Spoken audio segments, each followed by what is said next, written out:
I am sorry. Are you okay? Podcast is intended for mature audiences. The views and opinions expressed are those of the panelists and do not reflect in any way those of the podcast partners, sponsors, or affiliates. Enjoy. Hi, this is Michael Buffer, and you're listening to the Voice of the People. Let's get ready for Boxing Voice. Every day I'm hustling.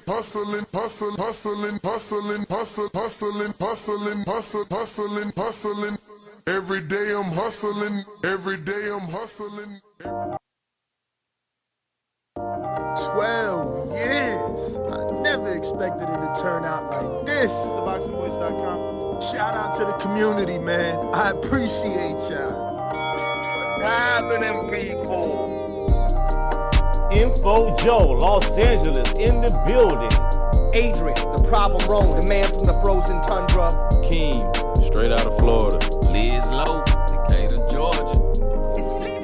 You already know what it is. It's the Queen, Marko, Detroit, stand up.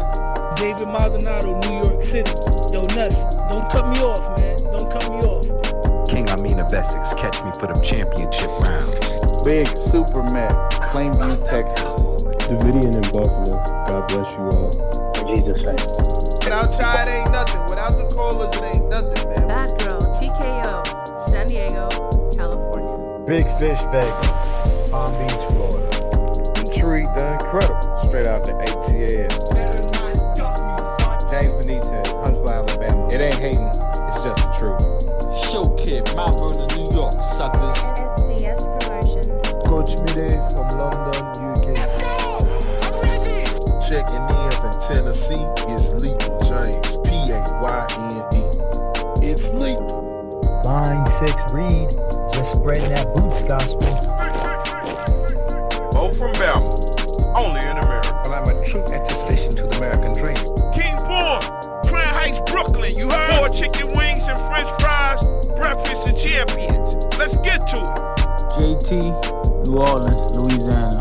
Stuff like that. Yo, TVV, this Coach J-Mac. New Orleans, Louisiana, 504, baby. What have you? C. Y. E. California. Like the video, subscribe to the channel, join YouTube members and Patreon for some. This is the #1 pound for pound and 2 division champion, Marvin the Tank Furman from Dallas, Texas. LV Southern, from DC to Stunt City, Bomb Squad.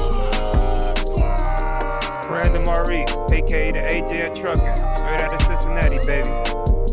Madbat 100, U.S. Virgin Islands. Chick Chickarelli, Hollywood, California. Louis Reyes, Boston, Mass. Yo, drop that SDS shit, This son. message was brought to you by SDS Promotions. The voice of the people. There is no equal. You can add Nestor Gibbs on Skype to be part of the conversation. TheBoxingVoice.com. As I always say, please make sure you push the thumbs up.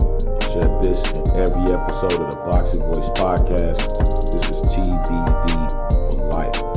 If you ain't on Patreon, that's because you're stupid.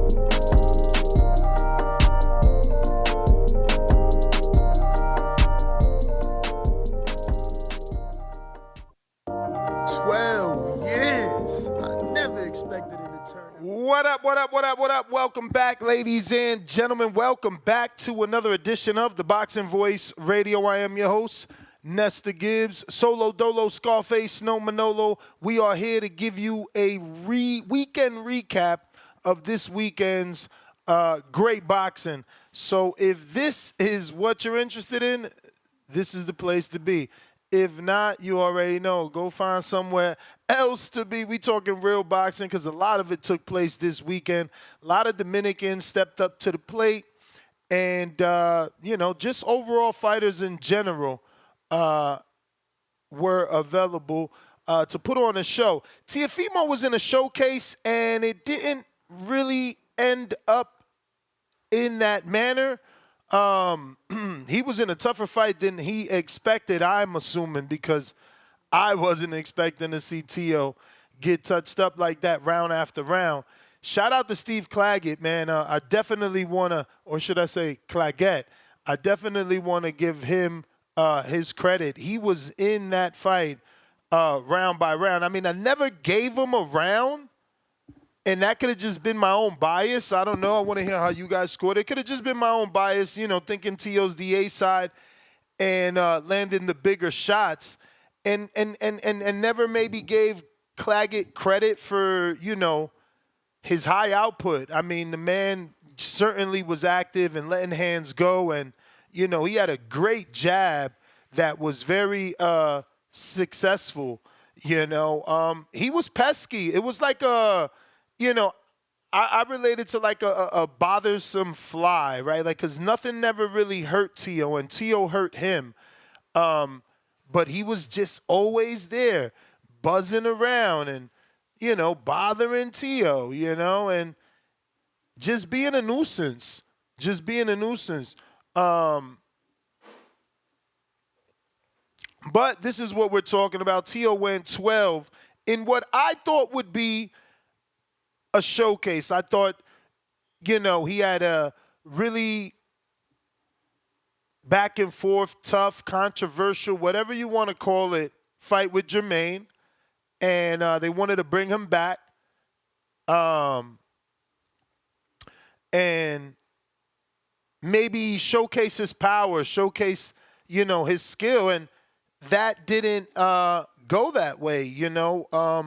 In the Jermaine fight, it was a little bit tougher than he expected. So this Claggett fight was supposed to be that. I know that when he picked Claggett out of all the names that was there, because he could have fought Elvis, and Elvis didn't look that good. I mean, you know, Claggett looked good to me, like so good I want to see him again. So good, I think Teo should do the Kambosos rematch. I think it's time to do the Kambosos rematch at 40. Because Teo didn't look, quote unquote, the showman last night. He looked like he was being outworked. He looked like he was not fighting his fight. He was fighting the fight of Claggett. Claggett and the pressure of Claggett certainly got to Teo. It's crazy how nameless fighters make Teo look vulnerable, and then the better fighters don't have the same success. It's crazy to me how that plays out. But, you know, all in all, it was a great card overall, right? You know, let me take it from the bottom to the top now.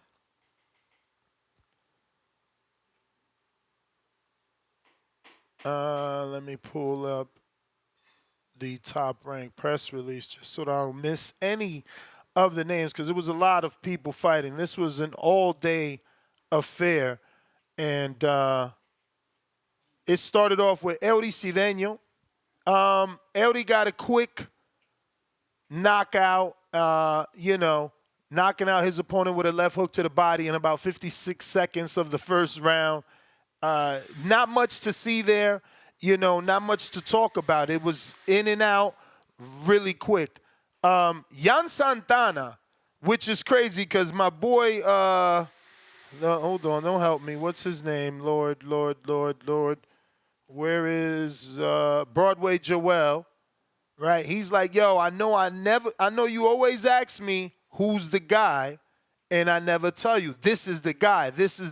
And I'm like, yeah, Young. And he's like, yeah.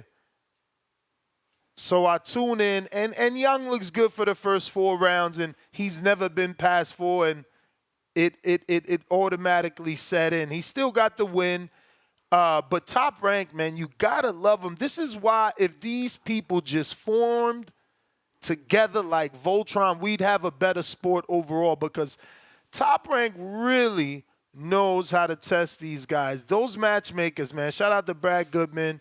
I know Evan Korn started matchmaking. Who's the other one? Brad Goodman. Oh, my God. Let me see if I can find it. Whatever. But, yeah, man, it's like 3 of them, and they're just great at what they do. this is exactly what we needed from young Santana, right? We didn't know how good he was, if the power was real. It was perfect in there, with that matchup. So he gave him the rounds he needed. And shout out to Brandon Valdez. I want to see him again. Shout out to Robise, who's the only man to stop Valdez. Valdez comes out of that Javier Caputillo gym, the cousin of Jorge Caputillo. And listen, he had Brandon ready. Brandon is one of those veterans that people will overlook. And hopefully he gets a big win, because I'm going to screen share his resume just so you can see, because this is unfortunate. He doesn't fight the way that this resume looks, especially not last night. But look, this is his resume, bro. Like, he got one win in 2023, lost to Ruben Villa, now lost to Yan Santana, lost to Jordan White, but that's short dog. He ain't knock him out. Look, Robisi knocked him out. Like, this kid is, I hope he gets an opportunity. He's only 25. We seen how Salido was able to get a world title after 10 or 11 fights.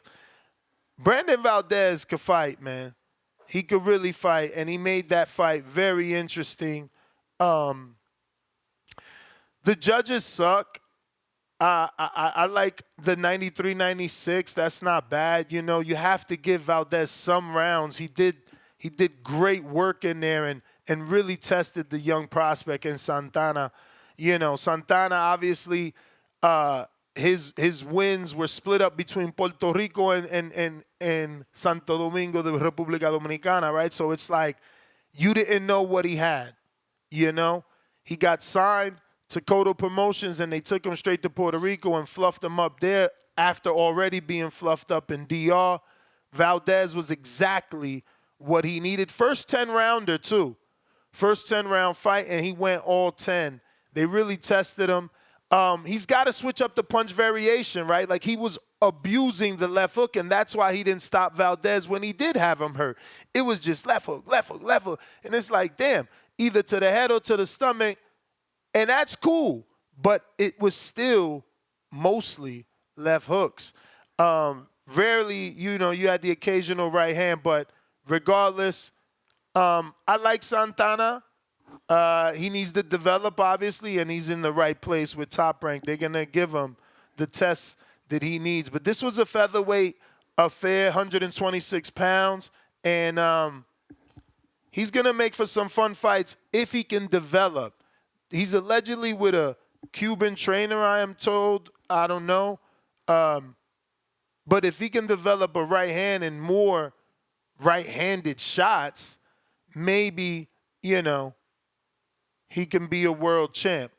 Up next in the junior welterweight division, we got the Dominican Olympian Roland Polanco. They are keeping him busy. He's 13-0 with 8 KOs, and he blasted out Luis Hernandez, who was a tough vet, 23-5 with 20 KOs, but Polanco made short work of him as well via second-round TKO.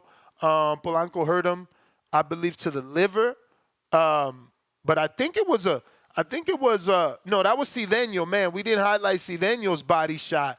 He hit him with the left and the right.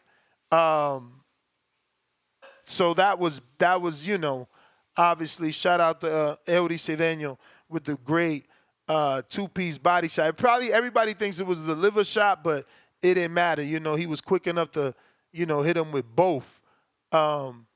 Then, obviously, Polanco kind of did the same thing, following up with several unanswered punches that forced Luis Pabon to step in, who's a pretty, not pretty, he's a vet. He's a vet, so, he know what he saw, and he had to stop it. Moving on, we got my guy, Lorenzo Medina, a.k.a. the Giant Killer, a.k.a. the Latin version of James Toney. He did his thing, earned a 6th-round unanimous decision over Detrelius Webster. Webster was tough, man. He was durable, too. The man took shots. You can't take anything away from him. He took a lot of shots. But it made me question Lorenzo's power because, he was dropping it to the body, right hands, left hooks. He hit him with everything. So we have to see. But, shout out the Top Rank. Shout out the Top Rank, right? They gave Lorenzo a durable opponent that wasn't just going to fall over like the guys that, have been going down in the past. But Lorenzo came out like a hometown hero.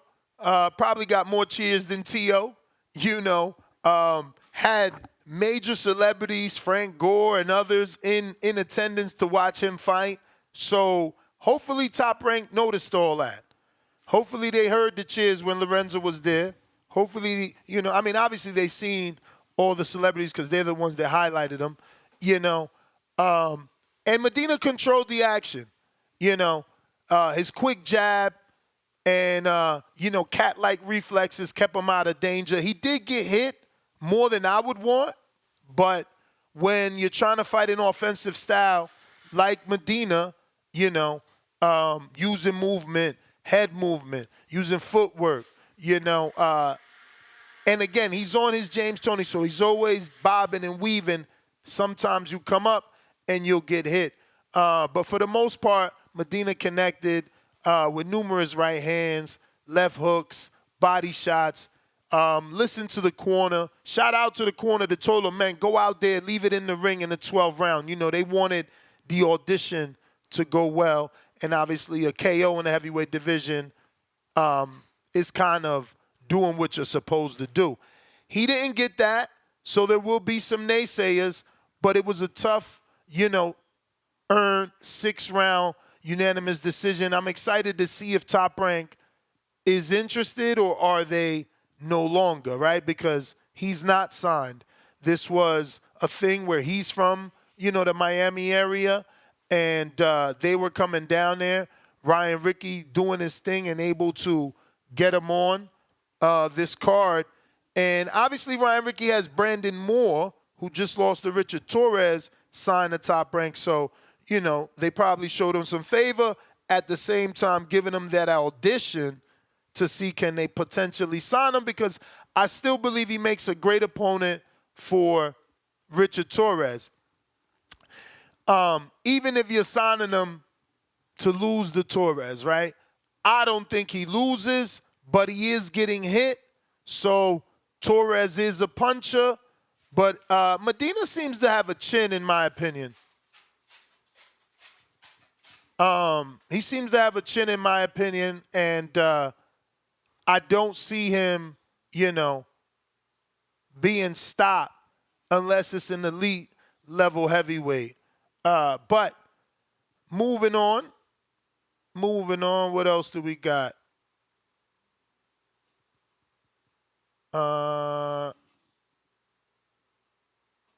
Who was next up? Let me see. Oh, Elvis. Whoa, right? That was crazy, man. That Filipino came to fight and caught Elvis slipping. Very unfortunate situation for my boy Elvis, right? He just gets re-signed. He's suffering inactivity, and when he needs to shine, he suffers a knockdown in front of Bob Arum, bro. And right when they're trying to build him up for a Teo fight, this happens. Then the best thing that could happen happens. After he gets knocked down, he lands an amazing counter right off the ropes, bro, and just floors the Filipino. Obviously, from then on, it wasn't as exciting as that first couple of rounds. It seems that whether told or he felt, Rodriguez that is, that the right thing to do was just get a win and live to fight another day. It kind of got stale towards the end of the fight and not as exciting as the opening rounds, right? But he did win a 10-round unanimous decision points victory over the Filipino, I'm going to say slugger, in Gino Rodrigo. Good fight, good fighter. And again, shout out to the matchmakers. I was expecting, Elvis to blow this guy out, but both fighters went down in round 1, and from then on it was about boxing skill. And shout out to Elvis for having that and being able to go there to get the win, because he was certainly in a fight with a dude that could punch and that could turn his lights out right away. But Elvis does get the win, a 10-round, unanimous decision. This is his first fight of 2024. Hasn't fought since 2023, July. So he's, technically we're talking 17 days short of a year.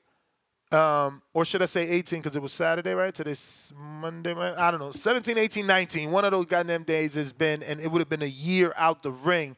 So I don't know that a Teo fight is next. But again, Top Rank's been working in a way where, like, they put him in there tough. So maybe it's like, look, we signed you. You bad or good, you going to fight. And Elvis doesn't have a Steve Claggett style. Claggett gave Teo issues because of the high work rate. And now we've seen Jermaine not come towards Teo and make Teo come to him, and we've seen Claggett go to Teo similarly to Kambosos. So people need to start picking up on that when they're, developing a game plan to face Teo. But yeah, I wouldn't say Elvis got crack and laugh.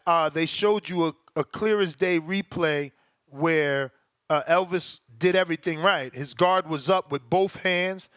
My man just landed a Maidana type of right hand over the top, right on the top of the head, which is still a legal blow. Some things you just can't help, but to laugh and say that he got cracked when that ain't the case. Getting cracked is being, defensively irresponsible, not having your hands up and, trying to be on your P's and Q's. But maybe I'm biased, right? Maybe I'm biased because that's my peoples, my mans in them. We are going to have Keith Cologne on the show today. So if you're a member or a Patreon, head on over to his post, drop him a question. He's going to be on the Top Rank show. His pro debut is going to be July 6th on the Shakur Stevenson card in the Prudential Center. He's a Newark, New Jersey native. So if you want to drop him a question, head on over to our Patreon page or right here on YouTube to our YouTube community's member zonies, and you can drop him a question. Moving on, we got Emiliano Vargas, did his thing, continues to look good, and got a stoppage over Jose Zaragoza, excuse me. And Zaragoza had only been stopped by one person before that, I believe. They were, I guess not. They lied about that, right? Because I just opened his box rack. Because I was listening to the fight with commentary. So they ignored Ernesto stopped them. See? They said, oh, he's only been stopped to one other guy, and Keyshawn. And all the while, Ernesto Mercado stopped him in 2, just like Keyshawn stopped him in 2. But Emiliano Vargas stopped him in 1. So they gave him a common opponent. Remember, he's moving up in weight. And, he's actually moving back down. So, Emiliano is moving up in weight. So, they tried their best to get him, to make that 135 for as long as he could, possibly a world title. That didn't work out. So now, he's at 140 with the big boys, which is a good thing for us, right? No more waiting. I remember, last year, I think, or the year before that, he had some issues out here. Him and the whole family had some issues with Shakur over some sparring being leaked or, not leaked, and him doing bad or not bad, and it being him or being Amado and people thinking it's him. So, he's out of that division, but Shakur's not going to be at 35 too long, in my opinion. Not a lot there for him, from what it looks like anyway, on that top-ranked side, right? Well, not on the top-ranked side, but he doesn't want to stay, It's doesn't look like he's staying, but we'll figure that out when we cross that bridge. Nico Ali Walsh, stepped up to the plate and took a rematch against Sona Akale. And it was a decent fight, definitely entertaining, to say the least. I mean, they were definitely landing shots and being right in the fire. The knockdown made the difference, for sure. It's only a 6-rounder, but it was pretty close, man. Walsh needs to gain some discipline. I feel like he gets caught up in these, back and forth fights for no reason. And what I mean is, like, he's right there. You hit me, I hit you. We're both just slugging it out. I didn't really get it. But yeah, Robise does his thing as well. And he gets what was that? He stopped Brandon Benitez in the 7th round. And pretty much, he set the pace early, hurting Benitez with several power shots in the 3rd round. And, Benitez tried to work on the inside, but Ramirez was very consistent. He was patient as well, a lot of combination punches. But again, he was supposed to look good. What matters is what he does in the next fight if he gets the rematch with Espinoza.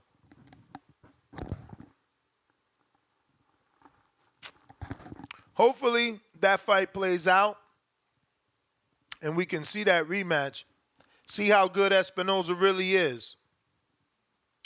And we talked about Teo's, defending his WBO and Ring Magazine junior welterweight Lenial Strizap. Defending it versus the Canadian, Steve Claggett, who, record is certainly deceiving. I want to see him back, Top Rank. So you're listening. Bring him on back. I mean, 140? Is Emiliano ready for that? This guy was a tough vet. I don't think so. That's way too big of a jump. But they got a lot of other 140s they could put Steve in there with. Can't name anybody off the top of my head. Oh, Tiger Johnson, right? Didn't he go down to 140? Again, maybe this is too much for Johnson just yet. But definitely want to see the activity of Claggett versus someone a little less than Teo. Teo has some decent pop. He was able to hurt, Claggett. But Claggett was also able to take a lot of Teo's shots. So, again, I'd love to see him in there with someone a little less than Teo to see how they would do. Shout out to Steve Claggett. What you did does not go unnoticed. We've certainly seen you put on a valiant performance. He didn't come to lay down. And he just kept trying, man. Kept trying. And I enjoyed it. He made the fight fun. I thought it would work against him, his style, because, Teo is this counterpuncher. But, again, he took that power very easily, man. It was good, It was a good matchup. So moving on to Bam, Jesse Bam Rodriguez. He's by far one of the most exciting fighters we have today, and by far one of the most accomplished young fighters we have today, having already won titles, at junior bantamweight and flyweight, now he put on a great performance and knocked out a for sure Hall of Famer in Juan Francisco Estrada to win the lineal and the WBC junior bantamweight titles in the main event on Matchroom. In front of was 8,000 at the Footprint Center in Phoenix. You just can't complain, man. Bam went out there and really, really did his thing. Yo. Oh, the King Amin has jumped on. What up? I actually went over the whole Top Rank, man. So I'm on Bam, but feel free to double back. Yeah, first of all, top of the morning, TBV family. If we would have did the fight chat, it would have started too late. So thank you guys for understanding. So let's talk about the Top Rank one because that went first. Rohan Polanco, I like him. I don't know if I'm being a hipster and getting on the bandwagon early, but I like his he's mean and he's skilled and he's Dominican. Ness, I saw on that card, this was like the rise of the Dominican constituents within boxing. So I figured you'd be especially proud to see the Dominican shine. Yuri Cedeno as well, right? Anything stand out to you about Rohan, or I don't want to make you repeat it, but or the Dominicans at large? It was unfortunate that the most known one didn't, suffer a knockdown. It's not that he didn't look the best, but he just suffered a knockdown in Elvis. Rohan looked better than the last time out. Cedeno made very short work with the beautiful, left hook to the body, then followed it with another right body shot immediately.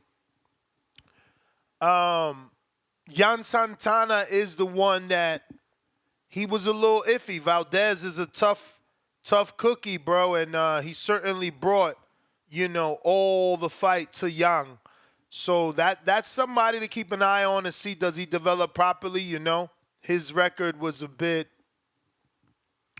deceiving, 5 fights in DR, 5 fights in PR, and he gets over here and goes, 10, but he went 10. So that's respectable for a guy that never went 4, or never passed 4, he did his thing. And I think we could say some of the same for Elvis, at least for me. And I don't want to sound like an apologist or I'm pandering to my Dominican brothers and sisters, but people love to say, yo, Top Rank fighters got exposed when they leave Top Rank. And I think this is just part of the learning curve. And Elvis is actually kind of setting a precedent for Dominican fighters moving forward as far as longevity. Some of the Dominican fighters with longevity, they kind of switch sides to Puerto Rico. Ask Thomas Delorme. So this is like a true and through Dominican that is outlasting the typical shelf life of a Dominican fighter. And again, a knockdown, it happens, right? So we saw Bam get knocked down. So let's not worry about knockdowns, ladies and gentlemen. You're in a fight. Somebody's going to get hit, right? Get right to the main event so we can go and talk about Bam's performance. I do want to talk about Teofimo Lopez. I mentioned as much on Instagram, King Amin of Essex 1 on IG, King Amin of Essex 1 on Twitter. I had no issue with Claggett as an opponent because I pay attention to what's going on up north. Shout out to my guys, Terrence Strauss and Manny Montreal. So I'm familiar with Claggett. Had a very solid record, and I think that the one thing about Teo that people forget is that we're sometimes we put this label on fighters. They like to download. Well, if in fact that's the case, Teo is just, it takes him longer to download. I think he got a little bit too comfortable against the ropes, but he was, I felt like he was working on things more than letting Claggett put him there. But in a way, it was like he wanted to see where Claggett's mind and heart was at. Can he put? So I saw, some good stuff from Teo. I got nothing to complain about the performance or the opponent. My only question was, and I mentioned it at large, is it a unification with Puello? Is it a unification with Paro? Or does he give Keyshawn an opportunity? And that's the one I'd like to see, even though I might be the one, besides me and Keyshawn in Norfolk, we might be the only ones clamoring for that fight. I'd love to see him, make another title defense against Keyshawn, allow Keyshawn to move up and just see how that plays out. That might happen because, believe it or not, with that performance where he went 10 with a dude that, most of us thought he would stop, they talked about Teo wanting to fight 4 times this year. I thought it was just 3. They talked about a fall fight and a December fight, so I don't know if that's still on track because he went 10. Maybe they were expecting him to get Claggett out of there and, still be able to get in another fight. Do you think he can do a fall fight then a December fight? Yeah, why not? Why not? I don't think training camps and obviously wear and tear. I mean, Claggett hit him. Claggett hit him everywhere. It just wasn't enough to knock out Teo, but there's no way those punches didn't hurt. Teo's face was swelled up, both on the left eye and the right eye. Claggett landed a lot. He did. And one thing we see, it was a two-way street. Not only did Claggett, who had, fought as high as 154, land on Teo, and Teo took those shots well, we also see Teo's shots maybe didn't have the same oomph that they did at 135, but they kept Claggett, honest as the fight wore on. Maybe Claggett gassed out. Teo was working that body, slipping that uppercut, and it changed the dynamic of the fight. So his IQ lets me know that the next fights moving forward, he don't even have to take that kind of damage, not if he doesn't play into that strategy. A fight like between him and Keyshawn, I think it would play out, just hear me out, more like a Lomachenko bout, whereas these guys are in the middle of the ring kind of doing a whirly bird as opposed to somebody trying to push the other guy back. Even though most people are going to say, what are you talking about? Teo was trying to push Loma back. Well, Loma was kind of hitting him on angles where, it made Teo kind of have to force that point. So I see Keyshawn, a bigger guy. I gotta say he might be the harder puncher than Loma, naturally. So I kind of see that fight taking place in the middle of the ring. So intrigue is interesting to me. Yeah, no, and Teo's power, like he hurt Claggett, but that was it. I don't know, man. He's talking about 47 and fighting Brian Norman. I don't know. I'm being now. told, I don't. Good. Yeah, I don't I don't know if that was marketing because Teo, one thing he did, and again, I didn't have a problem with the dancing because what I happen to know, that footwork and that hip movement, it makes you a hell of a fighter. Plus, Teo be on his 52 blocks. Everybody that's on the East Coast, they know what that fighting system is about. So Teo, the dancing, shit, Usyk dance. For you Usyk fans, Usyk is a hell of a dancer. Lomachenko took ballet, so don't shit on Teofimo because he's dancing. And then we love him when Loma and Usyk does it. Just chill out. But I say that to say, yeah, man, I think that the Brian Norman fight is marketing because Brian Norman is kind of like, he splashed onto the scene at Top Rank. And it would be good to see if Teo could or wants to move up to 147. But I feel like he will be leaving something on the table, kind of leaving my man Business Key in the lurch. And I don't know how I'm feeling about that. I mean, Keyshawn don't bring nothing to the table. I mean, not by way of a belt, but in terms of a competitive fight, is in-house. It should be easy to make.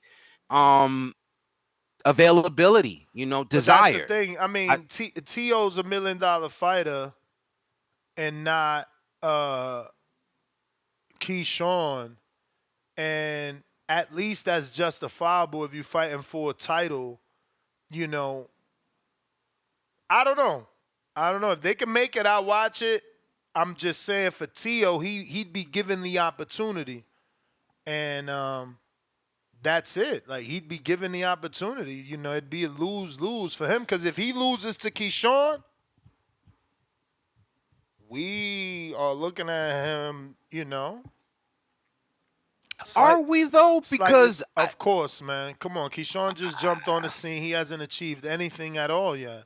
Like, I don't know. If you go out there and you beat a former unified champ, a former two-time champ, a two-time lineal champ, and that's the first champ you beat, yeah, that might not be good for Teo's career. Well, here's my problem with that. Because, and this is a problem with boxing fans, it's so convenient. Why can't we just say, wow, Keyshawn is great with that Olympic pedigree. Now we want to see him. Why can't we say that? Why do we have to dispose of all those accomplishments of Teo because one guy chose to stay? Hell, it could have been Shakur. Not disposed, but those compliments come into question.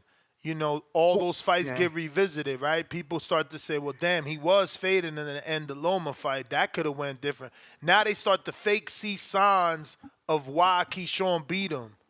But I could be wrong. Look, I could be wrong. This could just be years of, you know. Knowing the climate. You kind of know the climate. Years of taking people's calls and hearing opinions, hearing how they flip on fighters, you know. Just makes me believe that. But if I'm wrong, I'm wrong. You know, if people not gonna shit on Teo for essentially losing to a prospect / contender, because he is a contender. He did beat Pedraza. Obviously, some have an issue with that. Pedraza hadn't weighed at that weight in a good amount of time. So, you know, that's why I say prospect / contender, because it all depends on who you talking to, you know. I don't know. Again, I like the Brian Norman fight, you know. And if I'm Teo and I lose, then I come back down. You know, there's no harm in that. Losing to a bigger man, but losing to a less experienced man, I don't know. That could be bad. Yeah, I mean, you know, when you said that, I thought about it, and then you put the caveat on it, because I said, well, you know, if Keyshawn loses, you know, we're not going to treat him the same way, right? We're going to say, hey, it was no harm, no foul. Yeah. He went up to challenge a champion. Oh, he wasn't ready. ready. To get a belt. He wasn't ready. He should have fought a champ, you know, that just won a belt, like a Brian Norman, not like a Teo that got all that experience. Like, Teo has world-class experience with 2 lineal champs, like, and he beat them, you know, and he unified. And he's a headliner. He's a main event fighter. He's been on that stage. He's felt that pressure. He's been pulled in every angle for the media, for the build-up, to be the showman. Keyshawn never been there. So what we've been seeing isn't the same. Like, he never main evented. They haven't even taken him to Norfolk yet. Like, he never main evented. So you asking him to step up to the ultimate stage and get the win. That, I don't know. That's a lot. He's gonna rise. He's got to rise to, you know, fighting in the biggest arena, fighting in front of the most people, fighting his toughest opponent, fighting the most experienced opponent, an active champion. People rarely fight active champions. Shout out to Canelo. You know, like, active champions. Isn't this what we ask of fighters, though? And this is why, and he's been asking for it more than me. I just kind of got behind it because, listen, maybe I was just, you know, recency, but I was in the building and I saw him. Every camera that pointed his way, he said, yo, I don't care. I'm down to fight whoever. I don't mind finding Teo. Go find him. He's on the other side of the Hulu. Ask him. I'm ready to fight. So I believe what that man believed. And maybe I'm crazy because we don't get a lot of fighters that believe in themselves enough. I need more than that. You know, show me Top Rankers believes in him, you know. If they get him to fight, I'm going to watch it. And if he rises to the occasion, I'm going to celebrate him. I don't know that he is ready for Teo. Because he's also going to have to move up in weight for that fight. First fight moving up, like that's asking a lot of the kid, of the man. No, absolutely. Absolutely. It's just, but I get that's just me thinking more likely though. What do you think? Is a unification in place? What do you think? Is Puello? A lot of people like or are pointing to Puello. A lot of people like Pitbull Cruz. I mean, he wants Pitbull. Teo wants Pitbull, and I understand why. Obviously, that's the, like he said, that's the fight that's going to build his resume. That's the guy that people think is the guy, That's the guy with the fan base, Teo, man, poor Teo, man. He's all over the place. Did you see that they switched his flag from Honduras to Spain now? Now he wants to be recognized as from Spain. What was that about? I thought that was a mistake. Nah, bro, they had a whole thing about it. How he said his grandfather and someone else is from Spain, so he wants to be represented by that flag now. So you know what that'd be like, respectfully, and people may disagree. That'd be like, some of our brothers in the South, if they just picked up a Confederate flag and was like, yo, man, this is how I get down, man. This is who I'm rocking with. Like, you know what I'm saying? Like, I don't know. Yeah, and I find it particularly disrespectful because of all my Afro-Latinos, especially in Honduras, all my Hondureños, all my Garifunas. These are Latino brothers and sisters that is as dark as me, and they speak fluent Spanish. And so it's almost like a slap in the face to where you don't even want to be associated with Honduras. Now you want to be dominant. I don't know if it's like, separating himself from Honduras. I got to put it there, Nesto, because Teo's another guy that he talks like Bob Arum, and they're like 12 generations apart. The blacks. So I have to point it in that direction. This is just me. I'm speaking for me. I think that is his mind unconsciously tapping into the dominant culture, trying to, a little bit of a whitewash, if you will. But that's just King Amin. I speak for myself. Wait, he's tapping into the dominant culture of Spain? Yeah, he want to be down with the colonizers. Okay, you really went there. I didn't know where you was going or what you meant by that at all, because I'm like, what is Spain dominant in? Like, I don't, like, it ain't sports, that's for sure. I mean, I can't say it ain't sports. I'm not an all sports guy, and Danny ain't here. I'm saying it ain't boxing. Like, what they got? What's his name? Sandor Martin? No. Not dominant within sports culture. I mean, like dominant as in if you want to pick a group to align yourself with. That's all. No, I get where you were going with it, but I still don't understand Teo. You gotta love him though, man. He's interesting. He had to sit down with Mark Kriegel, and he's like, bro, I was lying. Like that time I was lying with you. I gotta be an actor. I should be in movies. And Kriegel's like, Teo, come on, you weren't lying. He's like, what? I was lying, Mark. I should be in movies. Did you watch that or no? Nah, I didn't see that, but I probably would. But see, I have to separate myself, and this is what makes I don't want to tip my own hat, but this is what makes me so great at what I do. Because as a person, listen to how I'm breaking it down. I'm accusing the man of basically being, against his own culture, a self-hating Latino or Hispanic, however he chooses to view himself. He had Hondurans in the building. They had their flag. I don't know, and again, only people that watched the telecast even heard them talk about that. So I don't know. That's it. But I'm saying that's just like no different if a black man said, yo, I found out my great grandfather was white. So now I'm a Confederate, man, because he was from South Carolina. Like you talking about Clayton Bigsby. Yeah, man. Like I said, a Haitian want to be French. Nah, man, I'm French, man. I ain't Haitian, I'm French. Like, dude, get a hold of yourself, man.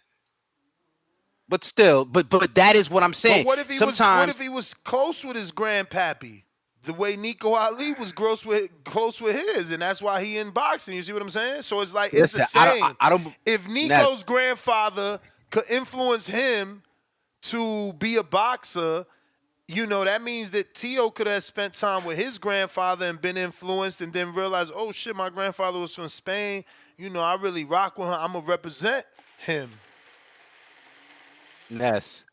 I don't believe that. I don't listen. And shout out to Nico Ali, heart performance. I got shoulder issues too. He made me, think about resiliency. But listen, man, I ain't buying that neither, man. I ain't buying that neither. I'm not buying it. I'm not buying it. Like, yo, I'm not buying it. I'm not buying it.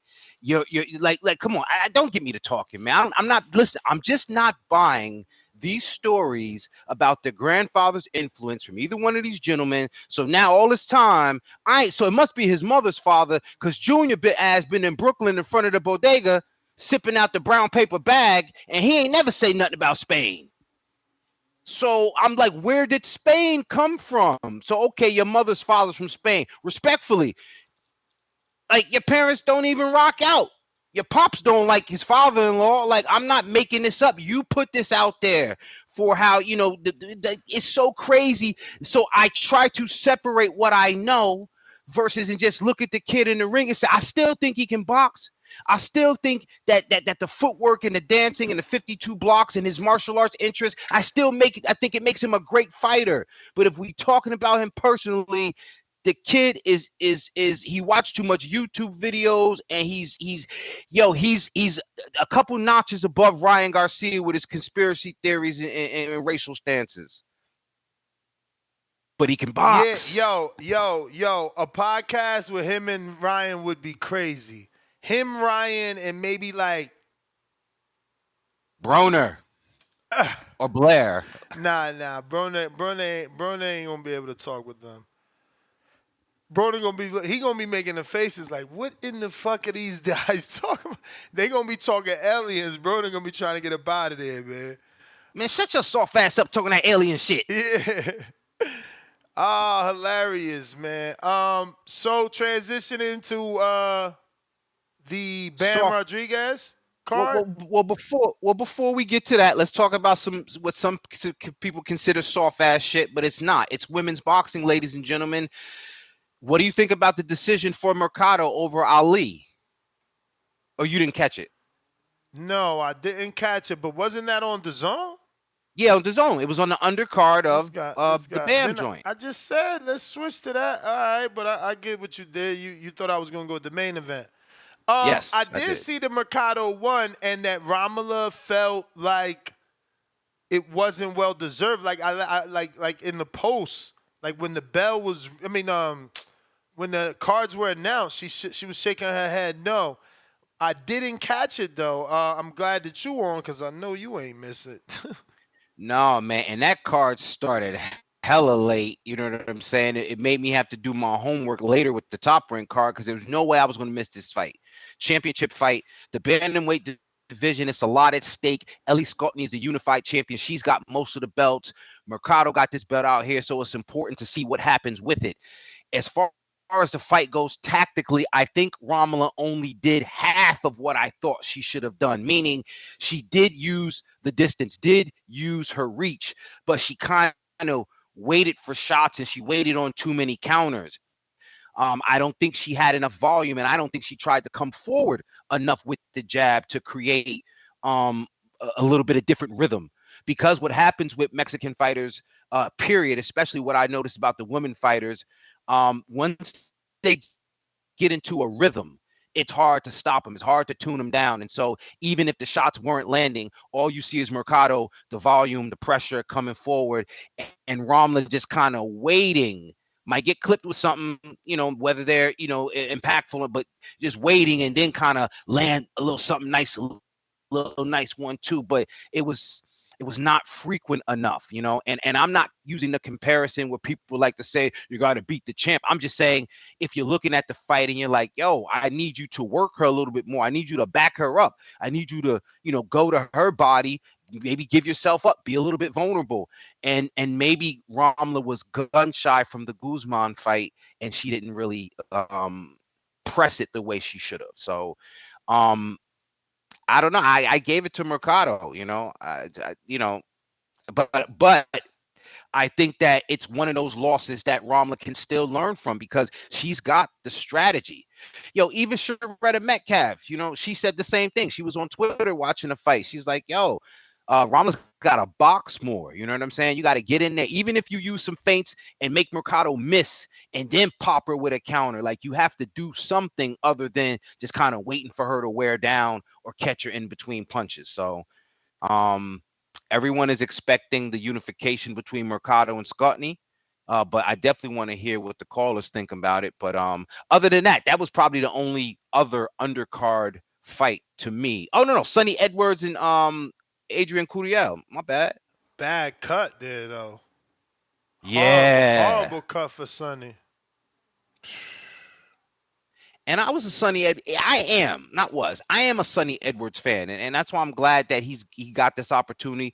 Curiel only had lost to what's my man Nothinga, the South African brother. So both these guys needed a big win, and it was unfortunate that the cut played so much into the fight. Yep. Nah, that shit was ugly. I thought they was gonna stop it.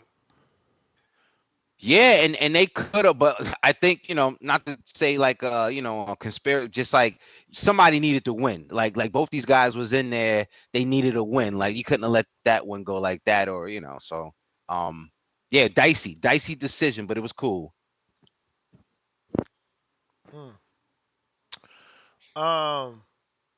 So main event time. Bam got dropped, man. Yo, when I saw him get dropped and he smiled, I was like, yo, this kid is the truth. Because I knew he wasn't, he was hurt. I saw that he was hurt, but he wasn't like, he just wasn't going to lose. I like the fact that Bam is a southpaw. I'm a southpaw myself, so I tend to watch southpaw fighters. He was so active and keeping the pressure even after the knockdown. And Gallo was game, but I kind of felt like Gallo was he was waiting for that one shot, and he thought that shot that he landed was going to change the fight, and it just didn't change Bam's game plan. So I mean, it like Bam really was working him and putting the pressure on the whole fight. I mean, outside of the knockdown, like, he dominated. Yeah, that's why I'm saying the knockdown was just like whatever, because again, as long as it didn't have the impact that Gallo anticipated it would, because he was getting worked. He was getting worked all night. I said, yo, this is how a southpaw uses his offense, his defense. But one thing I love about Bam, he keeps that left hand pinned so perfectly. And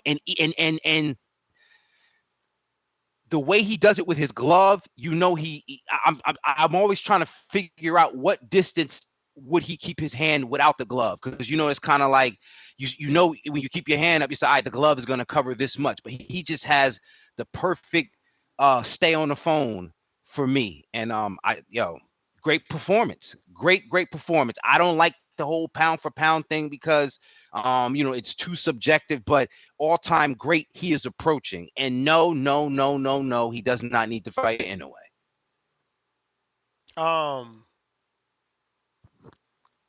You mean him moving up? Yeah. Yeah. I mean, that would be great, though. I wonder what he weighs on fight night. I mean, he's only fighting at 115, man. All right, which means he could rehydrate in 20 pounds. Yeah. But I mean, listen, maybe I kind of sound like I'm scared for him. And maybe I am. Like, some people might be like, oh, no, he ain't doing 20. Again, Julio Cesar Chavez Jr. did 22 pounds almost 20 years ago. But can you do that healthily? And I mean, we're talking about a healthy, good fighter. Devin allegedly did 25 pounds healthy in December and had the best performance of his life. That's the best performance of his career, was the Regis. Moving up in weight, beating a world champ in a shutout. So, yeah, I mean, even if you don't want to give Bam 20 or 25, give him 18. 18 pounds, did he rehydrate? At the very least 15, bro. At the very least, he's rehydrating 15, which I doubt. I think that's too little. But Nah, that makes sense. But again, he's with Tekken, so that makes sense. I get why that fight is being talked about, and Bam, he's Mexican American, right? So, you need that if you're a new age. Like he's coming to America, he needs a good name. Bam could be that guy. Well, do we need to see a like a Lewis Neary? You know what I'm saying? See him against a Lewis Neary first, or should we going like you get what I'm saying? Didn't we just see Neary get destroyed? I mean, I guess like I don't know why though. Like you gonna move up like Neary? Why does Neary deserve that payday? That's a big fight for Neary. Well, I'm asking, and I could see the point even before you make it, because Bam is a champion. But I was thinking, you said the same thing about Keyshawn, like his first fight, you want to move him. You know what I'm saying? So I figure you give him a warm up fight. You wilding right now, saying that I said the same about Keyshawn. Keyshawn ain't a world champ. Bam is multiple division world champ, and unified now, right? Yeah. Nah, bro, it's not the same. He got that experience. He been fighting world champ. He fought Rungs via, like he got the champs under his belt. Keyshawn. Yeah, you're right. You know what I'm saying? Yeah. But look, I'm not rushing him. He don't got to fight a New Age. That's a New Age problem. Yeah, if he can't find an opponent, Bam is doing his own thing. They need to build him though. He only doing 8. And I say only like there's not a lot of people, so don't take that. And I know the audience, don't take that the wrong way. I figured he was bigger than 8 is what I meant to say. 8,000 people.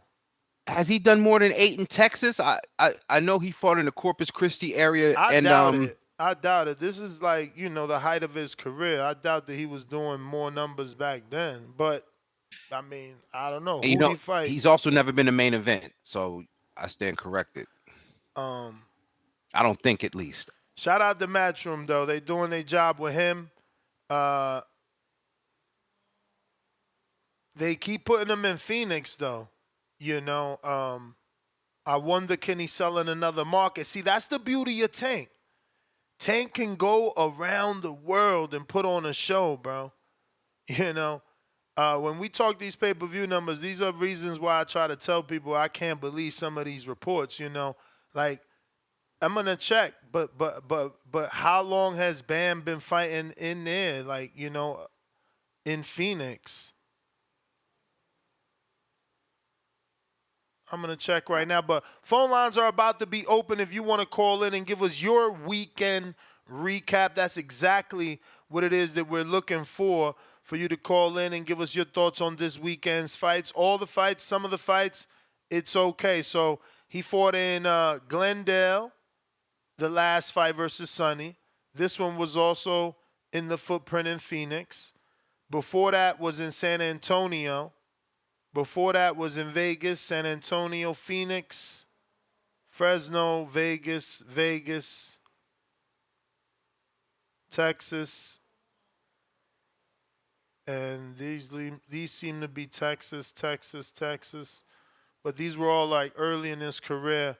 So I guess he's bounced around. He's had a little bit of everything. He got some Vegas in there for sure, but nothing on the East. What's the East Coast state with some Mexicans? New York, El Barrio, man. Yeah, I don't know about all that.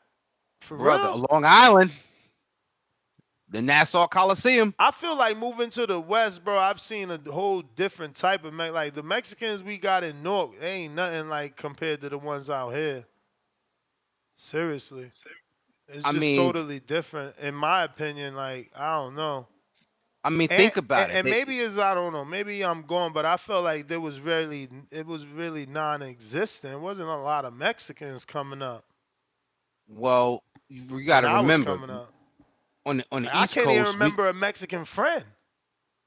Like an elementary school or high school, a Mexican friend I had. I don't know. Not a lot, but remember on the East Coast we're dominated as far as like we get more Caribbean, so we in South America. Remember, you know what I'm saying? So on the West Coast, it's more attached, literally physically to Mexico. So you're gonna get closer to what their culture is. But by the time now remember, the El Barrio in New York wasn't because of any other group other than Mexicans. Like that's Little Mexico. So. I'm gonna have to. What's going on, everybody? El Barrio was originally because of the Puerto Ricans when they came in the 40s. Broadway Joel representing New York. Yeah. I know the history of that. But to your point, King Amin, right now, currently, El Barrio is changing into Mexican from Puerto Rican to Mexican. That's becoming a Mexican neighborhood. In Queens also. There's a good Mexican presence, but not quite like it is on the West Coast. Nah. So the conversation is, where could Bam fight on the East? Because they haven't put him on the East. He's been in Texas. He's been in Vegas. He's been in Phoenix. Nueva York le todo. You bring him to New York, don't worry about it. Like New York. If you put a good boxing match. New York got enough boxing fans, and it's such easy for people to travel to with the train and all that. At Penn Station, you bring it to the little room in Madison Square Garden, he'd be all right. Nah, bro, you can't go backwards. What you mean, bring him to the little room? He's doing. He's not gonna sell out the big room. So keep him out. If you talk about big room shit, then keep him out west. That's what I'm trying to say. I'm not trying to set him up for failure, and I'm just trying to have him go to both regions, right? Because it's like Tank does that, and that's what I said. That's the beauty of Tank. He could go anywhere and sell out. And, we go through Bam's resume. He's doing everything, right? Because if you look at the online conversations, what are the online conversations? That Bam is more accomplished than Tank. I mean, that's not an argument. That's not even an argument. That's fact. And cool. It's not an argument. It's fact. But obviously, without the accomplishments, Tank is a bigger draw. Like look at everything that Bam did in a short amount of time, and he only sold 8,000 tickets for this fight. Like, I say only, not saying that's bad. I say only because I was expecting more for him, having already been multiple division champs, stepping up to the plate, fighting champs, fighting Hall of Famers. But that's also a product of two things, I think. The division, people respectfully, they don't pay as much attention. I had to tell more people that the Bam fight was happening than than the Teo fight. People were, you know what I'm saying? But the other part is dance you're also partners. Comparing ESPN to DAZN. DAZN would love to be ESPN, but they're not there yet. Yeah. Joel, you gonna go ahead. Yeah, no. I think you hit it right on the nose. I was waiting. I was waiting for you to finish. Yeah.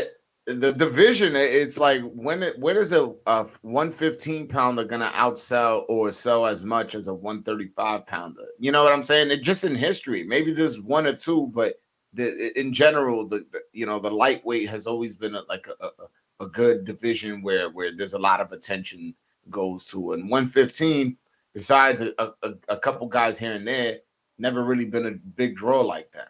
And don't get me wrong, I'm a Bam Rodriguez fan. I like. I didn't see his last fight. I was at the Dominican Takeover out in Miami. But that's pretty much what it is. Is the weight? You muted, King.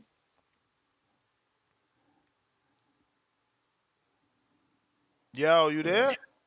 I mean, you muted. You muted. Oh no, I see his mic. See, I'm getting people like, what was Tank doing at 24? And that's what I'm saying. Nah, my bad, fellas. That's what I'm saying. At 24, he probably was selling out an arena. You know what I mean? And I don't get it. I'm just listen, I'm giving us debate and conversation and discussion because Bam is doing everything we want Tank to do. And he's doing it just like Tank too. Like, other than getting knocked down, he's knocking dudes out. He's exciting. He's fighting the champs we want him to fight. He's fighting Hall of Famers. He's unifying. He's moving up. But why aren't the Mexicans supporting him the way that Tank gets that support. But it's bigger than that too, because remember, Bam didn't get ushered in by Chocolatito in a way that Chocolatito was this big, you know what I'm saying? Like you getting walked to the door by Floyd Mayweather. So just name association. All things are not created equal. I don't know. Yeah, I think it's unfair that we keep giving Floyd all the credit for what Tank is doing. Like every time we talk about Tank's success or popularity, oh well, it's Floyd, it's Floyd, it's Floyd. Bro, Ryan had Oscar. You know, Virgil Ortiz has Oscar. Like Oscar made Floyd. Like what are we talking about? But Bam has no one. That's what I'm saying. Bam's got nobody. But again, I'm saying that to say that I don't know that really makes a difference because, again, Oscar made Floyd, but he hasn't been able to make a Tank. No, but also, you mentioned you want the Mexican fan base to support, and although I'm not gonna say I agree or disagree with it, but you know that if you're not born in Mexico or you're just not gonna get the same support as if you was born in Mexico and you were Mexican from over there. And I'm not even, does he speak Spanish? I'm not saying he does or doesn't. I'm asking, does he speak Spanish? So you saying it's the Benavidez effect? Because Benavidez is doing slightly under 10 in the same state, and he's Mexican American. Yo, bro, I hear it. I'm the voice of Dominican boxing, bro. I'm interviewed from the fucking mini Pac-Man to the Olympic coach to Carlos Adames to everybody, and I get messages. Yo, you were born in America, man. You're not even Dominican, bro. Like, what the fuck? I'm putting in all this work, and I'm not Dominican because I wasn't born there. So there's some people that just feel that way. Yo, if you wasn't born here, if you wasn't raised here, if you don't know exactly, like, I'm sure there's certain things that they go through or they seen or they say that maybe I didn't experience just because of the fact I wasn't born there. They're not fully gonna 100% accept you. Some people feel like, oh yeah, he part Mexican, but they're not gonna feel like, yo, that he's Mexican. You know what I'm saying? I just feel like it's an easy, this. If ever there was a time to use the phrase bandwagon, it's now. Jump on the Bam wagon because it's like he's Mexican, he's doing his thing. He's Mexican American.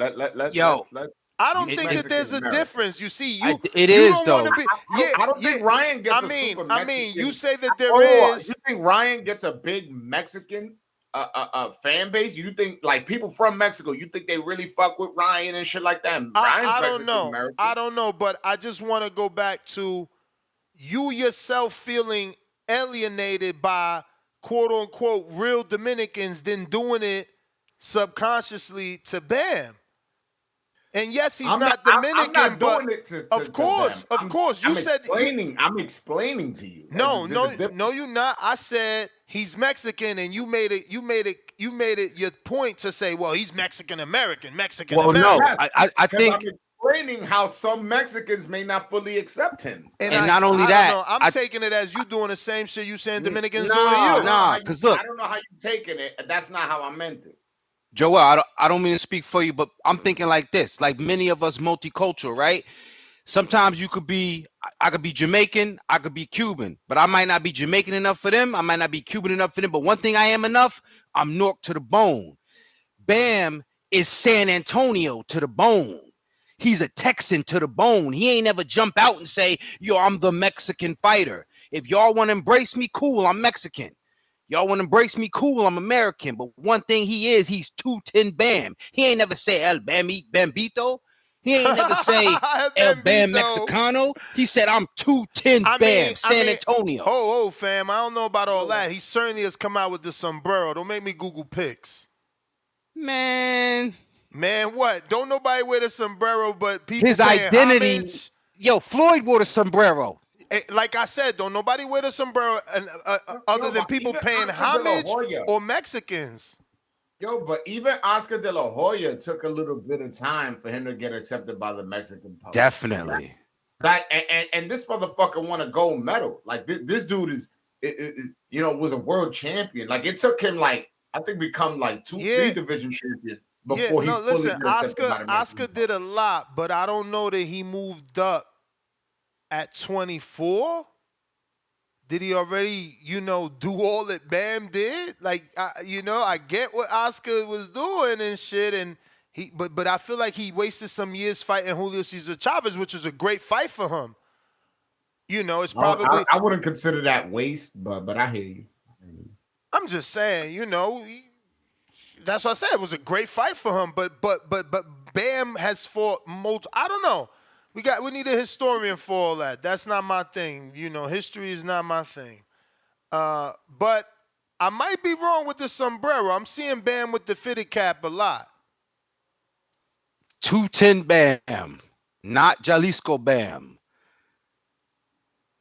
No, but either way, that doesn't mean much to me. Fucking Stephen Fulton and Chris Colbert and Floyd Mayweather Montana wore Love. sombreros Yeah, but that's before. what I said. That's when they paying homage, or they are Mexican, is what I said.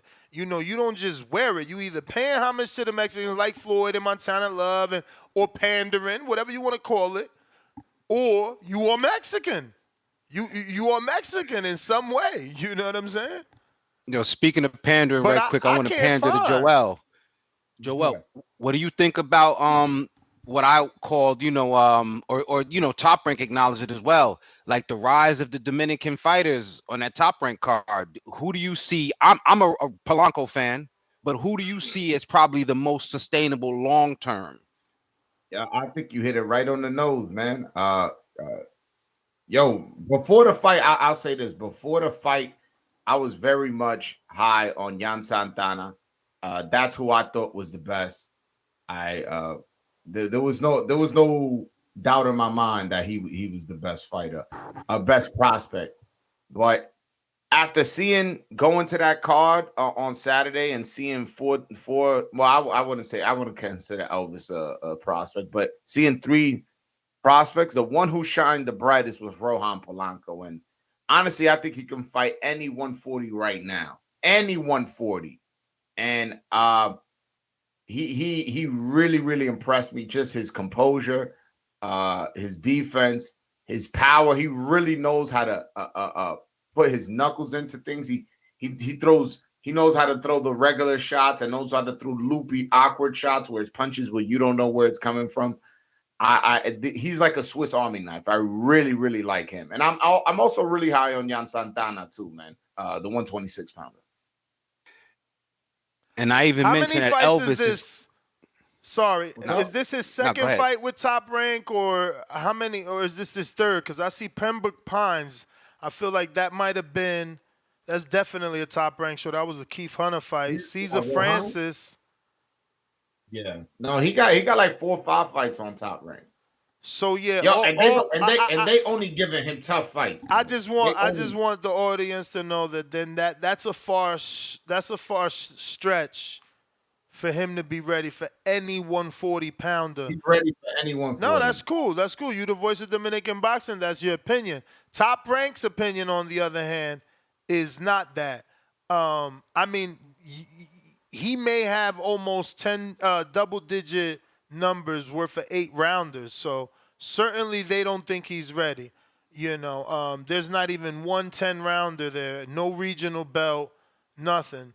So, I'm just giving my opinion from what I saw from the eye test. From the eye test, that's my opinion. No, and I'm a resume guy. He beat Caesar Francis. That's my guy. He beat Keith Hunter. That's another one of my guys. So these are good wins that he has, but he hasn't stepped up. And the reason I want you to hold on a minute. The reason I want you to value a little bit more about the rounds is because look at Yan Santana. Before that fight, you called me to tell me, yo, I never told you about nobody. This is the guy. And now you already said, no, this ain't the guy. This guy is the guy. Allow me to explain. And what happened to Young? Young was fighting in DR 5 fights, PR another 5 fights, never went past 4 rounds, went 10 rounds, and because he didn't get the knockout you expected, now Roland looked better. That's all I'm saying. But sometimes going hold on, rounds, hold on. sometimes getting a durable fighter that When takes I you call- 10. when I Remember, called you- Young when went I- 10. Remember, Young went 10. Rohan ain't even at fucking 10. Young went 10. Yeah, but when I called you, I didn't tell you that Yan Santana was ready for anybody at 126. No, I told you this is a prospect I'm high on. No. Your words, and I'm very close to paraphrase. I mean, my paraphrase is going to be very close to your little words where, I never, you always want me to give you a guy. Yeah, I never no. told you a guy. I this did is say the that. I guy. said I never This called is you. the I guy. got this He's hot going to be a prospect. world champ. That's what you told me with that enthusiasm. So I said, oh, shit. I even told my audience, no, Joel told us we got to watch him.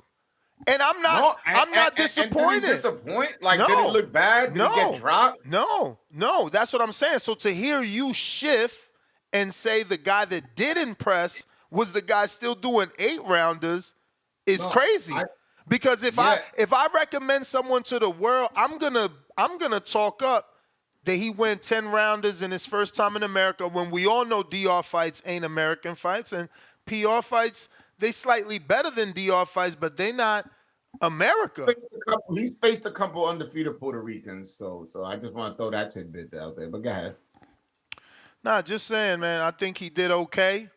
I was expecting a knockout because of the power was, supposed to be there, but going 10 is still impressive to me. No, and I like first time ever, bro. First time ever going 10. And think about it. He got 12 fights. Rohan got 12 fights. I'm just saying, one dude is more ahead, and that's Santana. I think skill wise and experience wise on television and quality opponent, I think go to Rohan. For sure. For sure. If we're gonna compare So resumes. that's when me and you were having the disconnect. I'm looking at the quality opponents as well as just how dominant, like the Cesar Francis. Cesar Francis from Brooklyn, so I actually know Cesar Francis. No, me Cesar too. Cesar Francis' cousin, we used to train my brother, who's his current trainer. That's how much I know Cesar Francis. And he made that fight look easy. He made it look like Cesar Francis was a bum, and me and you know that's not the case. Me and you know that's a tough but veteran. me and you should know by now that Cesar Francis has proven to be chinny. Okay, and what about Hunter? Hunter, another dude that a tough guy made that look easy. And this recent opponent, Hernandez. Hold on. This recent opponent, Hernandez. Nobody has stopped him except Lindolfo Delgado, who did it in 4 rounds, and he did it in 2. So he's proven himself against a certain level of competition that Santana hasn't. Now, I do like I just Santana's think that where we disagree trajectory. is, I'm just saying, because I don't want to shit on him or have it sound like that. I'm just saying, by you saying he's ready for everybody at 140, anybody at 140, that's just not the case. I don't see that. I'll put it like this. I would love to see him. You know maybe what? This will make you feel comfortable. Maybe this will make you feel comfortable as to the wording. I don't think he's a prospect anymore. I think he's a contender. Top Rank loves to listen. Put him in there with Tito Mercado. Let's see. No, put him in there. This is what he told me after the fight, and I got it on camera. He told me, give me Tiger Johnson or give me Lindolfo Delgado. Listen, Lindolfo Delgado was an Olympian for Mexico. Hold on, let me cook. Lindolfo Delgado was an Olympian for Mexico. Tiger Johnson was an Olympian for USA. Rohan Polanco was an Olympian for DR. Right there, you got Olympians that want to fight each other. I don't know that Tiger's ready yet. Rohan has had better names. Oh, but what? My guy hasn't gone 10 rounds. He need more experience. Top Rank don't think he ready. He ain't going 10 rounds. Tiger not ready for Rohan. I mean, has Tiger gone 10 rounds?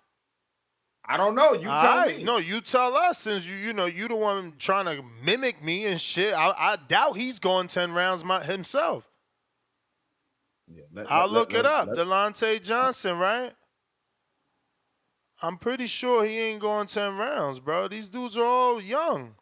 8-rounders. That's what I'm telling you. And he got a shitload. 1, 2, 3, 4, 5, 6, 7. All on Top Rank. And he ain't look good. He ain't look good. his last opponent is a common opponent with Rohan Polanco. He didn't do as good as Rohan did. I like the Lindolfo fight. I think that's a good test. Yeah. Yeah, and I got Rohan. I got big money on Rohan if that fight happens. I don't know. That's a good test. I think Lindolfo is at 10s. I think Lindolfo. You said you don't know. I know. Yeah, I know. But the thing is, again, you are not valuing. That's why this conversation is going longer. You ain't valuing rounds. And again, I think Lindolfo's at 10s. I'm valuing resumes and I'm valuing the eye test. He's done enough against competition that I respect. Lindolfo has been stepping it up, I've seen bro. how he's performed against that competition. Lindolfo has been stepping it up. I'm pretty sure he got like 2 stoppages in his last 2 fights, if I'm not mistaken. I'm trying to look him up. Let me pull up. Definitely a stoppage in his last fight. In his last 2, like I said, stoppages, bro. Y'all better stop playing, man. And he got names too. That's the good fight right there you need. Hey man, he has a fight coming up in August against Brian Flores. But look, you see, Lindolfo is also more experienced. He has 20 fights, bro. You know, sometimes you need those fights. And in those 20, he only got 2 10-rounders. But he's scheduled for 10 with Brian Flores. They got him already scheduled to fight Brian Flores. Let's make that fight. Undefeated. I like that fight. But they already got him in there with an undefeated fighter. That'll be the next. You good? I don't think that'll be the next fight for Rohan. My sources that I've spoken with, they said most likely he will be coming back September, I believe 27th is the date in New York City. And no word on what's the main event. Somebody just sent me to a Mexican parade in Brooklyn. I guess this is what this is. And it's hella Mexicans out Sunset here. Park. Sunset Park also got a lot of Mexicans. And that's in Brooklyn, Sunset Park. Yeah, there's Mexicans out here. It's just not like how it is in LA or some shit. Like you can't compare that. They gonna come out though. I mean, I don't think for them. They'll come out. They'll come out and for again, it's the Pitbull. weight. No disrespect, it's just the weight. I said it myself. I said they come out for Pitbull, but damn, that falls into the narrative that is because he's from over there. But I guess it is the disconnect because of the lack of Spanish, though. Maybe if they spoke more Spanish. It's not so much the lack of Spanish from what I get. Of course, because Pitbull don't even speak English. No. I understand that. But there's Mexicans like Mexican Americans like Oscar De La Hoya who had to earn the fucking love from these people. But I watched this documentary. It's more so the experience. It's more so the you know what I'm saying? It's like somebody moved to Newark at 20 and then try to tell you like, yeah, I'm one of you. You know what I'm saying? I'm from Newark too. You're gonna look at him like, my man, it's just different. This guy here. It's just different. Like, you 30. You 30 years old. You've been here for 10 years. But you're not from Newark. Bad analogy. Stop that. That's bad because you get handed down culture from your parents, bro. That's a horrible analogy. Horrible. Nah. It's not where you from, bro. You kidding me? Oh my God. So your parents, your grandmother, your aunts, they don't teach you culture? Wait. So you get looked at the same as fucking Carlos Adames in terms of your Dominicanness? I'm not saying I do. I'm always gonna be a Dominican Joe. My point. I'm always gonna be a Dominican Joe because of the way real Dominicans look at it, and that's what I'm saying. That's weird. It's weird. Like if your mother and your father migrated from a country, how the hell do they not teach you the culture? How do you not know about plátanos? How do you not know about mango? How do you not know? How do you not go back? How do you not know where they're from? How do you not go to their house? How do you not, like, I don't get it. Again, maybe some people didn't seek their culture. Yeah. Let me tell you this. I remember when I was 12 years old, I went to DR. And I'm arguing with another like 12-year-old that I'm Dominican. He's like, nah, you American. You was born over there. And then I was like trying to tell him like, all right, so you tell me the difference. And I'll say it in Spanish. I'll translate. He's like, es que tú te criaste con conflé, yo con plátano. Mm-hmm. So where he told me, he was like, the thing is, you was raised off cereal. I was raised off plátanos, off plantains, kind of telling me like, and you know what's crazy is that was what I used to eat for breakfast. Of course. Cereal. It's a different struggle. So he's letting me know, like you Dominican, but bro, you grew up eating cereal in the morning when I grew up eating plantains. That's resentment. There's a little bit of a that's difference. resentment. That's resentment. No, and I'm trying to tell you his whether father. it's right or wrong. He met his father didn't do what your father did and get the fuck. That's not my point. I'm just explaining I know, to you. and I'm telling you, you need to feel differently. Don't let the motherfuckers make you feel no type of way because it's my father. It's my father that grinded and left and made me who the fuck I am in this country. But that's not gonna make them buy tickets. They wish that passport was blue. They wish that passport was blue. I'm talking about making them buy tickets. Shit, man, listen. Again, it's about speaking. If you could speak Spanish properly, you will be adapted. These motherfuckers can't talk a lick of Spanish. They can't. I sound better than them, and I openly say my Spanish is garbage. Who can speak Spanish? There's American and Latin. Tell me. Teo can't. Hold on. I just want to circle back because I looked it up, but we kind of shifted the conversation. By the time Oscar De La Hoya was 24, he was a 4-division champion. Ooh. So there goes that. There goes that theory. 130, 135. 3-division champion, excuse me, but he was champion twice at lightweight. So he was a 3-division champion twice at lightweight by 24. With wins over Julio Cesar Chavez. 3-division champion twice at lightweight. And Pernell Whitaker. What? Yeah. I mean, I don't think he beat Pernell, but I hear you. No. I'm just saying with wins over. Do you just talk about what? Wins. You know. Nobody believes that he beat Pernell Whitaker. That was one of the greatest robberies in the history of boxing. Shout out to rest in peace to Pernell Whitaker. But I think there was a moment in time. There was a moment in time where people were like, "Is he the best fighter in the world?" Same, like Oscar around that 94, 95 range was really fucking shit up. Like I he really was fucking shit up.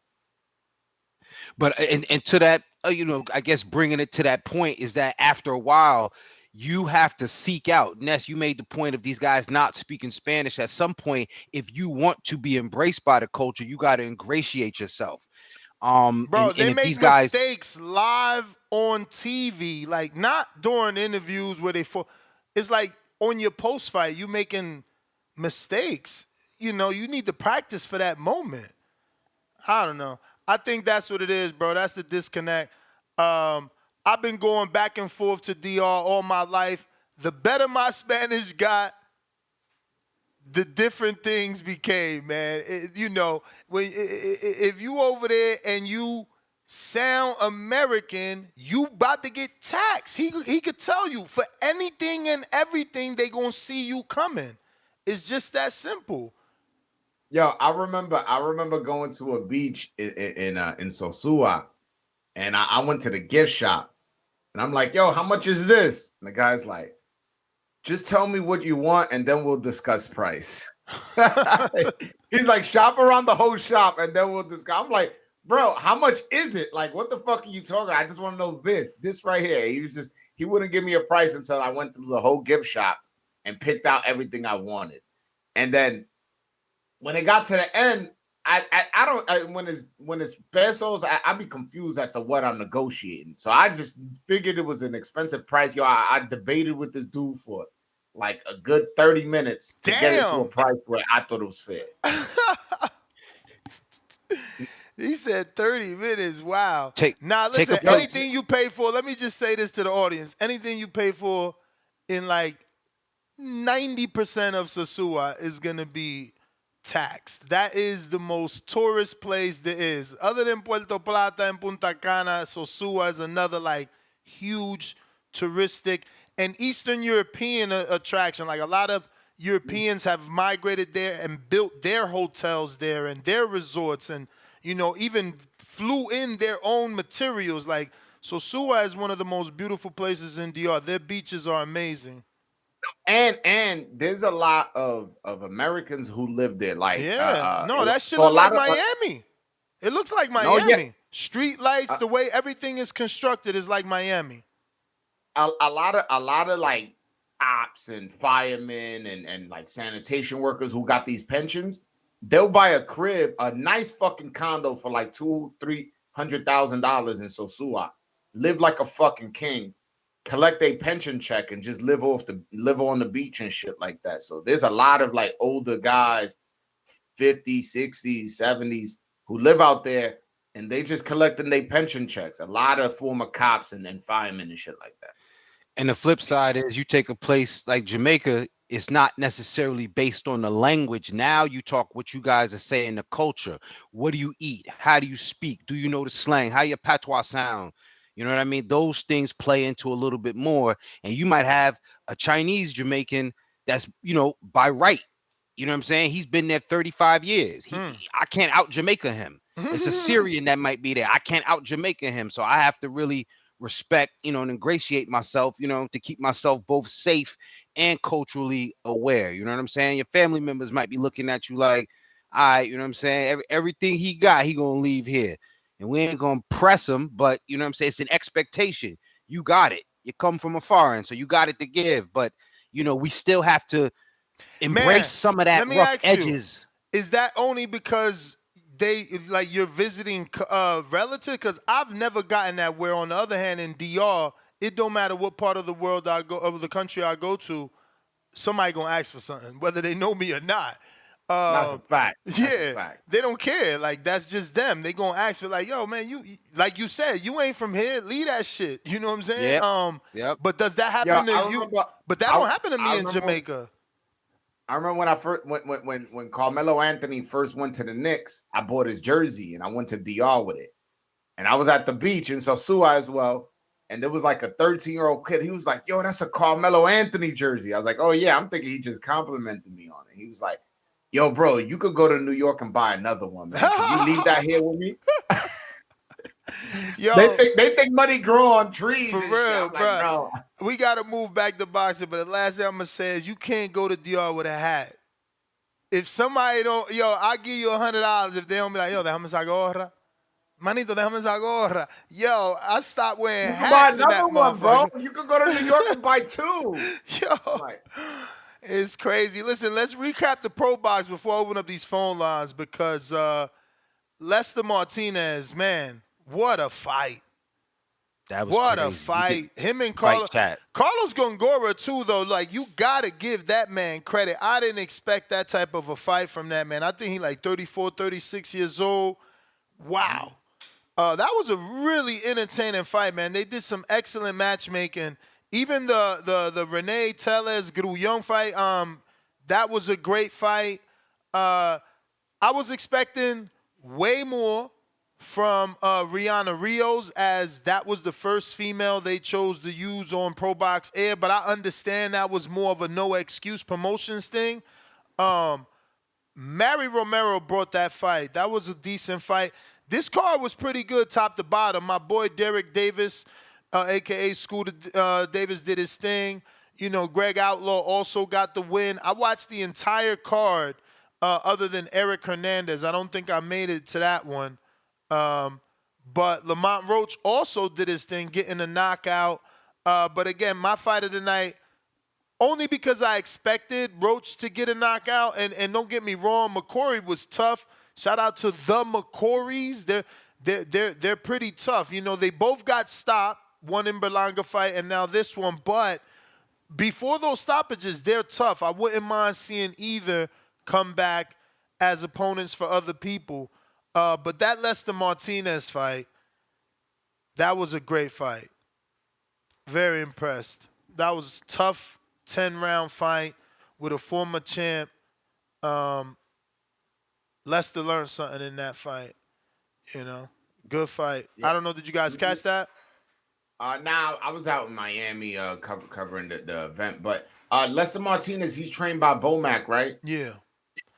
Yeah. No, I had gotten a call from somebody from that camp where they were trying to get me to interview him because they, just for the Latino market and stuff like that. And they were telling me like, yo, he liked that, and so I've heard good things. He's fought and beat a lot of Dominicans. He's beat Puello. He's beat Carlos Adames in the amateurs. I'm trying to think who else he beat. He beat a couple guys in the amateurs. So I mean, all that makes sense because he big as hell. He won 6'8". I know. Whenever he beat those guys, they were at the same weights, but it still makes sense. You know, he's obviously big boned. He was able to move up before all of them. Yeah, man. Adames, man, what's up? Oh my God, we supposed to stick to this script, but fucking hell, that Gachet fight, bro. I wonder did he overlook him? Did he not get a full camp? This dude needs to settle on a trainer too. He needs to settle on a trainer. This flip-floppity shit is crazy. What's up with these guys? They're like ping pongs. It's his manager. Leo, listen, and that's something. Who's Bob his manager? What's his name? What? Who's the manager? What's his name? I don't know his last name. His first name is Jorge. But yeah, no, it's management. Adames told me he was comfortable with Bob Santos. This is something he said on my channel, but he listens to his trainer, but his manager, and because he understands his manager is the one who's invested financially, and he wants to respect that. That's what he's told me. He's trained with Barry Hunter, with Hector Roca, with Joel Diaz, with Bob Santos, with Ismael Salas. That's 5 trainers, and I'm probably missing a 1 or 2. So he's just I'm agreeing with you. He's very flippity floppy. He needs to stick with one trainer and learn as much as he can from that one guy. Because one camp, you're not gonna learn everything from your trainer. Yeah, man. I didn't like his performance at all, and it also makes me wonder just how good he is. It really does. Yo, so let me ask you, because you know we've talked about it a lot on the show, Joel. It's kind of like an unfortunate tradition of Dominican fighters. They get a little bit high on the hog, they get some money, they start to live. Is this and I started to mention I'm giving Elvis Rodriguez a lot of credit because number one, he's sustaining his legacy, and I'm using the word legacy loosely, but he hasn't fallen victim to that. He's had his adversities, but he's still productive as a fighter. I'm asking, is Carlos going through that Dominican fighter phase, or is this just, you know, a bumpy road with the management situation? Because sometimes that stuff can get in the way of the talent. We know he's a talented fighter, or is he not? Like Ness asks, is he not what we think he is? Well, I haven't heard too much in terms of that with the partying and the drinking and shit like that. I haven't from Carlos. I haven't heard that. I usually get a phone call or two when somebody's going crazy in a club. Like I've gotten, you know what I'm saying? They're like, "Yo, check your mans." I'm like, "What are you talking about?" Yo, your man was out in this club drinking, popping bottles. But I haven't heard that with Carlos. I'm not saying he doesn't, but I don't think it's that. I think what, there's a man? lot of Me and Carlos got shit faced in Mexico. Fuck out of here. I'm not saying I literally just said I don't know. I literally said I don't know. Nah, but it's Mexico, bro. We chilling. Me and Donito got fucking hammered in Mexico. That don't count. And when it's a vacation, it's a vacation. We seen Canelo drunk. You know that's what I'm saying. So, you not in camp. You're not in camp. You celebrating, you getting an award. What you supposed to be? Perfect. Yeah, I haven't heard too much of that. I know for a fact Carlos Adames blows up between camps like that. But that's let me rephrase that too. Let me rephrase that. We definitely didn't get shit faced because I don't drink like that. I'm a social drinker. You had a good time. We had a few drinkies. Some libation. Oh, that's a good fight. I think he knocks him out, though. You trying to get my man hurt. They saying Dakota Linga and Polanco.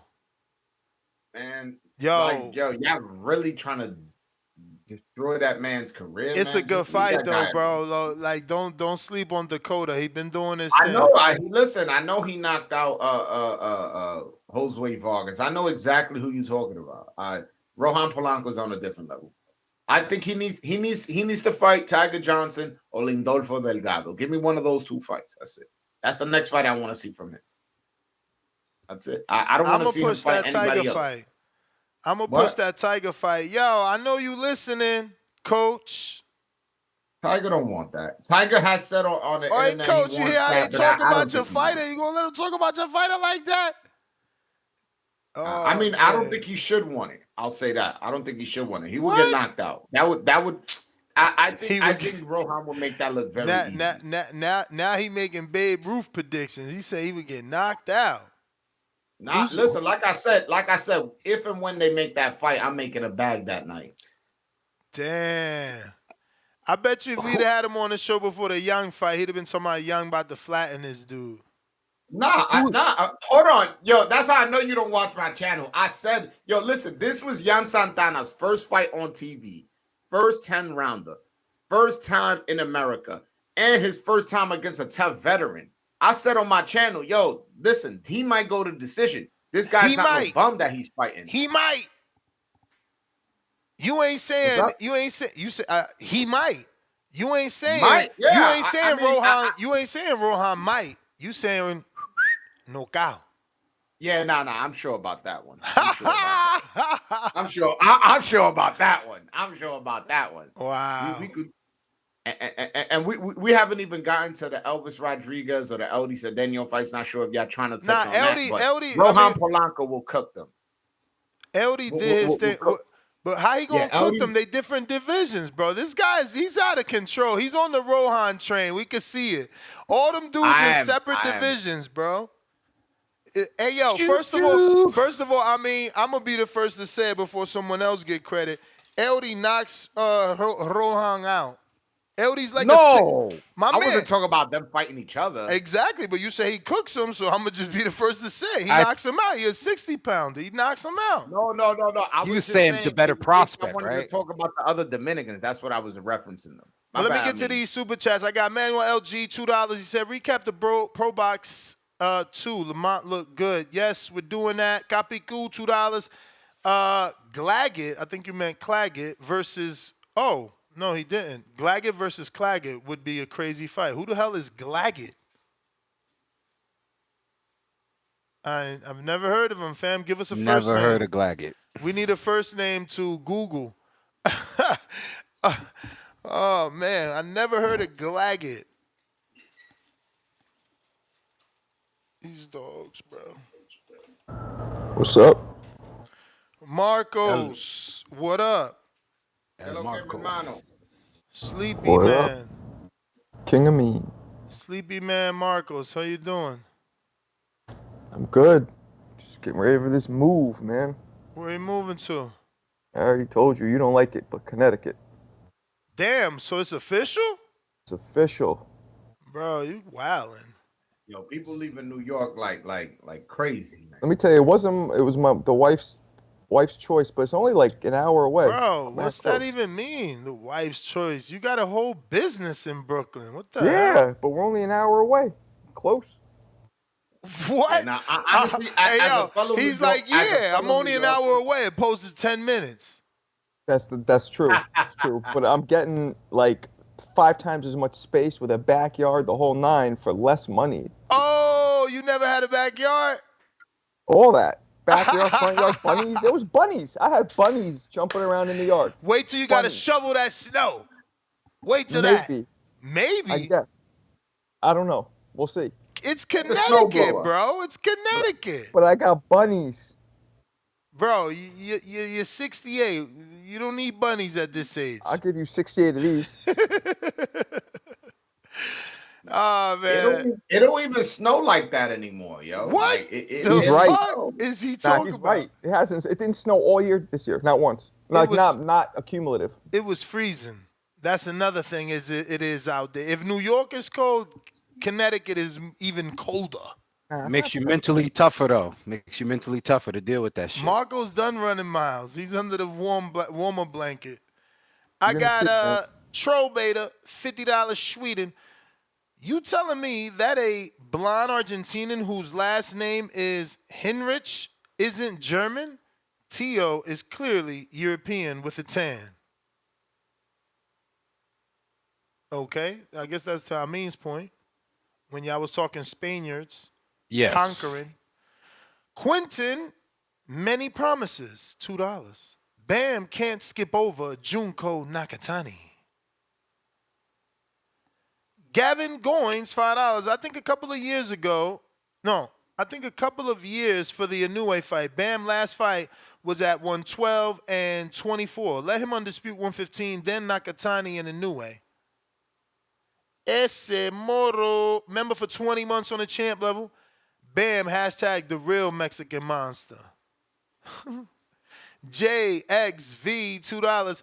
Tank fans don't care about legacy, resume, or belts.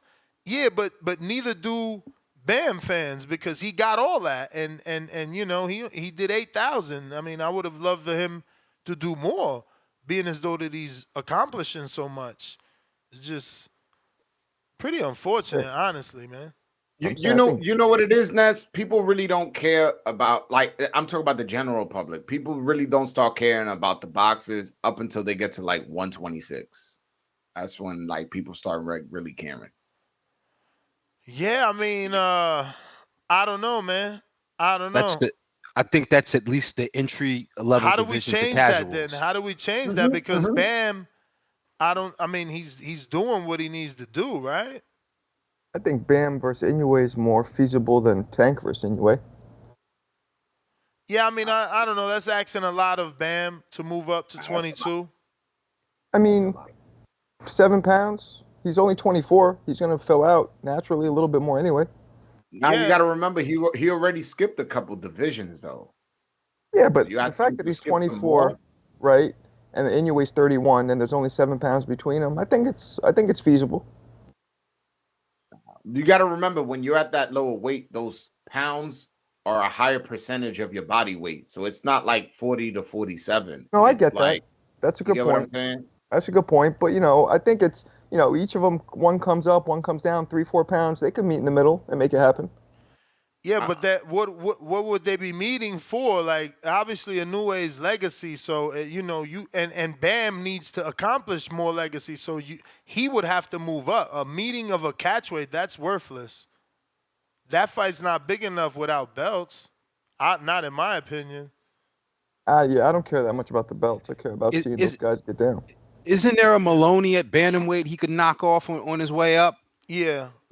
Yeah, see, like that's what I'm thinking. To do that, work his way up, and if he feels like going up to 22, that's fine. But he doesn't really have, at this point, to me, he doesn't have to go up higher than 118. Marcos, we could get to the callers, right? I'm assuming you didn't watch the fights. Of course. Yeah, Teo, of course I watched. I watched Teo fight. I watched Bam fight. Sure did. You watched the Marko Hook fight this weekend? No, I did not. Did you watch the Dominicans fight? Did you watch Eldy Cedeno? Did you watch Yan Santana? Did you watch Rohan Polanco? Did you watch Elvis Rodriguez? I don't really watch Dominicans fight. It's just get this dude off the channel, man. This dude, he don't watch boxing, bro. He don't watch boxing. He only watches history. Yeah, I saw Elvis get dropped and then complain that the shot was on top of his head, which is where it should land. So, But did you see him come back and drop him in that same round? Did you? Yeah. That part? Oh, okay. Yeah, Elvis could fight. That was exciting. That one round was super exciting, but then Elvis controlled the tempo. He's like, "Fuck that! I got to run away with this win." Now people were trying to shit on Teo, but I thought Teo looked good. What? Because he didn't knock him out. Wait, look good? What's your definition of look good, man? He was on his Roy Jones Jr. light diet Roy Jones shit, leaping in with the hooks, clipping them clean, dancing on them. I thought he looked pretty good. What? Right? Yo, bro. Okay? he lying. He didn't watch the fight. He got caught. He got caught lying. My man, Roy Jones, bro. Are you okay? He was on Roy diet. He got caught lying. That's wild, bro. I was there live. Don't do that. Not Roy Jones. Bro, I watched it. I watched it live. He lying. Anorexic. There you go. Yeah, he did not look like no damn Roy Jones. If anything, he fought with his back off the ropes too much of the fights. Yeah, no, he did. Like bro, when did he look like Roy though? Nah, when he was dancing. That was a wild statement. You guys know I love Roy. Matter of fact, look, you guys know I love Roy. But do a video saying that shit. I would see if it go viral. That he was looking like Roy in that fight. No, I'm not doing that. No. No, you can find like footage of Roy throwing the hook and Teo throwing the hook. It would look great. Nah, I thought, but I did think Teo looked. I thought he got a lot of hate. I didn't think he looked that bad, personally. I mean, he was getting caught. Bro, a lot of hate. He got hit more than any other elite fighter I know. It looked to me like sometimes a fighter gets in there, right, and they know their level's above somebody, and they know the person we can't gotta hurt stop them. doing that. We did this with Cambosos. Then we did it with Sandor. We did it with what's the other guy's name? Nakatani, the tall kid. We gotta stop giving this kid passes. Every time he looks back, he fights to the level of his opposition. Like, bro, it's time to not fight down. You a roller coaster. We can't even. Yo, shout out to Cliff in Connecticut. You know, don't ever call him a fucking a casual. My man put $7. I never would have thought Teo was going to decision with Claggett, bro. A dude that got 7 losses, never had a world title fight in his life. He's 35 years old. He's 35 years old. He did so good. He's scheduled for the show on Wednesday. He deserves the highlight. Well, didn't the same thing happen with Teo fought Jermaine? Stats. Top Rank said it. Check the punch stats. He never landed. Nobody landed that much. Teo never threw that much. That man made Teo work. Teo's heart must have been busting through his chest. Meanwhile, this guy told me he looked like Roy Jones. Beat it, man. You liar. We caught you. Roy Jones diet version. Diet version. He never been on a diet. Nobody even know what that means. My point was, I didn't think he looked as bad as everybody thought. That's the bottom line. Yeah, he does fight down to his competition. That's what he does. I thought he looked as bad as people saying. I thought he got roughed up. I thought he got touched up a lot more. Yeah. Never dropped the dude. Never hurt him. Nah. You wildin'. You didn't watch it back on TV then. He certainly hurt him. He certainly hurt him multiple times, at least two times with uppercuts, bro. He hurt him bad. No, I'm talking about hurt with a point where the dude got a hold with. Bro, he hurt him bad. The fight's about to get stopped. In one, Claggett got wobbled with his feet and everything. Now he killed him with some upper. He hurt him with some upper. Listen, but that's why I want Claggett back. That's why we're gonna interview him.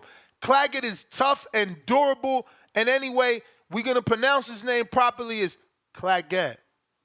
I gotta fight for Claggett. And I want your opinion. Claggett versus Gustavo Lemos. That's a good fight. That's a great fight. They signed him. That's a good in-house fight for Top Rank. And I think Top Rank might have signed Claggett. If not, he's with Eye of the Tiger, who does plenty of business with them. I got Capicu $2. He's recommending Catterall versus Claggett is what he meant to say. Fire fight. The issue with that is Regis. Don't Regis got the Catterall fight? Catterall fight, yeah. See what happens with that, man. Let's see where Regis is at. Give Claggett to Rohan Polanco, man. I don't. That's a tough ass fight. I don't know that none of those guys are ready. Like, yo, Claggett is experienced, bro. He showed that, man. I don't know. You say you watched it. Fucking Marko say he watched it. I don't know what y'all watching. Claggett showed me. First of all, he wasn't even the size of Teo. He was like a whole version skinnier. He was slim. Teo has so much more muscle and just looked the part more. Claggett defensively, hands didn't leave his side. That fucking jab just bam, bam. Bro, he was hitting Teo with double jabs. Like, I don't know what this guy talking about Roy Jones. He looked far from Roy Jones. He need to stop doing that fucking shoulder roll, getting jabbed like you getting jabbed by a Canadian domestic fighter. And I say that shit respectfully because I do want to interview him. I have him scheduled, and he impressed me. He needs to be brought back. B-side fighters like this that perform like that, he ain't stopped fighting. Yo, the commentators was hoping he stopped. They're like, yeah, Claggett can't keep it up. If he dies out, it's over. Teal's going to pick him up. He just, all night, foot on the gas, man. Shout out to him, bro. First world title at 35. He probably fought his heart out thinking like, yo, I'll never get this opportunity again. And the issue with him is, I'm sorry, I'm wrapping up with this. He lacks the power because he hit Teo all night, every round. Every round. He just lacks power. Sometimes you're in there with somebody, right, and you know they can't hurt you. You know you could do what you want, and you lay on the ropes, you play around, and that's kind of the vibe I got. Now, I know Teo's done this before, so there's a fine line between getting rounds in and fighting down your competition. The thing is, I can't call it playing around when you're getting hit. Playing around means you ain't getting hit because you're looking good and you cute, but playing around and getting, he got double jab, like he's doing this show, boom, boom, double jab, and he's getting the overhand right. Like, bro, Claggett was working him. Let's be real. And so, two things. That's why, as high praise as you're giving Claggett, that's why I want people to ease up off of trashing Teo's performance, because Claggett was a good opponent. That being said, I think Teo's game plan, like, I don't think he's as smart as Marko's giving him credit for. I think he thought, not that, oh, this guy can't hurt me. He thought this guy's going to tire out. I'm going to let him gas out. So he did the stupid shoulder roll where he's letting, Claggett shoot the jab, but the jab was landing. And it wasn't until like the fifth or sixth round he started landing the uppercut in between Claggett guard, when Claggett would come with the jab, come forward, Teo take a few steps back or be on the road and then hit him with that uppercut. So I think he had to implement the game plan. It wasn't that he was, I'm just playing around. It was he was trying to figure things out. And I think people got to stop shitting on his performance if you're giving Claggett any sort of credit. And if you don't give Claggett any sort of credit, then you're a fucking casual. Well, I'll say this. I think people are grading Teo on a curve because he's someone who beat Lomachenko before, beat Josh Taylor before, has called out Tank, is calling out Terrence Crawford. So if you telling me you calling out Terrence Crawford and you struggling with Claggett, I'm grading you off that. It's not that Claggett is this bum that he should have just ran over. It's, yo, bro, you want Terrence Crawford. That's what you saying. You saying that you want Tank. That's what you saying. All right, you want these big names. These are good fighters. What are you doing with Claggett? Bro, going 12 with Claggett, not dropping him. You're absolutely getting right. all swollen up. You're getting absolutely touched right. up. I can't. I was watching that fight. I'm like, damn. Yeah, what would the Tank not do dropping here? him part, the dude's only been knocked out once out of the 8 losses. Like, he got a chin. We can't keep shitting on people for not knocking everybody out. You saying he been knocked out before? Is that what you're saying? He been knocked out. And Teo couldn't do it? Yeah, He once. been knocked out. He been knocked Once. out. He has a chin. He has a Only chin. once. All right. Well, I'm just saying he's been One, knocked out. hey, before. yeah. I don't like how Roma dudes- and Josh Taylor. I don't think it's much for me to ask him to drop Claggett. That's not No, it's not much for you to ask for it, but for you guys to look down on him because he didn't knock somebody out, like, this. Come on. Like, that's not what I everybody said. I out. said knock down. The thing is this. The thing is this. It's like Shakur said. I never fought a guy with 7 losses. Okay.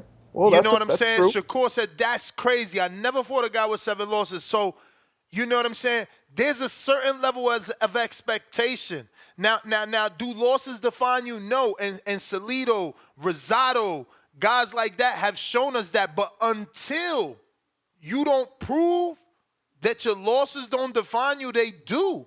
So for Claggett, he needs that win. We weren't expecting him to get it over Teo, and we certainly weren't expecting him to give him a 12-round fight like that.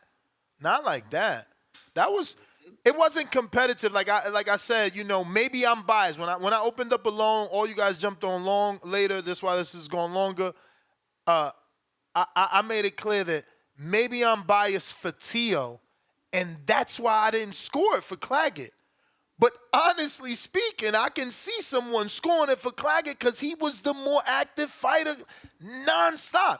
You can make all the faces you want, but your scorecard is going to indicate that you've seen the cleaner, more effective shots are from Teo, not the activity, not who landed more round after round. For you, your excuse to giving Teo every round is, well, he landed the bigger shots. He was landing uppercuts. He landed the bigger shots, but he was getting outworked in between the 1 uppercut or the 2 uppercuts. He was getting outworked.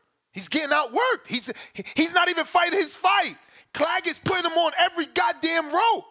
So stop making faces, because I don't believe you watched the shit. First of all, you called him Roy. Now you're looking at me like my assessment is wrong. You need to rewatch that fight for real, because he fought from Roy and fuck. Yo, Ness, shit. You drunk? He looked more like Carlos Adames than he did Roy My Jones. man's he had a hamburger. He had a hamburger on the left eye, bro. He did. Both his shits were swollen. Yeah.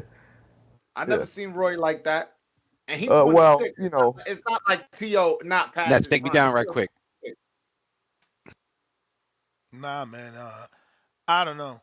That was an impressive performance to me on behalf of, Claggett. But let me go ahead and open up these phone lines. I got a counterpunch from Drew. What up? Give me a sec. It looks like we need to.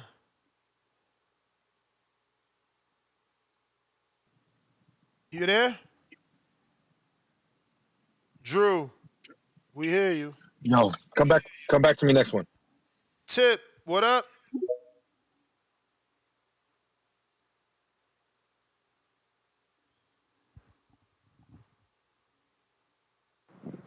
Yo, Tip Bayless reporting. What up? Yo, man, hell of a card Friday night, man. Shout out to Pro Box Nest, man.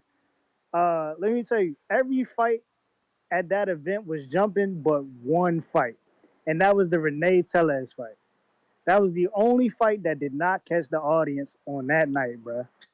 But I don't know why. Martinez, That's because he won. That was an upset. He wasn't supposed to win. Nah, just like the crowd was dead during that entire fight. It's just like one of those fights where it's just like everybody just watching, but it ain't really like, ain't nobody like wild about it. It was like one of those. I just don't know. It was just one of those. That was a good fight to me, bro. He got a stoppage as an upset, bro. He put hands on Alex. Yeah. But yeah, the Lester Martinez joint, bro. I swear to God, I ain't never seen the dude get hit with so much shit and just not go out, bro. Like, dude was out on his feet at least 7 times, bro. I was like, damn, they about to stop it. Nope. Nah. He wasn't out on his feet though. Like, I watched it on TV. You watched it over there. Like, I get what you're saying because there was time where Lester had like a good 4-punch combination, but. Bro, Gongora has a solid chin, bro. I don't get it. I don't get how he didn't even go down. Like, bro, he be looking like he ready to go. Fuck, bro. That was a really, really good fight. They really did that on the matchmaking. I don't know how they gonna get somebody. They already was saying, bro, it's been at least 2 years worth of rumors that it was hard to get him a fight. And I'm gonna pause your time. And that's why there's been all types of rumors about Lonnie B taking it, not taking it, and all types of excuses. And now Gongora took it. They gonna want more than what Pro Box can afford to pay to fight him. He showed he's durable, bro. I mean, Gongora hit him with everything he had too. That was Gongora's. I guess that's like his last hurrah, man. My man really, really fought, bro. Like, he impressed me, man. I swear. 34 or 36. I can't remember what I saw when I checked it, but. Fucking hell, Gongora impressed me. Yeah, and then the Rihanna Rios fight, her opponent brung it. The first couple of rounds, bro. Hell yeah, Romero. She was losing that fight. She lost that fight, bro. You think she lost?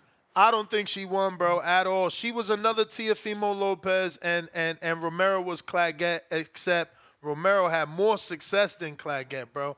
She started being Teo towards the late rounds where she was able to land an uppercut hook combination. She started digging to that body. That's all she was looking for.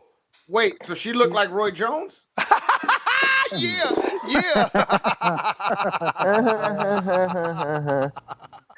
Yeah, no. Around the 6th round, she found a body with that left hook, and she just started tearing it. Yeah, bro, but it was only an 8-round fight, wasn't it?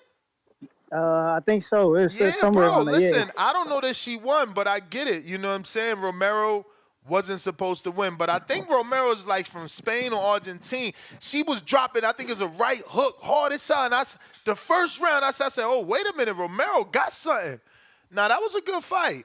Pro Box, they did their thing, man. They did their thing. That was a great card. They did their thing. Yeah, bro. More promotional companies gotta bring fights to DC, bro. Like, DC can definitely be a major fight city again if they start bringing names out here. We had live complaints. The ticket sales was way too high. Like, we had people from DC calling in saying they didn't even go.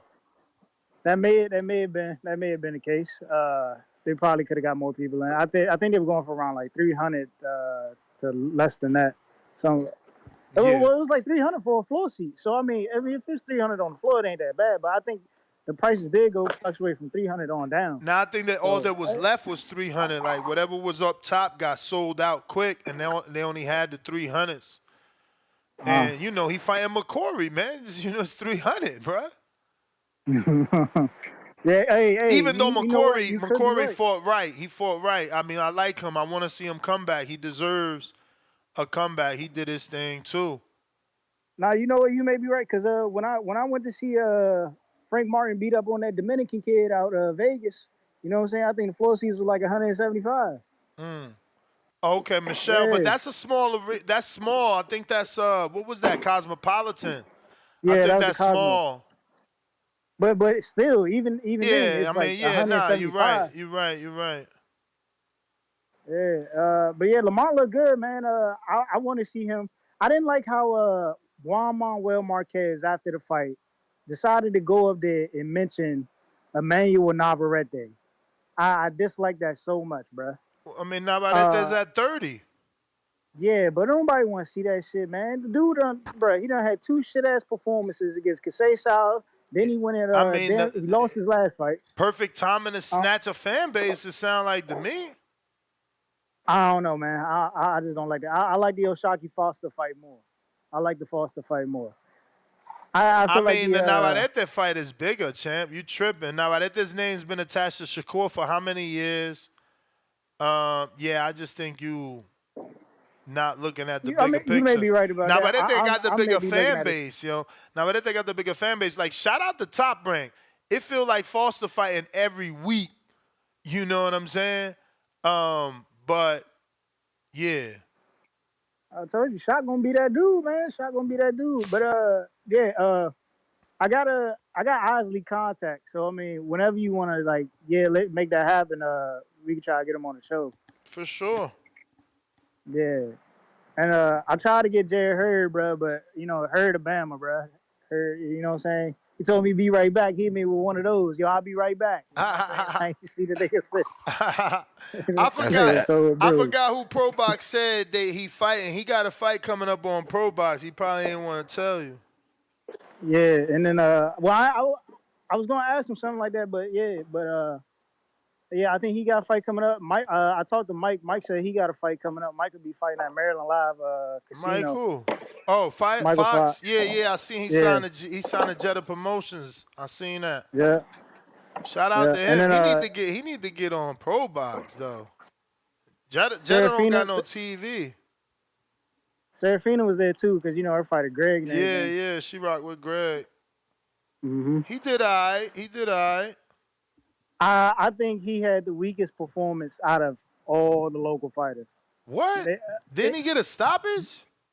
He did, but I expected him to do better, is what I'm saying. I expected him to do better. I watched it on TV. I ain't really see too much wrong with it, bro. He got hit a little bit, but not as much as Teo.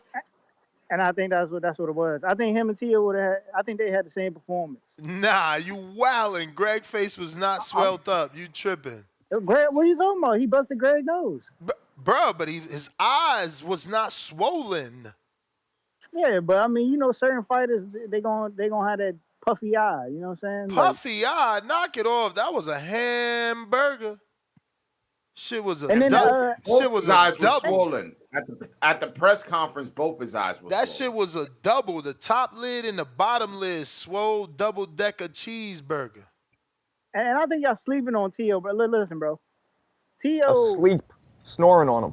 This guy called him Roy Jones, so he ain't sleeping. Roy Jones, Mini. Mini. He keeps saying.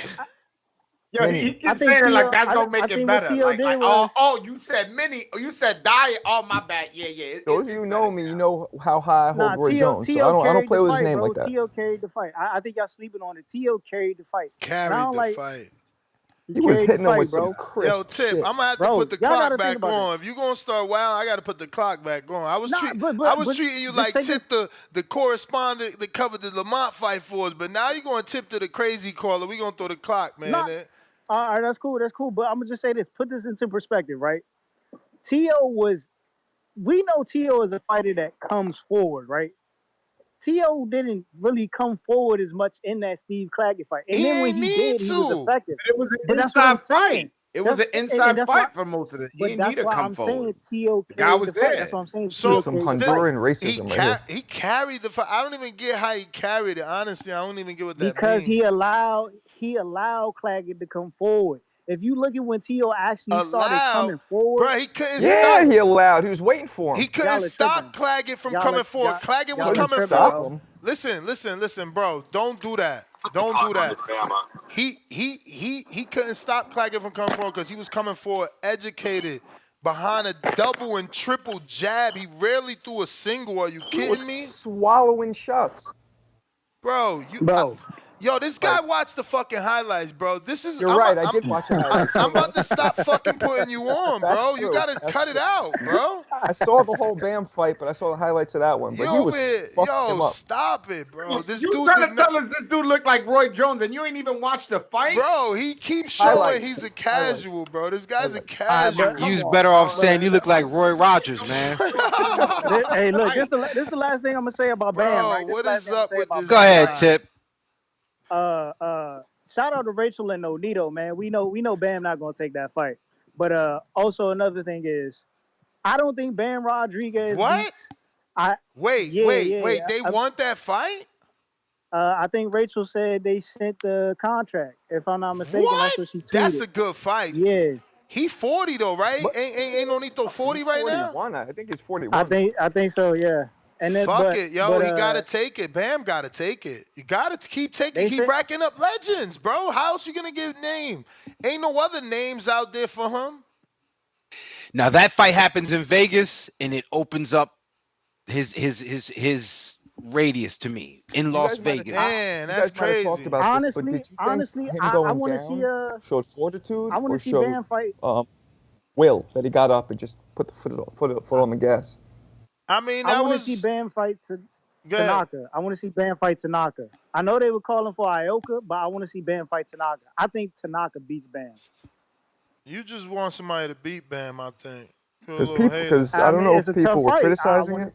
Fight though. That's a good fight. That's a really good fight. fight. I like that. 50-50. I don't know who Tanaka is, man. I want the Nonito fight. I don't want to see Nonito fight anymore, man. Nonito. If he ain't retired. If he ain't retired, he should. And I'm cool with him. I'm not disrespecting him, but he should retire. He's had a lot of rounds. I mean, he's just a think about legend. this. He could just. You know what I mean? Enough's enough. Nonito's good. I was just in Orlando Bam with moving Nonito. up to 118. Nonito's about to be 41, right? Is he gonna be at Nonito's 115 about for a to be bit? 41. I don't know. Hard to tell. Nonito's about to be 41. Ioka's 35. Tanaka's 29. You know Yeah, what I'm we saying? got to Give me- take the give me- 41-year-old out first, man, before he gone. Man, what's with you and man. beating up old fighters, Ness? You want to see Tyson knocked out? What's going on? I want you next, man. You an old fighter. That's what I want. I will light you up. Yeah, with a lighter. With some lighter fluid. Hey, we need Lester Martinez versus Edgar Berlanga, man. That's the fight. Nah.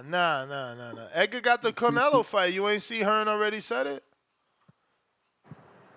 Nobody, man. Come on, bro. How about sent me Lester something. Martinez? How about Lester Martinez versus David Morrell? Lester Martinez, David Morrell. Nah, Morrell got to fight. We can't wait.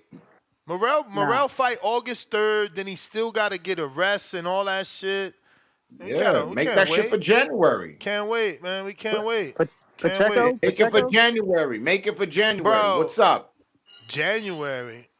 Bro. Diego Pacheco. Pacheco got to fight. They don't want this. They don't want that work. Well, shit. Matter of fact, so shouldn't Christian and Billy be taking a step aside if he not getting Canelo? And Billy got to fight. Even them Billy too. I like that. And Billy I like got to that. fight. Where y'all at, man? Y'all some fucking casuals. And Billy fighting Derevyanchenko. Another 40-year-old. That's what you got to do, Bam. Follow the green print. Everybody got to beat people up Marko's age, man. Go ahead. All right, Tip. We got to beat up people Marko's age to make a name. That's how it goes. Drew, what up? Yo, can y'all hear me? Yeah. Loud and clear. let me. There's a lot I want to cook on and burn. Real quick, Ness, I know what you meant by Oscar wasted time with Chavez. After he fought Chavez, Ness, he fought 5 times, and 2 of those guys was Camacho and Whitaker the next year. Yeah, man. Like I said, I ain't a historian, man. I got to get you some ginkgo biloba, Yeah, they were Ness, old, so your brain, so your memory. As far as Bam, I like what he did. I like Bam. But I mean, let's stop it, man. He ducking that Junto smoke at 118. When Junto was at 115, I want to go back down to 112 so my brother can get the belts. So, but pump the brakes on Inoue. He got another 27-year-old Japanese to deal with before he could even think about going to that Inoue showdown.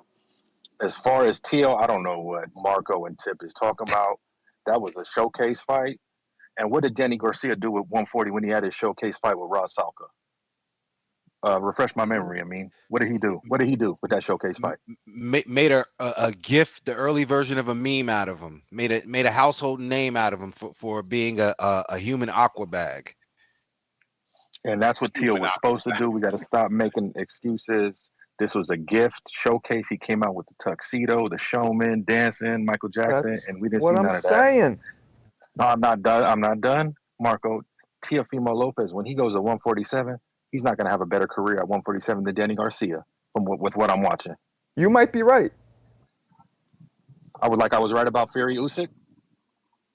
Oh shit! You throwing grenades? Relax. Oh yeah, Marko, because you didn't watch the fight, Marko. You said you disrespected Roy Jones when you said. You know what? Roy Jones I might have to. I might have done that a little bit. My bad. You guys might be right at this point. Roy Jones. I don't know why Marko comes on here and lies about watching fights.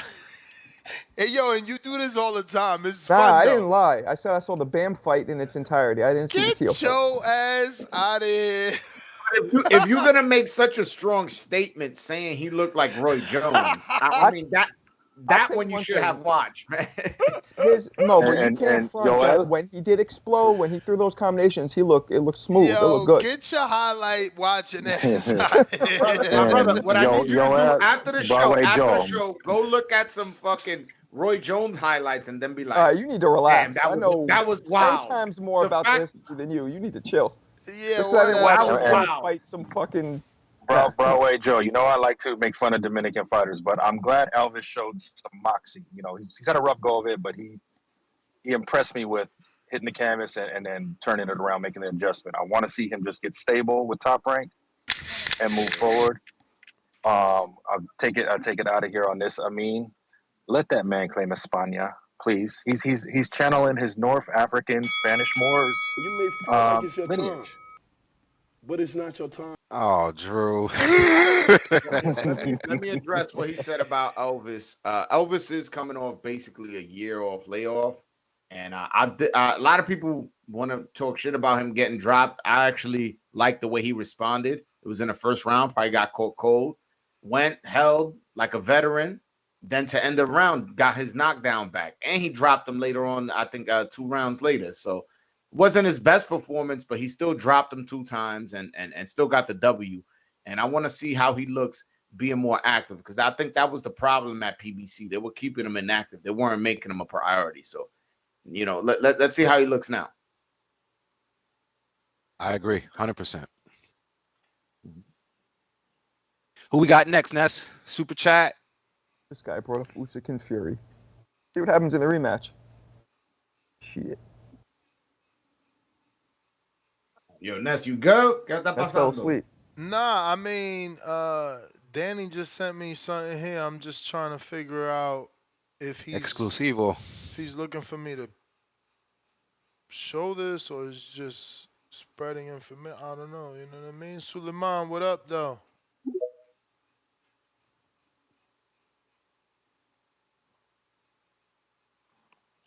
Good morning, Esther. Good morning, Esther. What's good?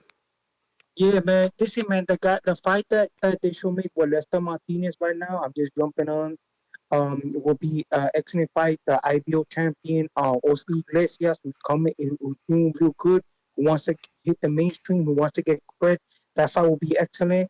The IBO is producing high quality champions now. Like Gongora is a testament to that. If he could handle Gongora, I think he could be able to handle the IBO champion, who's a 168 pounder, and he's itching for high quality fights, and nobody wants to fight him. He's like a poor man's David Morrell Jr. And David Morrell is moving up, and he has a fight. So that fight will be excellent. He doesn't have a fight right now, and he's calling out everybody. He's calling out all the champions. You know what I'm saying? So the other thing is, in the Teofimo fight, Teofimo showed me in that fight that he overtrained. He overtrained. I think he's trying to cut get a lot of weight to make the 140. I think if he moved up to 147 and he set down more of his punches, you create more punching power, and he could acclimate to that division better. Also, in that fight, he was fighting too much on the inside with Claggett instead of backing up, because Claggett was pushing him to the ropes a lot. So, and Claggett, he started his career at welterweight. He was a Canadian welterweight champion. He also had another belt, a Canadian belt at welterweight. Then he moved out. He boiled himself down to 140, and he picked up those other regional belts. He never fought a 12-round fight, but he has won championships at 10 rounds and regional belts. So he was a high-quality opponent, and he's also a hard fighter. That's why a lot of people don't want to fight him. Highly ranked. He had losses, but he kept on moving. And Latino fighters have losses, and they move up. So, you know what I'm saying? They move up. So, in the rankings, like you mentioned Orlando Salido in the show, these guys, he's a Latino style of fighter, and he was connecting, like you said. But the problem is, like, this guy is very game, and he's the premier fighter. But if that fight right there was two A and B fighters, you won't be surprised that would have been like a split decision win for Teo, because the guy was connecting. He got these little pity pat punches on the inside, and he was connecting. And I agree with all that, except at 47, I don't think Teo hits harder. I think it'd be more challenging for him at 47. I just don't understand, like, who Claggett beat for people to say we were, overlooking him. It's not like, damn, look, he beat, Richardson Hitchens before. Like, why we sleeping on him? He beat, Gabriel Matias before. Like, who did he beat? Like, yeah, he has experience, but who did he beat? I don't understand why we weren't expecting more of a dominant performance from him. But it's not your time. Well, just think about what you said, though. He ain't beat nobody, but he's been in the ring with some guys that gave him the experience enough he was able to be educated using a double jab, like Ness is saying, coming in with a high guard, keeping the pressure, cutting the ring off. Like, he was doing those things. Like, that's what experience gives you. So he didn't use it to success, but he certainly gave Teo a hard time. And I think that, I don't know if it's because I'm watching the Canadian fighters or I'm used to watching the UK guys. You got to look at those losses and sometimes say, okay, this guy should be a tough out. And if Teo puts the beats on him, that's what makes him special. Well, it was a good fight. Well, my thing is the way we look at Teo, one of the four kings, a potential, rival of Haney and Tank, and he's calling out Crawford. Since he's putting his name in that hat, when you fight a guy like Claggett, you should be able to dominate him. You should be able to. You're right. He's just promoting himself. That's true. He's promoting himself, but sometimes fighters have a hard time. The problem why it's more critical with Teo is he's had a few fights now. Some even question if he won some of them. So that's why it's getting to that point. But sometimes fighters are just tough. It's a bad matchup. This is why we got to really value the special ones, right? The ones that, get in there and they get rid of all opponents, So, whether they're elite or not elite. I want to agree with something that you guys are saying, and what Joel hit on is that, you're supposed to dominate, but I guess I'm still giving him credit because he was supposed to dominate. He didn't, right? Kind of got roughed up, but he figured it out. You know what I'm saying? I think that's what. No, my thing is that he shouldn't be getting down. He shouldn't be struggling against an opponent this level. Like at this level, if he's considering himself. This is like if not to circle back because we keep bringing him up. Like if Carlos Adames was to fight him, Rohan Polanco was to fight this guy and struggle with him and whatever. He's like, he's coming up. He figured it out. Cool. But like, yo, you already came up. You already fought Lomachenko. You fought, Josh Taylor. You fought these guys. You've already mixed it up. You've been 12. Yo, get this guy out of there, man. Teo ain't had a high level knockout since what? Come? Yup. I mean, because Pedro Campas is not that. Yeah. And he ain't looked at, honestly, I don't like how he's looked at 140 with the exception of Josh Taylor. I haven't liked how he's looked. I got $50 super chat. Let me drop a bomb for my man Sony.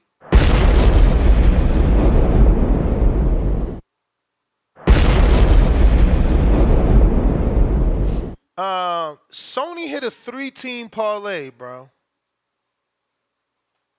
He put Sonny Edwards money line -400.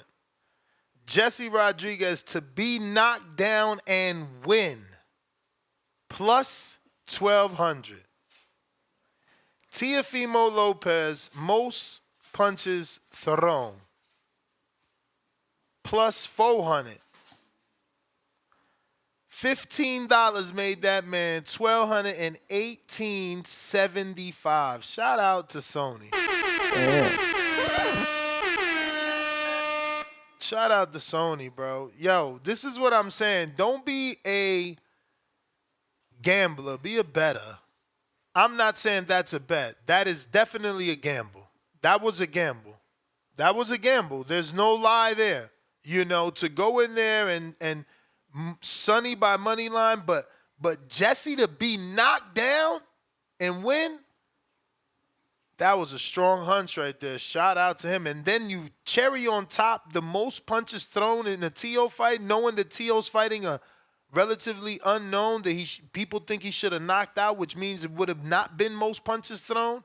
He had to have been feeling that this fight would have gone a distance and that it would be tough. Shit. Good ass bet, man. I hit the Platano parlay with that Carlos Adames Pollo. I made a nice little pretty penny. It was a plus 609 on that one. So I made a nice. Yeah, I put 200 down, made 1,400 back. You got balls, $200. Last time Platano parlay, man. Bro, last time I bet $113 was on Jermaine Ortiz versus Jamel Herring. I think it was that fight. I don't know, but that's the last time I bet a whole 100. I ain't betting no big money. These guys be fucking up. And you know what? It always works out that way too. When I bet big is when I lose. Like this week, I hit again. That's 2 weeks in a row. And my bet was a plus 300. I told y'all to copy that. You should have copied it. Because if you bet 100, you gamble, I invest, baby. I know where my money going. My bets are like Google. I don't gamble. I don't gamble. Dominican boxing gonna make me rich. I don't gamble. I only bet, and I don't really lose. You see, the only time I lose is when I don't bet, barely, because I'm always hitting. Look, this is my second week in a row. Hit with a plus 300. Last week was like a plus 110, I think. We got Sony back at us with another fight. Says, shout out to Teo out punching Claggett plus 400. I know that was a brave bet. Gamble. We got Demo $1 cash. Shabby says, y'all crazy. Bam stops doing it. Texas-ish. I don't know, man. I don't know.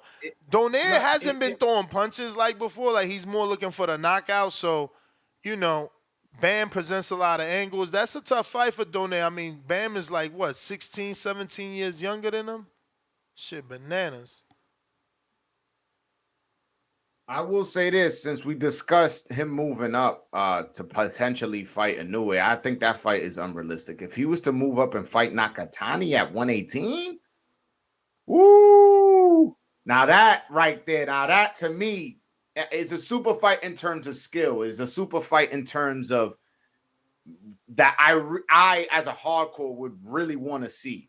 If he was to step up those 3 pounds to 118 and fight Nakatani, I would be as excited for that fight as any fight that could be made in boxing, to be honest with you. Because I'm a big Nakatani fan and I'm a big Bam Rodriguez fan. If you're telling me they getting in the ring together, that's a lot of skills. But I don't think I'm not sure if he's ready to move up yet. But if he is, that's the fight I want to see. You want to get me excited as far as for boxing? Yo, make that fight.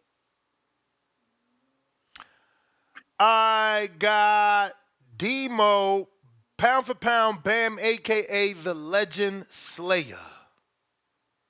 That's why it would make sense to keep going at Nonito, give Nonito his final payday retirement, and if he can knock out Bam, because, you know, he's not been boxing these days. He's been only looking for the knockout, so he would have to change game plan or something. High and Low Sports Centrum, $2. The Boxing Voice is more. Appreciate you. Right back at us. Teofimo Lopez, the Champion Slayer. Right back at us. $2 more. Teofimo Lopez, the King of the Haters. Right back at us. $2 more. The Boxing Voice, only for a friend to go high.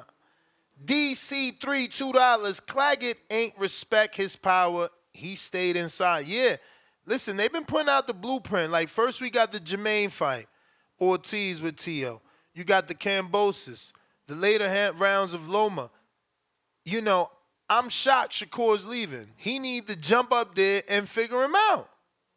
It seems like right now is the time, you know? Now, Teofimo said in the interview that he will never fight Shakur Stevenson. But why? Because of his style? Yeah. Yeah, no, that's purposely why Shakur needs to target him then. Shame him. Shame. You ain't no showman. Show me. You know what I'm saying? He got to. Shakur gotta get himself right with the boxing community. I think that last performance against De Los Santos has soured the fan base against him a little. They are sour, but like, yo, how long are we gonna hold one fight against him? Until he shows us otherwise, until he entertains us. Thank God we got this weekend, right at the Prudential Center in Newark, New Jersey, right? Yeah, I'm not. You gonna be there? You gonna be there? I mean, I'm not. Man, does a pig shit? Oh, I might pull up too. I'm not sure. I'll see You you ain't there. pulling up. You don't watch fights, Marko. Knock it off. Yes, you got about one more of those left.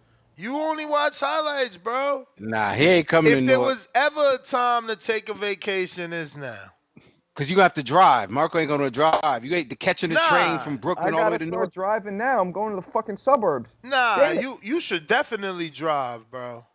I gotta start driving. He could take the train right to the pen. I ain't taking no damn train in no stinking ass Newark. Oh, you gonna drive the Yeah, minivan? Say that in front of the Prudential Center, Jack. He gonna drive the minivan. He gonna drive the minivan with the car seat in the back. Listen, Joel, I'm going to put you on. One of the largest Dominican neighborhoods in Newark, on Mount Prospect. For him saying that, Mount Prospect gonna have all them Civics and Honda Accords on your ass with the louvers on the back, homie. Loud ass mufflers mufflers and just shit. meant, but okay. AH $2. Bam Undisputes top 5 pound for pound. Julio Guzman $5. Stop with this modern era 4 kings of the past. No, excuse me. Modern era 4 kings. The 4 kings of the past fought each other, not compared Instagram followers. Stop being a casual.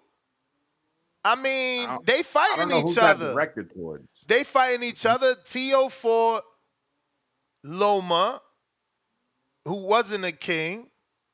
So Teo ain't fighting no kings yet, but Ryan. It's just Ryan that's fought. He's Ryan fought and Haney Tank. and he's fought Tank. Yeah. It takes time, though. Puello versus Teo, Dominican flag from Al Montes. That's a unification. The issue is that Puello is with PBC. That shit ain't going nowhere. Yeah, well, that's why I ain't bring it up. But yeah, I would love that fight. I would love that. But haven't we seen PBC, you know, whether they had to or not, you know, walk a lot of guys, you know, across the street and other places? They ain't never walk a champion over. Mandatories. They ain't never walk a champion over though. Yeah, the WBC, you know, how that's crazy the rule. That's the rule. If you win a vacant title, you got 2 mandatories you inherit, both 1 and 2. So that's the rule. That's been there. Yeah, nah, but I'm just not happy that the second mandatory is a guy he already beat, and and I know that Gary Antoine Russell was getting he's getting the second opportunity because of his brother was a WBC champion for like 7-8 years, and he has that relationship with Mauricio Suleiman. So I mean, things could change though. Be real. If Catterall beats Regis, maybe he bumps up before because they still got to fight Sandor. They still got to set a date, have a camp, fight, relax, vacation, come back, set a date, have a camp, fight. So Gary could get bumped if he stays inactive and Catterall beats Regis in the next coming days. Catterall Regis is signed, so Gary ain't doing shit. PBC ain't got no dates. He might lose that position. The rankings is in October. I hope so, because it's a tragedy that this dude got one scorecard that went 10-2 his way, got a point taken away from Puello, still got beat, and now gets a decision, a mandatory position when he hasn't earned it. It was a pretty clear win on Puello's side, so I was very disappointed in the WBC. I mean, there's always gonna be favoritism though. Like that's like a new dude hitting me up talking about, yo, I do Dominican boxing. Can you come on my show? And you hit me up.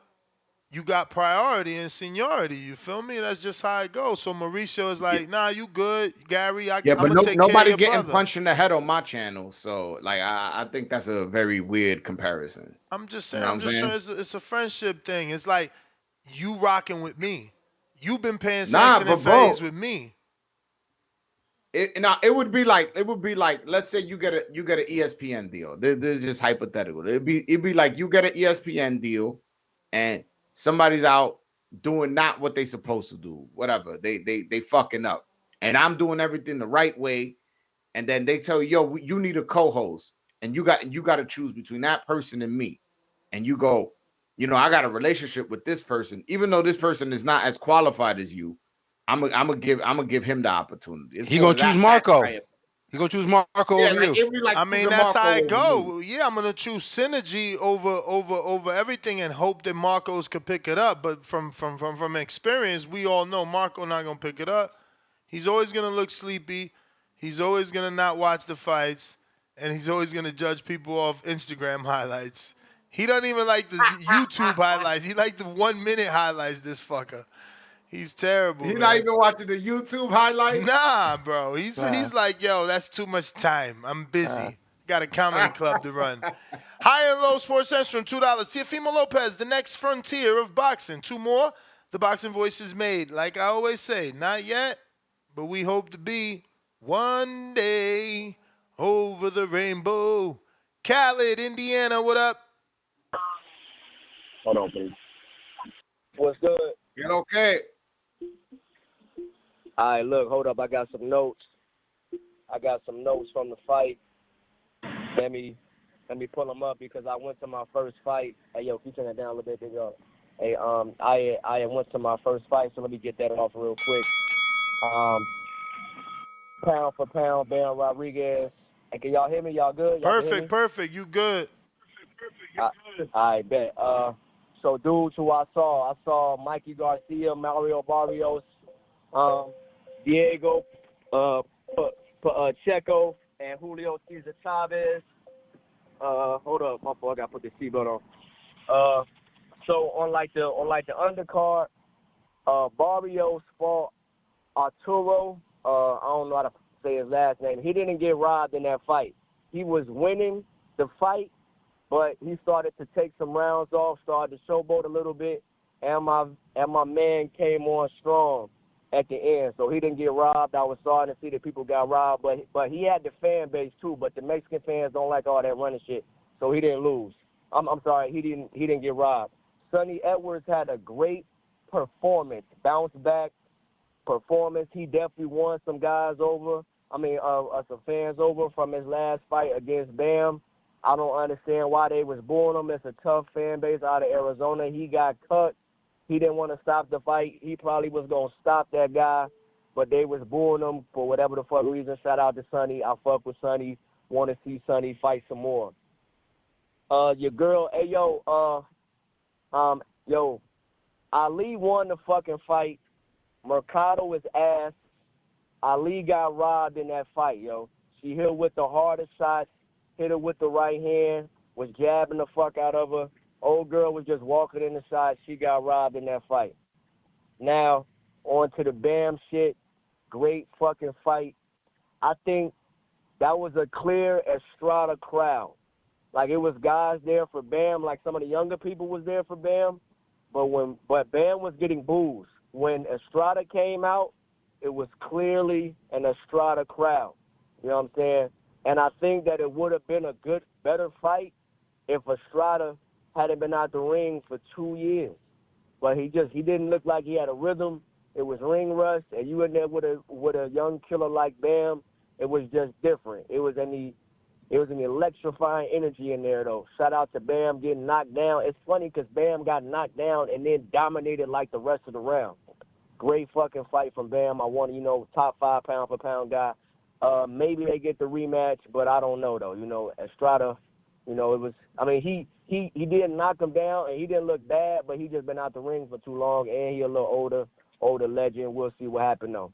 I'm going to look at the Ioka and Tonka fights. They actually fought each other. I'm going to study their fights. I think that Bam should try to unify at 115 first and then maybe go up to 118. In a way, fight is a fantasy You may shit, feel like it's your time, but it's a work at 115, but that's my call, bro. Thank you. All right, Khaled. Appreciate you. Tyron, what up?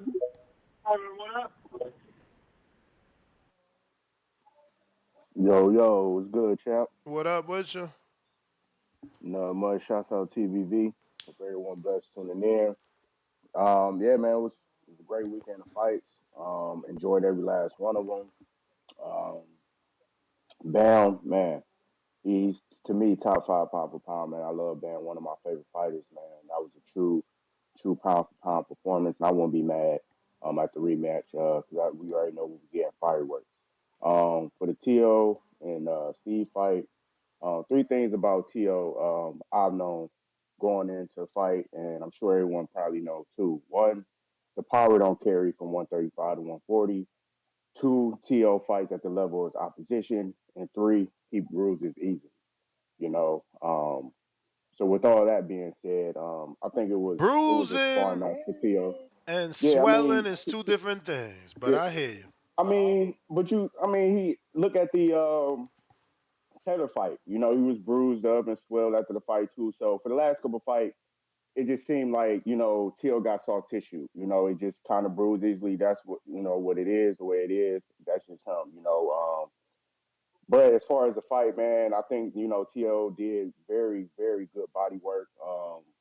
Landing great body shots, the counter punching ability, the punch placements. I like the inside fighting, from going to a fighting with Ortiz to a guy like Claggett. It's good to see Tio kind of in that type of fight. We haven't seen him in that type of fight, inside fighting. He did get hit a lot. That shoulder roll, he definitely did work on. He does that a lot, which leaves him open for shots. But with that being said, I think that he was picking Claggett apart. I like Tio work rate, his output. Yes, Steve was pushing him to do that, but it showed that Tio was conditioned and that he can throw a lot of punches and as well as land them. A lot of people complain about Tio fighting to the level of oppositions and things of that nature, which is correct. The only way that we can solve that problem is put him in big fights. I believe Tio is the type of fighter that he needs his back against the wall. He need a Crawford like, a Taylor like, a Loma type fight like to bring the best out of him. Because I just feel like you fight these guys that's lower than you, he's going to perform at that level. It's just what it is now. I know he was talking about how Bob was saying, he did well but wasn't happy and that he just got to deal with it. And I kind of agree. We know that when we get T.O. in these big type of fights, look how he performed. He beat the top guys at 135 and 140. And again, we just got to put him in these big fights. Like, I don't want to see T.O. fighting guys that he's supposed to go in there and beat. You know what I mean? And when he don't beat him the way that people think that he should have beat him, and now T.O.'s this and T.O.'s that. No, we know at the end of the day, T.O. is special. He has the potential.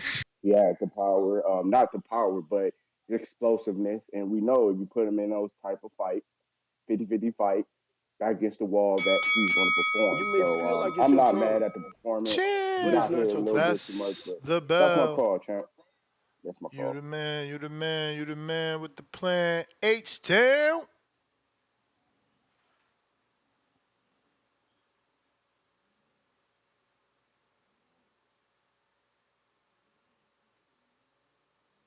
H-Town. Yo, Ness, can you hear me? Yes, sir. Yeah, man. Shout out to this weekend, Body Shot Weekend, man. Body Shot Weekend. H-Town. Hey, man. Lamont Roach, man, had a great fight, man. It was a great fight. Then you go to my boy Elvis. Elvis, felt that power. Started fighting, quote unquote, smart, like my boy Ness said. Smart, not running. Smart. Yeah, man. Hey, shout out to Teo and Steve Claggett, man. The Canadian Mickey Ward, man, went on a 9-fight win streak. Man got knocked out like 13 years ago. Come on, man. We can't say that he's been stopped. This 13 years ago, man. Like, can't use that against him. This guy's a tough, durable fighter. He's coming forward. He's attacking. He's doing everything he can to get the win. So it's a good win from Teo, man. Not a known name, but he's a warrior, man. He fought a grinder. I mean, of course, we want to see Teo knocking people out, man. I think Teo and Devin and Ryan are all suffering from the same thing. They need to be at 147. Some kids are just big kids, man. They just starting to drain themselves, starting to affect them in the ring. I don't want to see Devin at 140 no more. I want to see him at 147. I don't think he's too big for 140. It's affected him. Bam Bam, man. Bam Bam's the man. That kid's a star. I guess everybody loves Rachel in the community and everything, but man, they want to see Nonito out in stretchers or what, man? They don't want Nonito to be able to talk to the grandkids or what's going on. So can Estrada not talk to his grandkids? Bro, Nonito's 41, ain't he? I mean, first of all, he don't even got grandkids. But Estrada, Estrada's not in the hospital dead. He's not tied up to no IVs. Rachel wants to go from Bam then to Inoue. I mean, if he beats Bam, why not get an Inoue rematch? Man, bro. I mean, Bam is pound for pound. Or maybe Rachel want to get rid of him. H-Town. If Nonito beats Bam, it's going to be a war. It ain't going to be something he's going to just I mean, you don't know that. Nonito could catch him in the first round with a shot. He's known to be a puncher. Yeah, but I mean, he ain't a boxer no more. He's just trying to be a puncher. He's going to be taking damage to try to catch him. That's the issue. But again, he could catch him early, hopefully, for him. Hopefully, yeah. Now he's going to catch him in 10 rounds of punishment, Mm-hmm. But I don't know, man. I think as much as we love Nonito, man, I think it's time to, hang it up, buddy. Hang it up. I mean, but you know how this sport is, man. You can't ask fighters to retire. You got to retire them. That's how it works. Yeah. Hey, You may feel like it's your time. yeah, man. But Steve Claggett was a good opponent, man. I mean, like I said, man, people want a knockouts, man, but I think they need to go to 147, man. So I really think that weight cut's hurting these kids, man. They're big kids, man. Look at Ryan and Devin. They walk around like 190 right now. Both of them. That's the bell, player. Yeah, man, I don't know how to get a handle on that. You make the weight. You allowed to fight in my book. You know what I mean? Yo, Ness, before you go to the next call, I got to cut up out of here. All right. I'll be back for the late night, not late night, but the evening show that is King Amin of Essex 1 on IG, King Amin of Essex 1 on Twitter, those championship rounds.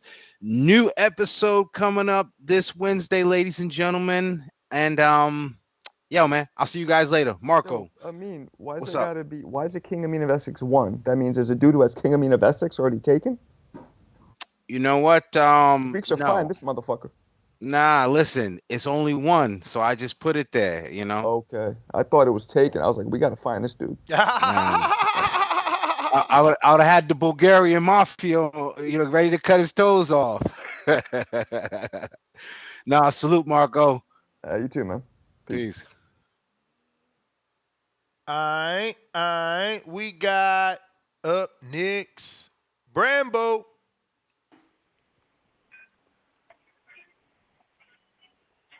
Brambo.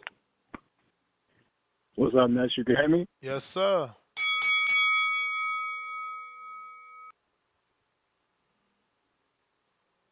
Hello? Hello? Hello? Nada. Superstar AT. So, conditioning? Yo, you had cut out. Are I you thought he there? showed good Yeah, you are cutting out. Are you like on a Bluetooth for driving? Hold on.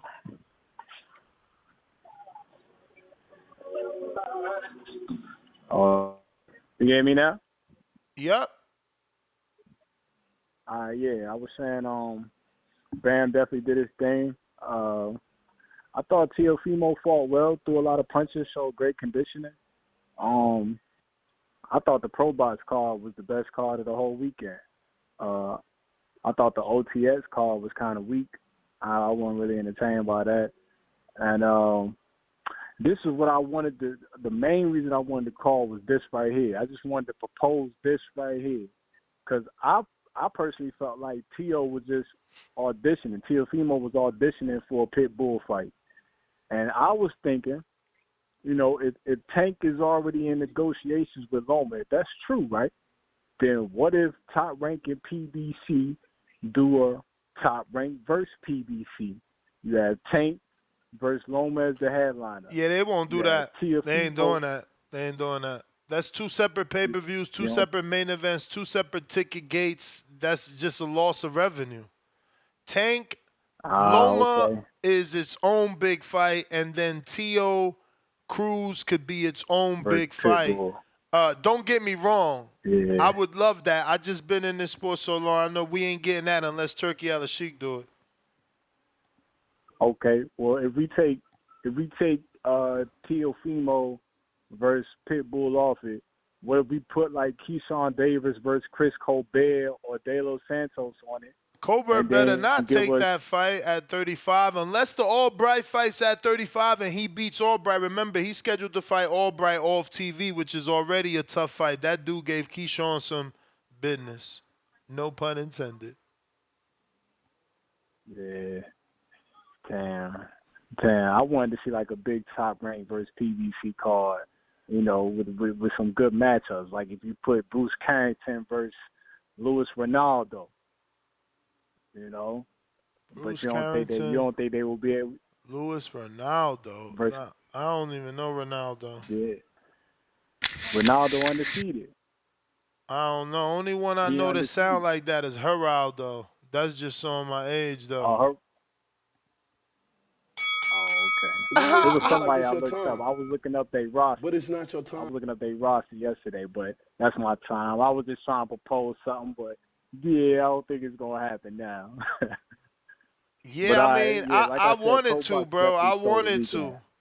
I would want it to. It's just I know how they move, man. It would be good for us as boxing fans. It's just not good for them from a financial standpoint, you know? That's two separate main events. Real quick, looks like we got Superstar AT $5. They can put Teo versus Puello or Pitbull on the undercard of Tank versus Loma. Again, Teo's his own main event. You know, he sells his own tickets. Unless Turkey Al-Sheikh fronting the bill, the promoter's never going to miss out on a percentage that they're going to make from the gate with Teo versus Puello or Pitbull. I hope I'm wrong, but I mean, think about how many times we seen Floyd versus Canelo and Danny Garcia versus Lucas Matisse on the undercard. It rarely happens, man. High and Low Sports Central, $2 more. The Boxing Voice is the Coliseum of Boxing. Thank you, my friend. Leonard Sterling, 5-pounder. Teo said he's the only star left at Top Rank. Is that true? Last week, you said what happened to Tito Mercado. Saw his name on July 27th on the Shields event. Oh, Lord. Tito got to get active, bro. I got to check his resume. Did he fight? Did he even fight this year? Only that one time on Red Owl? Or was that last year? I don't even know, bro. He was so hot last year, man. We got Lake County, $10. Next, second show should be about Norman Jr., Sr. Gave the boxing world a lot of info last night on Mark Nash. Said Top Rank 1's Teo versus Jr. and Stanionis reached out to them for a fight 3 weeks ago, and they accepted. Yeah, I don't know about all that because Stanionis is now with PBC. He re-signed, which no one knows why. Why? Pistol Parkway Mozzie, $2. I'm picking Albright over Colbert. Easy money. Yo, fam. He's still our peoples around here. Marko's from Brooklyn. I'm not from Brooklyn. Oh, perpetrator. Where am I from, Ness? Where am I from? Bulgaria. No, where'd I grow up? You don't even know, do you? Yeah, you called it Hell's Kitchen. There you go. Okay, you did it. You're It you're Daredevil. Took a second, but you You're did it. Daredevil's little brother. Older brother. Took a second. Way older brother? Way older. We got a counterpunch from Fats.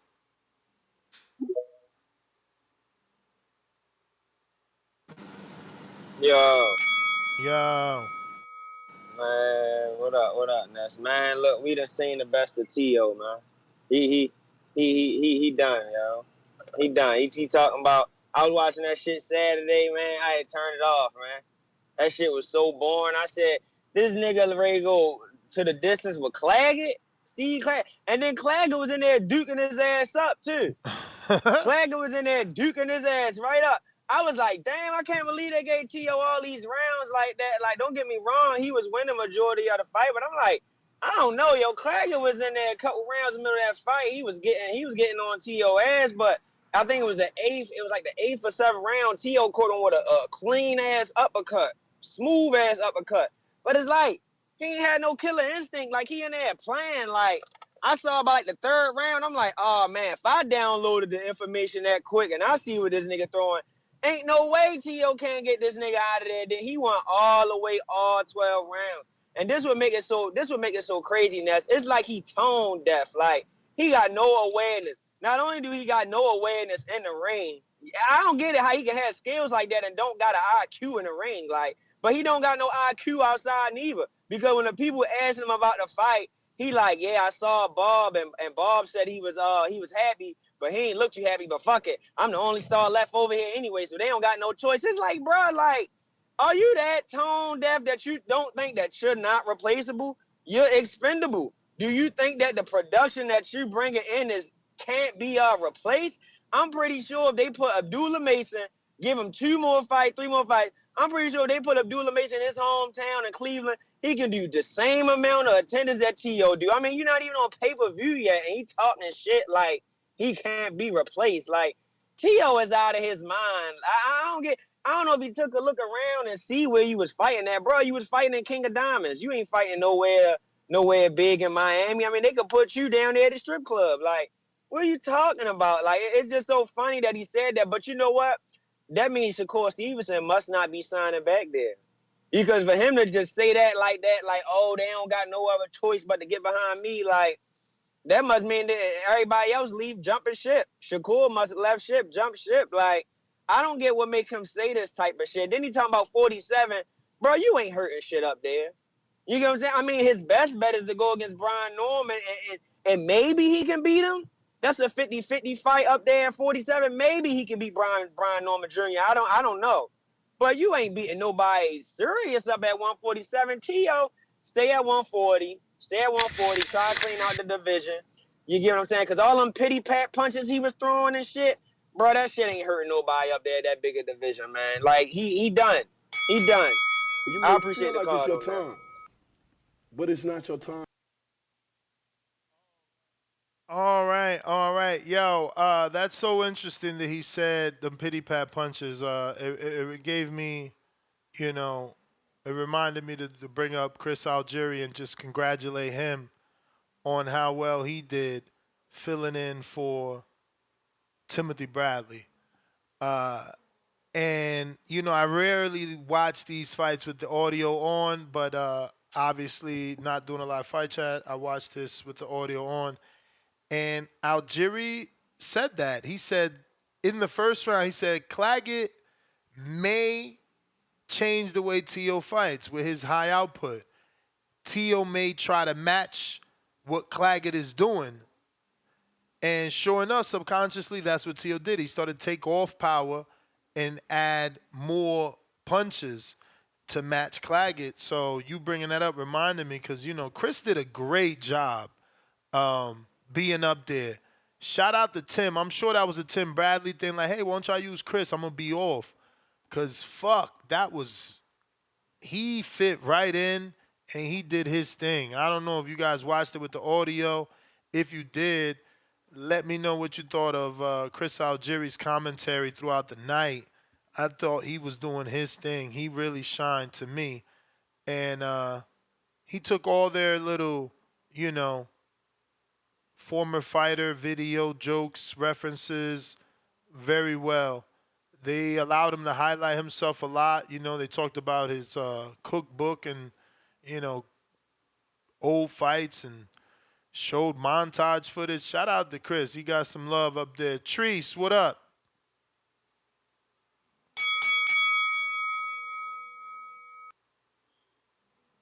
Right now, we're at 223,639 subscribers. If you haven't already subscribed to the YouTube channel, don't forget to do so. It's going to help with the visibility and get us big interviews. Treese, Toledo, Ohio.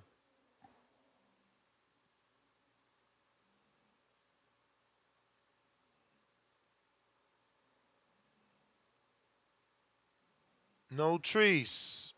That on me, yo. Yo, you hear me? I hear you.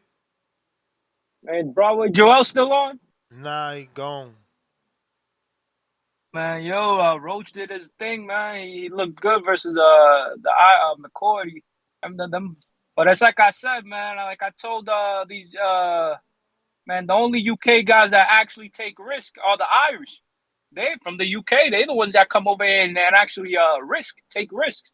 These other England dudes just stay in the backyard and just want everybody to go over there. Salute to them Irish people to coming over here. And that was like Quigley, too, versus Boo Boo. Came over here, took a risk, you know. A little bit more risk-taking we need from the UK. Not everything in Wembley and Blackpool and Liverpool and all them different pools over there. Yeah, man. And Saturday, Teo, you know, I don't know, man. Teo's power is looking like it ain't real. Or maybe Claggett's chin was just on some other level, but Teo was landing clean on him, but Claggett was just coming forward. I think Claggett might be like half Mexican or something, you know? Yeah, man, the Dominican prospects, you know, Cedeno looked real good, you know? Cedeno just slacks with boxers. If you get anybody in there with decent feet, you know, he kind of struggles like versus that Cuban on the MVP card I seen.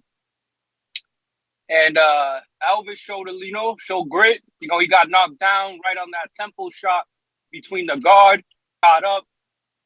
Rodrigo was, you know, trying to get him out of there, but got caught with that check right hook on the ropes. You know, Rodriguez is, you know, he showed a little bit better inside work, too. He showed a little bit more better inside work. He's definitely improved on that. And, yeah, man, who else? Santana. Man, Santana was like, he was like playing Fight Night in real life. My man was having that left hook button pressed. Like, my bro, he didn't get his finger off that button. It was left hook to the face, left hook to the body, left hook, left hook, left hook. But, you know, he showed a little grit, too. You know, I think he got dropped in that fight, got back up, you know, did his thing. But it's like I said the other day, them guys with them padded records in DRPR with all them KOs, we get to see what they really about over here. Oh, Bam did his thing, man. Bam got get in there with old boy, damn, what's his dude's name? Nonito Donaire. Get in there with them, man. Retire all them guys and just keep building yourself up. And for 115 pounder, 8,000 seats is pretty good. That's impressive. I'm out. I'm not saying it's not. I'm saying, you know, can he do more? And I was expecting more because of his accomplishments.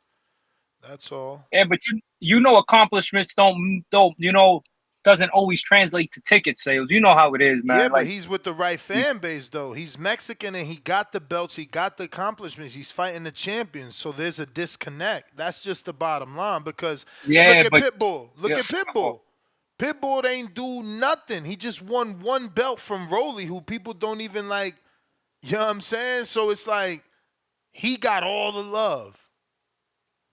I think it might be the weight class too. 115. You know how it is. Like that's a hardcore weight class. Like 115 isn't like a glamour division. People ain't really running to see 115 pounders I fight. don't know. We finally got a guy that he's from Mexico, where that division is pretty healthy in, and he speaks both English and hopefully Spanish, or at Oh, least Bam has, speaks Spanish. or hopefully has Spanish descent. If you don't speak it, but I think he speaks it. Yeah, and this is the new Teo era. This is Spaniard Teo. This ain't Honduran Teo no more. Or New York Teo. This is Spaniard Teo. So get ready, man. He's about to start conquering. No, so I'm playing, but I'm out of here. My bell rang.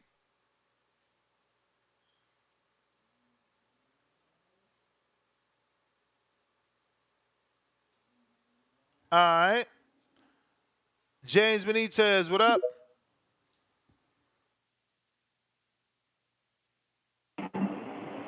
Yo, what's up, Ness? You solo? Ness, You know hear me? it. Gotcha. Yeah, earlier this shit was like the damn Dominican voice, man. But shout out to you as always. Shout out to all the, recurring cast members that pop up and dip off and can't stand to stay for the whole show. Salute to them as well. Teal this weekend, he was mid. I think Teal peaked at 135, and this is probably what we're gonna see going forward.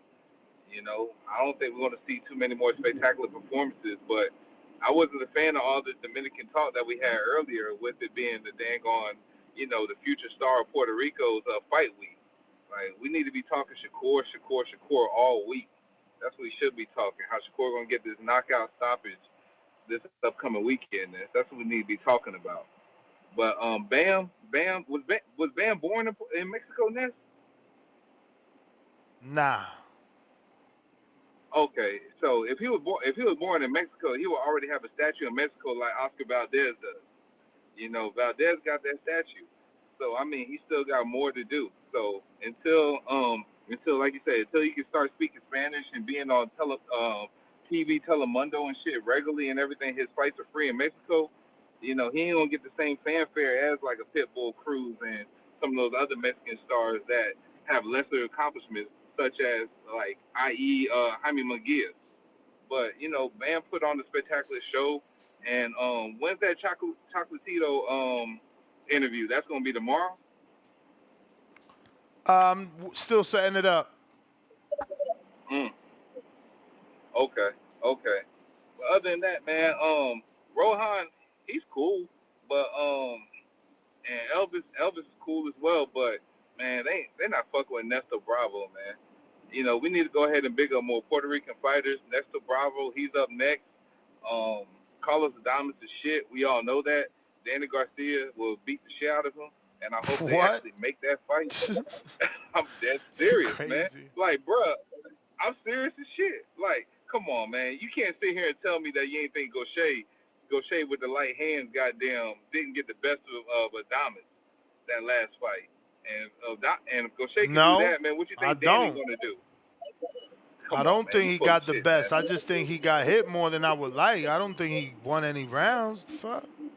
Come on, man. Are you serious? We ain't watching the same fight, man. You watch fights with too much Hardin. You might need to watch fights with just full clarity. That's what you need to do. I'll try that. Either way it goes, I'm just telling you, man. It's about to be it's about to be a real takeover, man. Shout out to Danny Garcia. It's about to see the return of DSG. Shout out to Shakur. And Danny shout out to not Edgar fighting. Berlanga, Danny having another baby, buying new Corvettes. Danny not fighting. Man, that nigga always been doing that shit, man. He always been dropping albums. He always been doing fly shit. You know, like, come on, that's like, I know you still want to do that interview off of his yacht in Miami. I know you still want to do that. You know, Danny's always been a He's fly still doing motherfucker. that. He not fighting. He's still doing that. And bruh, just because he's promoting a few fights and shit like that and building a bigger studio doesn't mean he's not fighting. You know, he can do all the barbershop shit that he wants, man, but he's still a fighter at heart. And if they throw Adama's name at his, you know, in his email box, he'll take that fight. But, you know, that it is what it is, man. I hope Danny Garcia does become 3 division. And shout out to you as always, man, for just keeping the show going. I'll catch you on the next one, then. You the man, champ. You the man. Big if. You can hear me? Loud and clear. Yo, salute to the fake Dominican Ness, man. Nah, I'm just fucking with you, but salute, man. I'm trying to start shit, yo. Salute to you, sir. But you was talking shit about Dominicans, man. I'm not Dominican, but I know how it is when somebody's talking, when your own is talking shit about you. But yo, salute to you. Topic, man. I think the reason why Teo and Bam are in different places is not just because of the weight class, but like I don't know a Bam interview like other than post fights. I don't know like anything that he's about. I don't know what he's doing and all that. But Teo went viral years ago because of the Fortnite dance. Now, old heads like us who might look at it as nothing, but the young kids, they rock with Fortnite. Teo has a couple knockouts that went viral. Recently, he's on a bunch of podcasts that have nothing to do with boxing. He's talking about Illuminati and all that stuff. All that stuff counts, man. Putting yourself out there. Bomb looks like he's a gym rat, and that's good, but he got to put himself out there, man. He got the Mexican population behind him. He just needs to go crazy and just go out. I mean, that might not be his style, so maybe we may never see him, do the things that he got to do. But I gotta say this though. Did you see the post-fight interview with Ali Walsh when he was like he turned down a mill from like Jake Paul? You saw that? Certainly seen that he said that. I certainly seen that he said that on his post fight. And he's crazy for turning it down because, he could have lost at cruiserweight and nobody would have been mad at him because he's a middleweight. He turned down a multi-million-dollar fight to fight Jake Paul.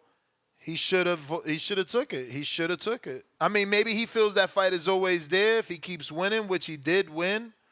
But now he hurt his shoulder. Maybe that's part of building it to get us to talk about it and get a little bit more money, maybe. But yeah, I would have took that. You feel me? Like he ain't making no $1 million right now. He ain't making nowhere near that. 90 seconds. He ain't making nowhere near that, man. So I don't know. I mean, again, it's a tough fight. He probably wouldn't have won, and he probably didn't want to be the real boxer to lose to the fake boxer, especially when he said that in his thing. He like, I chose the real league. This is the real league. I ain't in that circus. So he certainly built it up now because now Jake needs to attack him. Oh, you calling it a circus, but you won't fight me. Prove you a real fighter and beat the circus act. Word, get the circus out of here if you think so. But that's my thoughts exactly, man. He was crazy for not taking, man. Salute to you, man. I'm out, man. Peace. Yeah, I mean, hopefully they do what I'm saying and they build it to be a bigger fight. Jake should make a video right now like, motherfucker, what you mean I'm a circus? You the one ducked me. I offer you more money than you ever made to fight this circus, and you duck me. But I'm not the real fighter, but you the real fighter for ducking me. Like, yo, that's how you got to come at him. God ain't make me a fighter because I'd have been shaming motherfuckers and getting knocked out. He like, yo, let me save you, my son. You talk too much. Toledo Treese, what up? You may feel like it's your time, but it's not your time. Yo. What up, though? What up, though? Damn. This weekend, we had quite a bit of boxing. I wouldn't say that it was nothing that stood out too crazy to me, but it was decent. You know me. I got a couple of matches I would like to see though. But if Teofimo want to go up to 147, I mean, I'm not too upset about it. I mean, because it's like 140.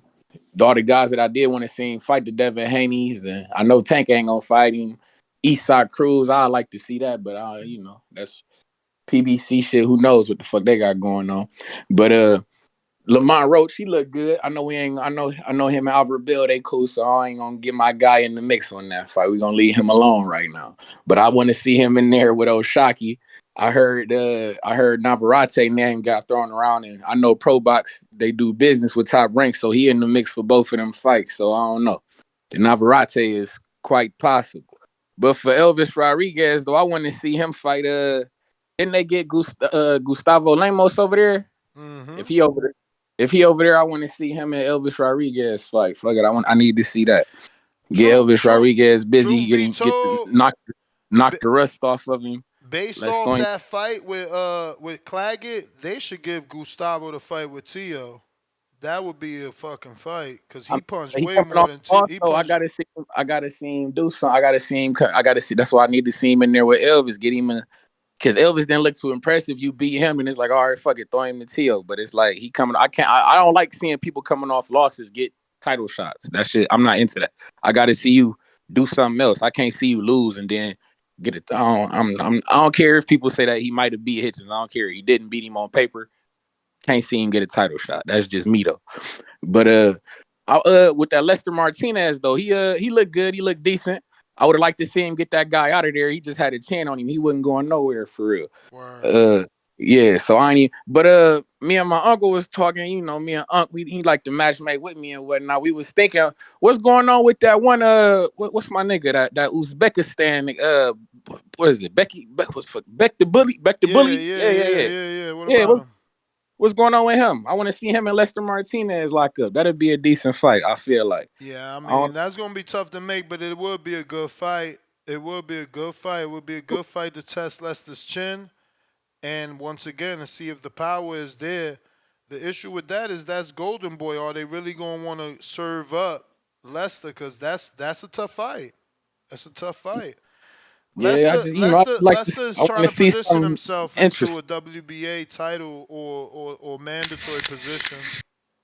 Yeah. I just want to see something interesting, man. I like, they look like punchers swinging and banging out there. I like to see something like that. But shout out to Bam. Throw him in there with one of the Australian Maloneys or something. Throw him in the mix with one of them. Shout out TBV. Shout out Toledo, Ohio, man. Y'all know what the fuck going on, man. Y'all be cool. All right, champ.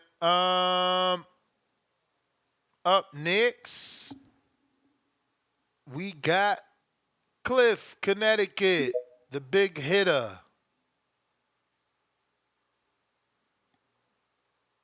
Yo. What up? We in here? You in here? What up? I've been trying. So today I hear everybody, I hear a lot of BM pound for pound today. Just want to remind the community. I said that before the fight that I felt like BM is on the in the pound for pound. And I also they want to match him up, or it's like little whispers of him going to fight. And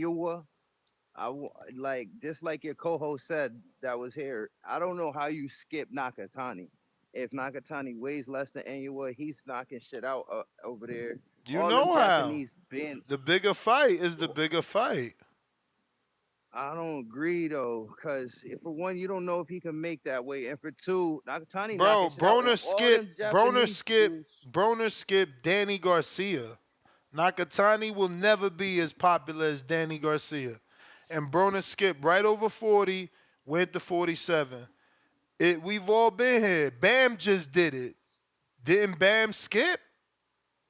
All right, then fuck it. If that's what y'all want to do, I'm not hating. Inoue did it. Inoue skipped. Didn't Inoue skip when Chocolatito and them was in his division? Yeah, he did. So fuck it then. If that's what y'all want to do, because I do think Bam is a special fighter. You can see it, but Inoue is like a generational special fighter. So Inoue is a generational special fighter. So I don't really think that's what you want to do. But if you want to, go ahead. I would love to see it. I'll pay money for it. It could be pay-per-view because that's gonna be a great fight. But I just think Nakatani is. This just has a impressive win. It's not just, but it makes sense to go in the right order. But whatever, then fuck it. Go up to anyone. Let's see what happens. But Yeah, that's it. Oh, yo, did you think Lorenzo Simpson? Did you think he lost that fight? It went to overtime and everything. Like shit was crazy. What did you think about that? Did you watch it? Yeah, the truck fight. Yeah, do you had a show since then? Cause I must have missed it. Nah. But we ain't talk about it. But yeah, no. Listen, man. All I could say is I told somebody called me, told me, yo, I got a bet on him. I'm like, bro, this ain't the fight to bet on. This dude is That was durable. me. Unless somebody else called you. I mentioned it. I asked you if you was gonna put him on the ticket. And I was Yeah, waiting for the betting show. You was like, no. Well, I yeah. put him on one of my tickets anyway. And Of I course thought you he did. won clearly. They robbed him. That's why I was wondering what you thought. If you watched it, I feel like they robbed him. He clearly beat that boy. And then the overtime round, he I might don't have know lost the about overtime clearly, round. bro. I ain't gonna front. I'm I feel pretty like sure he I watched did, that bro. fight in its entirety. I feel like he clearly. I did too. I feel like he clearly beat him Whoa. Yeah. on the points, yo. He clearly beat him. But maybe that's my bias because I wanted that money. Who knows? Word. I mean, But you that still you overtime still shit came was, up. yeah, yeah. That overtime shit corny though because ain't that what the rule is put in for, kind of, so we don't get these type of outcomes. And I feel like it's really no fixing it. You know what I'm Word. saying? And Teo and them. Teo got had some nice uppercuts, but other than that, it was a little underwhelming. But I'm not gonna dog him the way most of y'all is doing. It it Did is you what think it he is. He could won? have. Yeah, he's a Teo.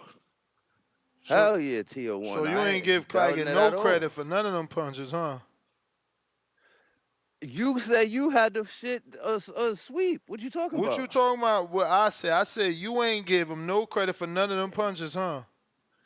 No, I give Claggett a lot of credit, but not for making it like an entertaining fight, making it a tough fight for Teo, surviving, taking all of that punishment, making me question if Teo got But if power. Teo only throwing and landing a couple uppercuts around and Claggett landing all them punches, How you gonna ask me some question like that when you yourself got Teo winning all the rounds? no, I I didn't. had Teo clearly I winning the didn't. I fight. didn't. You I didn't have say, Teo running all around. You probably ain't hear what I said. Cause what, remember, what, I even what doubled did you have down. it? 11-1. I even doubled down and said that if someone says they seen Claggett winning, I could understand it because he outworked Teo. Teo had the cleaner, bigger No. shots. Yeah. No, I don't saying I ain't see him winning. As far as Cleo Claggett winning, no, I didn't see that. I would like to see Claggett fight Russell. Since Russell lost, make him fight Claggett. See how he do versus Claggett. Let Poyo and Sandor fight. I don't know that that could And happen. I know Claggett is with Top right now, I think. yeah, well, some days we could come on your show and talk about crossing the street. Other days we can't. Y'all pick and choose when y'all want that You know to when be a it work. barrier and when y'all don't. No, but you know when it makes sense. When the money makes sense, like but again, you right. Claggett probably could because he's a B side, right? You know, maybe Shit, Top rank don't mind. but I would like to see Tio fight the winner out of Puyo and Sandor because I think Sandor might have beat Tio that fight. I do think Tio lost. And Puyo, if Puyo beats Sandor, wouldn't that mean that he's better than Sandor? So if Tio could match up with any of them and he could match up with Cruz, I don't want to see Tio go to 47 because he don't got power at 40. That's my You call. may feel like it's your time, but it's not your time. All right.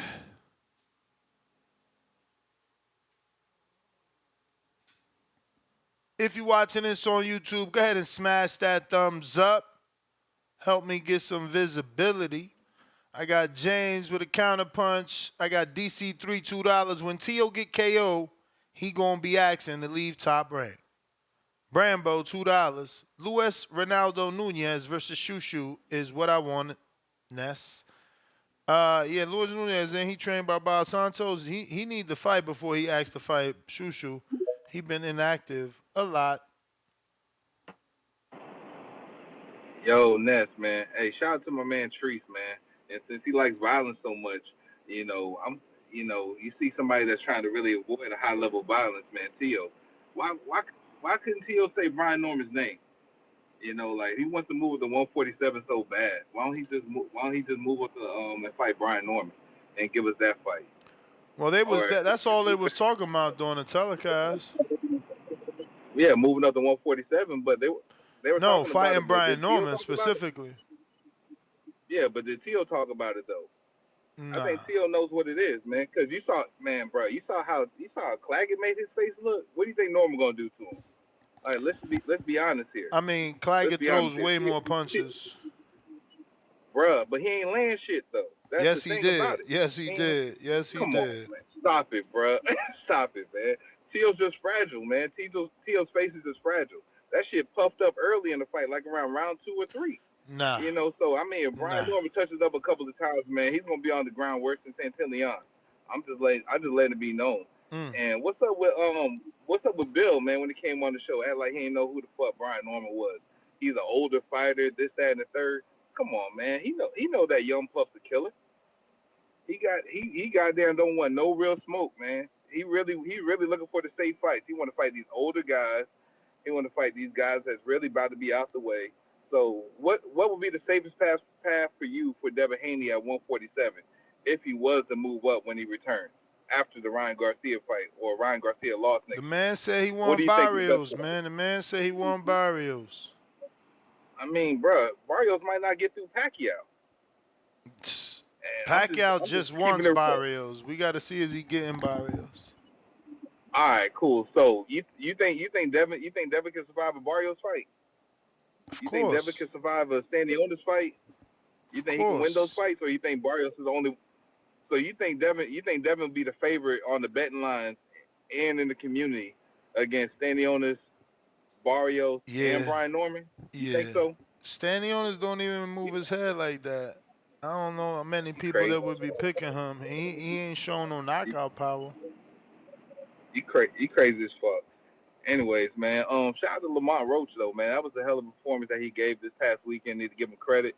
And I do agree with Cliff, man. I think Truck was robbed. You know, but it is what it is, man. I don't know how Truck can actually rebuild his career. He was looking like he was about to become the new face of overtime boxing, and that shit quickly went out the window. So it is what it is. Shout out to you, and shout out to the community as always. All right. You may feel like it's your time, but it's not your time. Troy. YouTube pay-per-view, $1.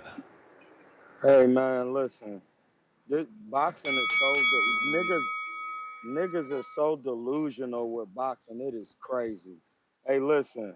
The reason why Teofimo looks like ass in there, once again, the higher you go up in boxing, the more your trainers and your coaches got to know.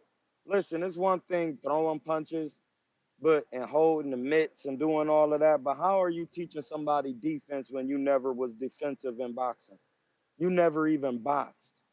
But you gonna really teach somebody how to be defensive in boxing.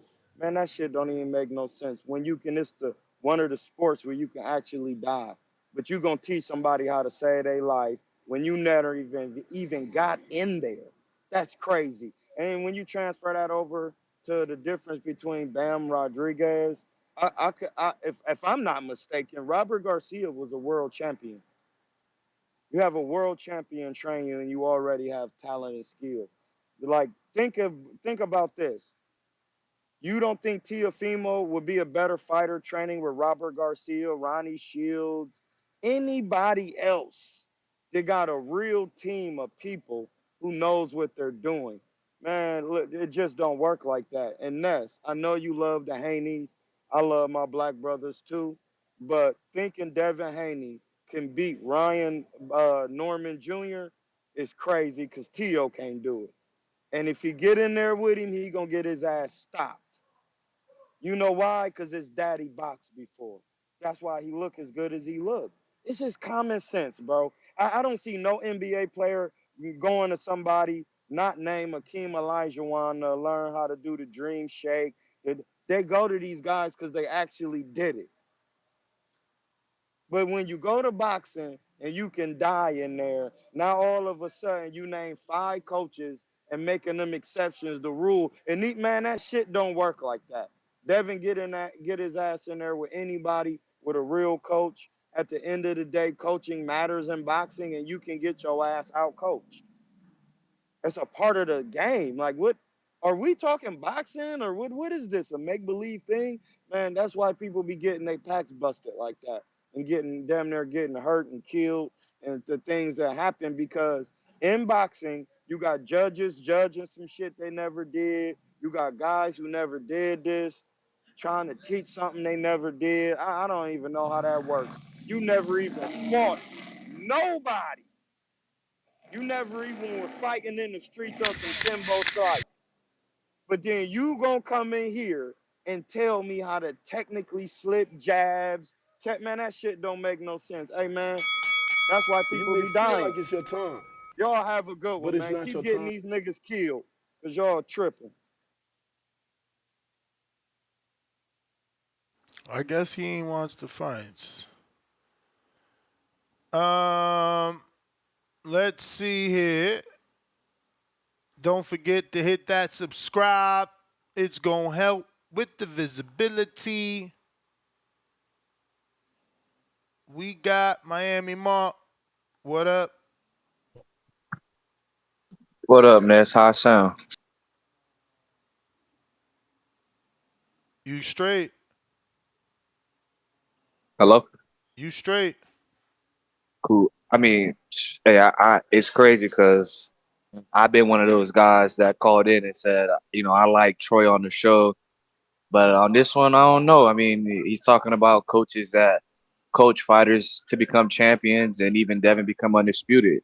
So it's like the proof is in the pudding. They created champions. Now, if we're looking at the fights this past weekend, I didn't see the truck fight because I was watching the Lamar Roach fight, but Lamar Roach, that guy, man, that left hook is crazy. He looked real composed in there, looked great. And then who was that guy? What's his name was fighting? Lester was fighting. That guy was tough. Gongoro. That guy was rude. That guy was tough, man. He wasn't leaving for nothing.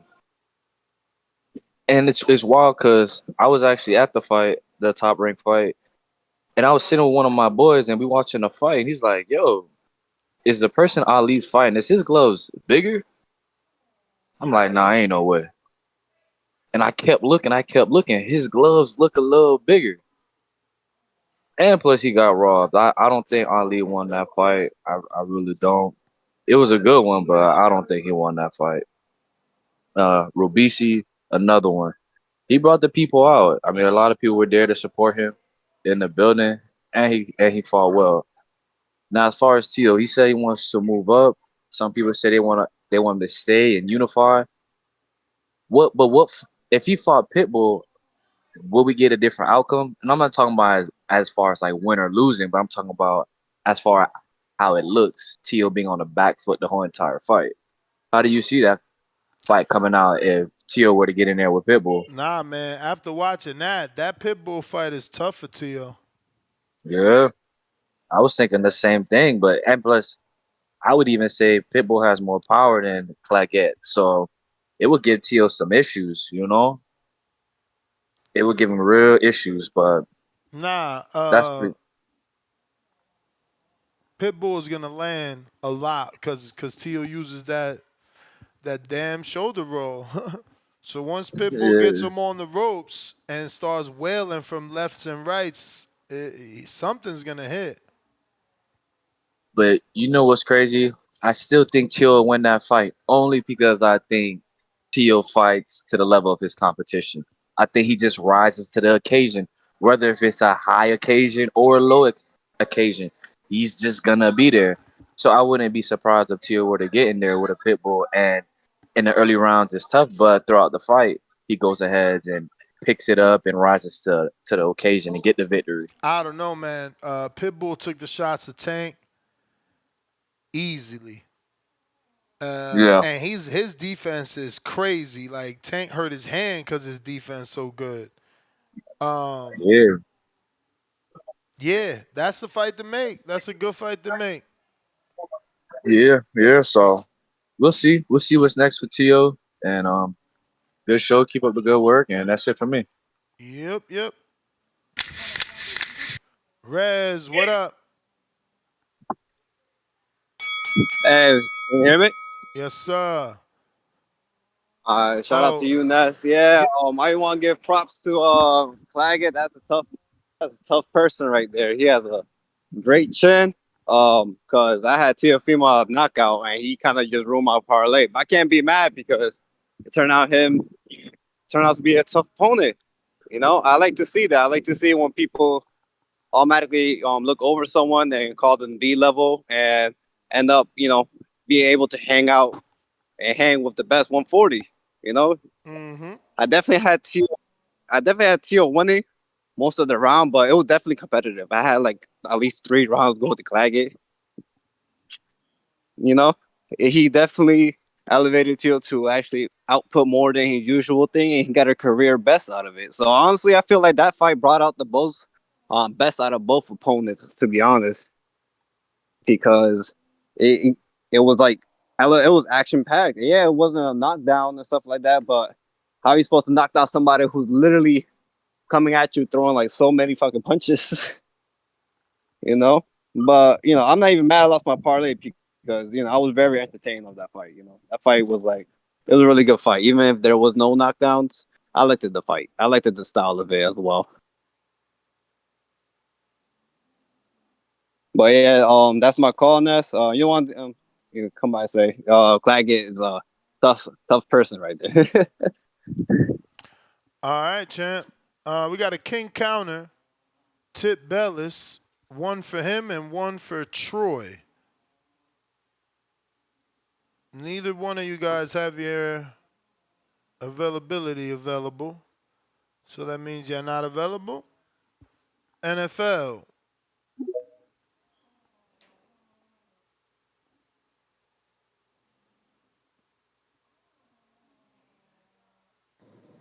You can hear me? Yep. Man, I'm glad them last couple callers mentioned truck robbery, man. That was strong arm, no gun, man. He was robbed. I called up here, what was that? I think it was Friday or Thursday saying he was gonna win, which he did. They just ain't give it to him. That I ain't gonna lie, that OTX, I'm done with. That made me cancel my DAZN description. Like I know the zone don't pick the judges or not, but even if you go on Dan Rayfield page right now, one ref had to fight Bam, one ref had to fight Estrada, one ref had to draw. Ain't no way you had Estrada winning that fight either. Like yo, it was a lot of bad judging going on this weekend, man. But nah, I called the Roach knockout. I thought he was gonna finish in like the ninth. He finished in the 8th. But nah, yo, that OTX, I don't know. Chuck should just stay away from OTX. I know he lost the Vlad fight. He lost that one clear, but yo, he was clearly robbed on this one. That was crazy. And it's like ain't nobody really talking about it. That shit just flew out of the radar. But as far as the TO fight, I stopped watching at the 5th. I knew he wasn't getting him out of that point. Like that fight was boring. Had the UFC on and all that. But the Bam fight, that was a good one. Especially like how he got knocked down and came back. But I don't know. That whole truck fight messed up my whole weekend. Like, I still hit on that parlay from the betting show, but nah, I had Chuck on a couple parlay tickets too. That's the only missing leg I had. But nah, man, that's crazy. That OTX, yeah, I'm done with that. I can't get with them with them bad decisions. Especially you got an overtime round for that too, just to make sure. Overtime round, like the last 2-3 rounds the dude was gas, mouth wide open, just holding on, just trying to hug. Overtime round, he throws 2 punches and start grabbing Chuck. 2 punches, start grabbing Chuck. My only criticism about Chuck, he throw a lot of them amateur pity pat punches. Like, yo, he need to put some power on it. Like, he just keep tapping. It's like he not even trying to go up for a knockout. He just trying to just land punches. But nah, that's my card on that. All right, champ. All right. I knew that fight was gonna be tough, man. He did gas towards the end, but them early rounds they matter. Troy counter. Once again, when somebody come in here, it's like they only pick out the parts they want. I hear you say that all the time, Ness, but I really get it. Exceptions do not make the rule. Yes, you can win off athleticism. but can you stay at the top? Can you reign at the top? That's what boxing is about. Now you done early, or you got because you done got your pack busted. Truck don't look good because its fundamentals ain't good. That is just common sense, blood. Like I think people think boxing just works any way they think it should work, and how they fight, they think that's how that. No, there are fundamental rules. There are fundamental ways to stand, how to land punches, how to slip punches. Like what the fuck? Like come on, man. Like it's a fundamental way to do everything and every craft. But when it comes to this boxing, it's like people think you could just do what you want. Listen, you get punched in your head. Your head don't take punches well. If you're not slipping them. If you're not, listen, Pitbull, a damn near stop Teofimo because his hands be up the whole time. Teofimo don't look good because he don't have good fundamentals. He like Zab Judah. He like Roy Jones. Y'all confusing athleticism, which have 10 pillars of fitness, and with skills. Skills are layered fundamentals. First, you learn the jab, then you learn how to land the jab, then you learn variations of a jab. This is just real boxing. I trained amongst Andre Ward. I used to be in the Floyd gym all the time. Like, come on, blood. Like, just come, look, walk with me. Walk with me. When you learn these things, you learn how to execute them. If you don't know how to, if you never executed landing a jab on someone and slipping it, then how are you telling me you're going to keep me a champion and keep me healthy when you never did it? You never did it. But you telling me if I go and I'm trying to go to the league and get into the draft, I'm going to get in there by going to somebody who never was in the NBA. That's crazy talk, bro. That is crazy talk. And this is boxing. You can die. I keep saying that. And now their careers is over early. Think if Devin had 10 more years on his career, he don't know where to go. He don't know how to make weight. He talking about going to 47, man. He a 30-pound fighter. He's a 30-pound fighter. A 30-pound fighter, bro. He don't know how to eat right. That's the thing, man. Don't nobody know what they doing, but they You may claiming feel it like it's your because they time, getting paid. but it's Like not your money time. don't make you know what you doing. It just don't work like That's the bell. Tip, you still ain't raised your hand, so we gonna keep it moving. We got Copy Cool, what it do?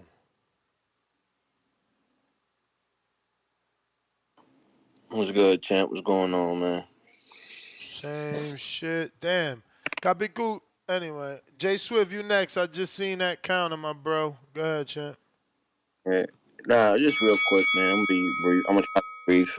Yeah. So I think like just Teal was just smothered, right? We look at Teal. Teal's power comes from the outside. Like if you give him that range, he's gonna knock you out. If you look at all his knockouts, he's thrown that overhand right or shot it from the outside and landed it. Claggett didn't give him that opportunity. He stood in his chest, so he took that away from him. So from the get, we knew he wasn't gonna. If you know Teal, you knew he was gonna get the knockout. The people that he's been fighting either stay out that range or they come in his chest. So it's like, you're not gonna get that knockout. But I don't know where he goes from here. If he is gonna go to 47, I would like to see him do a bend. Kind of bend. I think that's a good fight for him at 47. Introduction to 47, I should say.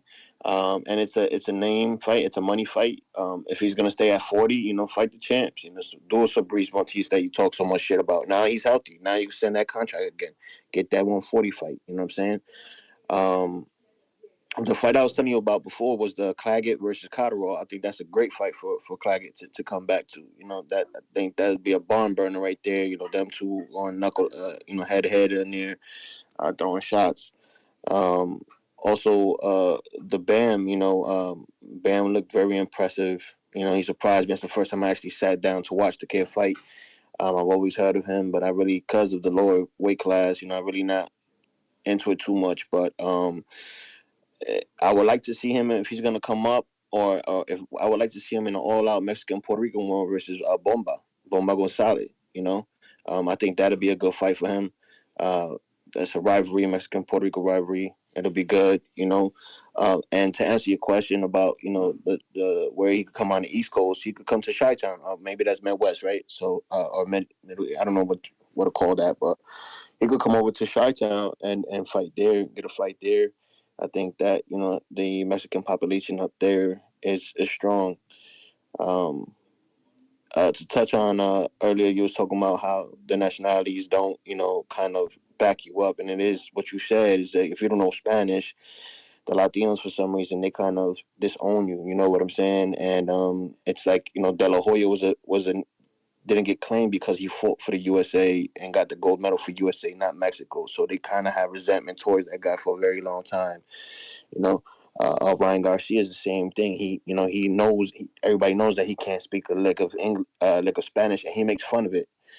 That's what happened with Danny Garcia when he went to Puerto Rico. They had plenty of interviews with him trying to have him speak Spanish, and he just pretty much made a mockery of it. So that's why kind of Puerto Rico pushed back on him, which is why he never went back to Puerto Rico. Things like that. You know what I'm saying? So you have to learn the language. You You may have to feel learn the like it's your culture. time, But I but it's appreciate it. not your time. All right, champ. Appreciate you. I forgot. I told myself earlier this morning we wasn't gonna forget, but today is the first, so we do want to open up 2 new raffles. Well, 3. We got to do a glove raffle. We got to do a black set of Kenichis and a white set. Don't let me forget. So if you want to get involved, each is 15 to get in. The Cash App, same one. It hasn't changed. $THABOXINGVOICE 1. The number 1. J Swift counter.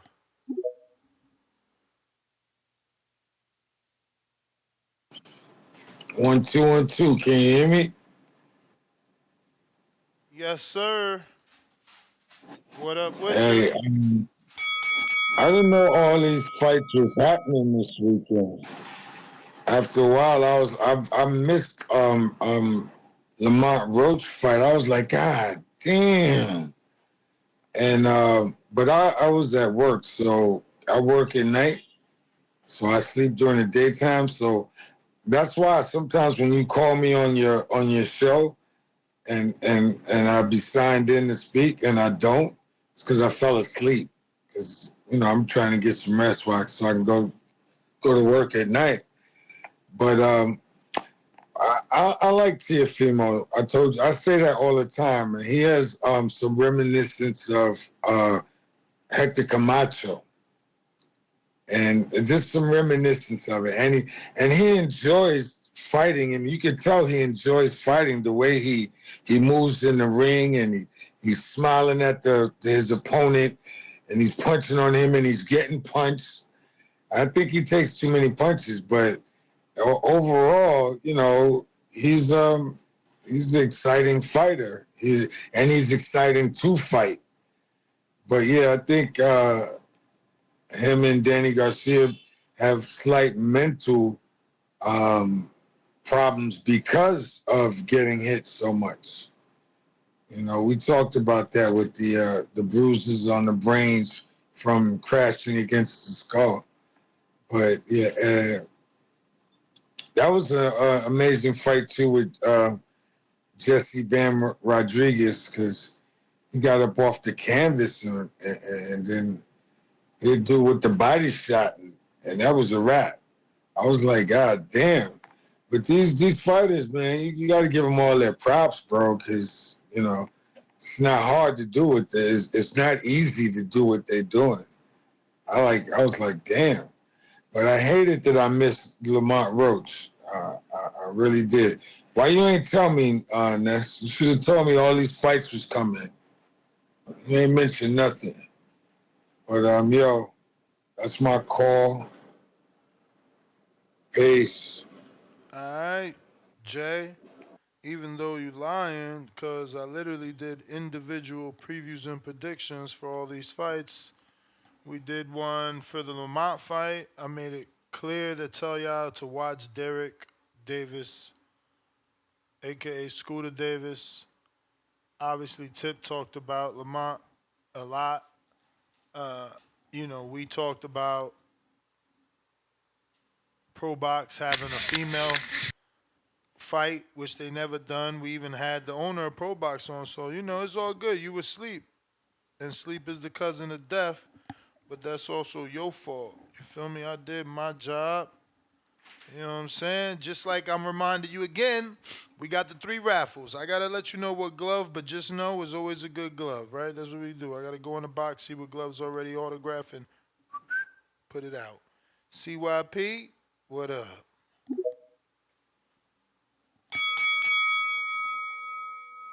What up? What up? What up? Hey, shout out to Tio, man. Fighting 7 lost fighters, on ESPN. It was funny. I typed in the chat when it was happening. I said, man, if Tank fought a 7 lost fighter, never been champion, shit crazy out here. I be telling y'all, stop talking shit about everybody else's fighter, because then your fighter might do worse, man. Might do worse. Remember y'all was talking about Boots, how he fought Karen? And man, he couldn't stop Karen. I'm like, well, Karen ain't got no 7 losses. And Karen ain't never been down before. So that works, but you know how y'all do. But real talk, Pitbull can beat him because he keeps his chin tucked. It's hard to get clean shots off on him. And he's a high worker. See, there are some coaches who are smart enough to give you a plan and a strategy that can work. And then there's some mismatches where you might win and you might lose. That's a 50-50 fight. He could definitely beat that man strictly based off how he fights, and we just saw how good Dude did. Now, I don't think that it was a close fight in the score. I ain't going to sit there and I don't play games. I did think Dude won the first round for sure. So, and some of them judges, I think it was one judge, 120, 108. But the other 2 had the same scorecard as myself. And one of my scorecards always matches one judge. It's been like that for 20 years. I know my shit. But I did give him round 1, and that was it. T.O. did perform well. My issue is that you shouldn't be performing against him. Like, you've been a unified champion, 2 division champion. You shouldn't be fighting no dudes who have 7 losses, who never been champ. That's how I feel about it. Especially if we're gonna hold all the other fighters to that standard. When it comes down to Bam, what's funny? Bam been champion, is champion, pound for pound, knocked down. In a way, is champion, been champion, undisputed, been knocked down. I find it fucking crazy that before they get knocked down, nobody thinks they should be getting knocked down because how good they are. But then when they get knocked down, we change the criteria to what they should be doing. But when you turn back around, Tank ain't been knocked down. I just find it fucking crazy that the shit that y'all want y'all fighters to be, Tank is being that. And then when your fighter ain't that, you come up with more excuses. Y'all just gotta realize Tank is the best fighter pound for pound. And if he ain't, it's between him and Terrence Crawford. It ain't really nobody else. When the hell Terrence Crawford gonna get his knockdown? I'm waiting for Terrence Crawford to slip up, get his knockdown. Tank, when you gonna slip up and get your knockdown? Because these fools you get knocked down, that's pound for pound so-called number 1. I'm just confused. When you gonna get yours? Shit, Canelo, when you gonna get yours? I'm just trying to figure this out. I'm gonna spread the love. I'm gonna spread it around. Usyk, when you gonna get yours? Because they giving knockdowns out like I'm giving out ass whoopers to G-Von. Like they giving them out. Get in line. Ringa, ding, ding. CYP out. TBX. Let's go.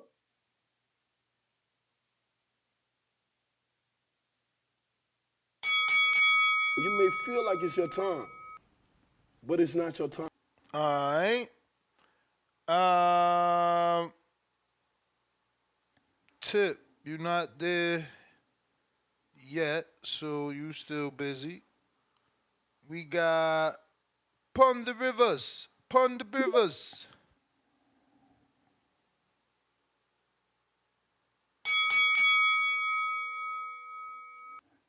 You. What's up, y'all? What up? What's up? All good, man. All good. Oh, great show, man. Thank Love you. hearing this boxing lingo and kind of chopping up with all the different fights. It's really exciting to hear, bro. But putting in my 2 cents on that Theo fight. Well, we saw that Theo has no power, and we also see that he bruises easy, and we see that he puffs up, and he's a bleeder. I think that's going to be real bad for him going forward. But you think about it, he's always been like that, pretty much. When he getting tagged up a little bit, and let's see what else going on. Well, and that Bam fight was exciting, man. That liver shot was amazing, amazing, amazing, amazing. But I'd like to see what he do going forward. And yeah, that's pretty much all I got, man. But great shows. All right, brother. Appreciate you. Appreciate you. We got unbiased Brim.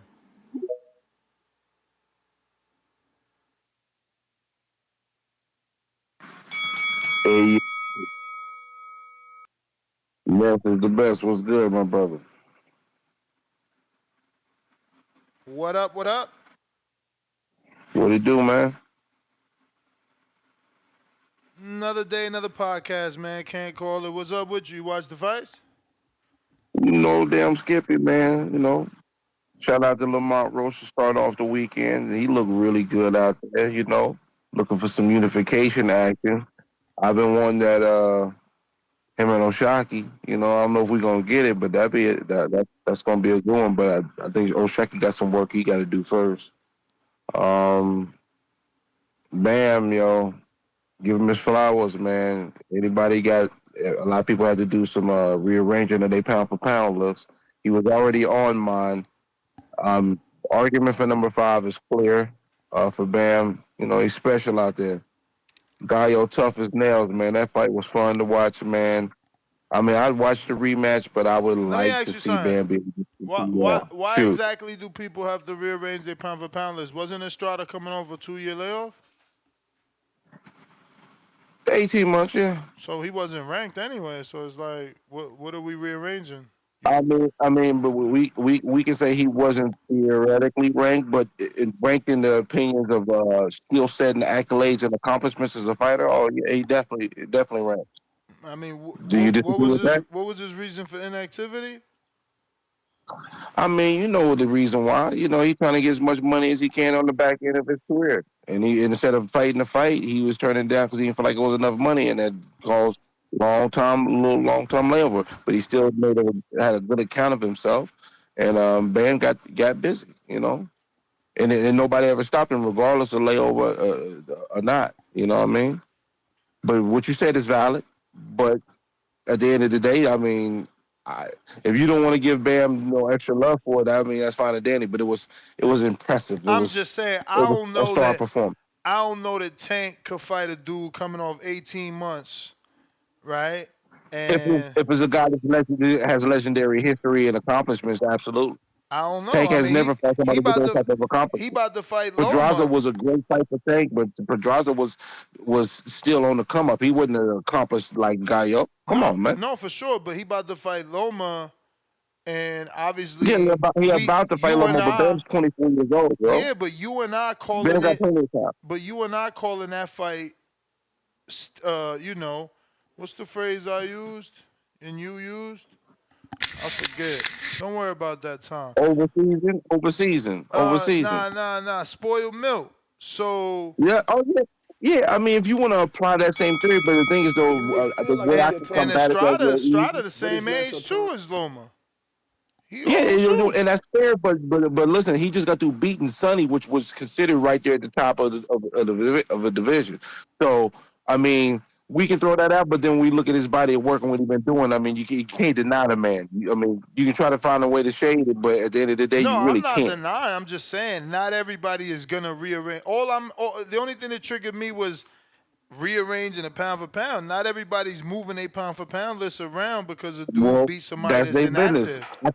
I think Bam is 5 is at worth 6, bro. At worth 6, definitely solidified that 5 slot, bro.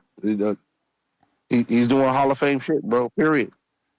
You know, and Teo, man, he looking pedestrian, man. He won. He won most of the rounds. He landed some good shots and all that, but it wasn't impressive. It didn't wow nobody. That power of 140 just don't look like it's existing. You know, I think he needs to stay at 140. I'm sure that I know Bob wants him to go to 147 for Norman. I know that Teo's team is talking about it. I know Norman will take the fight, obviously.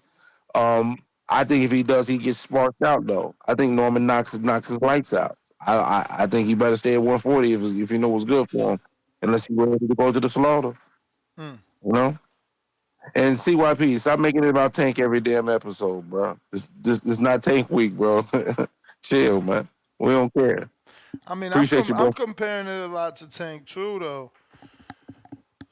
I've been doing I that. mean, I've been but the thing referencing is, Tank a but lot the thing is that today. you're comparing. I know you, but we're comparing a 24-year-old young man that has already beat the best in the division, now going to the next at another division. You got potential Ioka fights and all types of fights. I mean, because I think it's way premature for the new way. But Ioka, yeah, that's something we can talk about that's coming in the future. But I mean, if y'all want to sit here and compare the Tank, man, let Tank work and let Bam work. Let them both do their work, man. Well, I don't think it makes I sense for mean, me to compare the two. I brought up Tank not comparison in skill or fights. Well, yeah, and not in skill, but yes in fights, because it's like we want Tank to do a certain thing and fight a certain fighter, but Bam is doing that and he's not resonating the way Tank does. You know, Tank. You know. But we're in America. That weight class is a lower weight class, Yeah, and but I that mean, he's I don't Mexican. give a damn. It's resonating to me though, but he doesn't speak Spanish. You know how to foundational Mexican Mexican American, right? I was joking, but yeah, I guess it's a conversation for me. I don't care because Bam is exciting, and I'm watching him. I pay for watching Bam. If they put Bam on pay per view, I'm paying. I pay him. So I ain't gonna even trip off that. But I understand all the things that you're talking about. But the reason why I don't compare the two as well, we wasn't waiting for Bam and Estrada to fight for 7 years, bro. You know what I mean? So it's not the same. It's not. For If you sure. doing that, if people are doing the comparison. Nah, but at least Loma's not inactive. But I got to get to some other callers. Yeah, you know, Loma at least got a win and a belt. You know, Estrada, I think he was out for a while. TimBoski.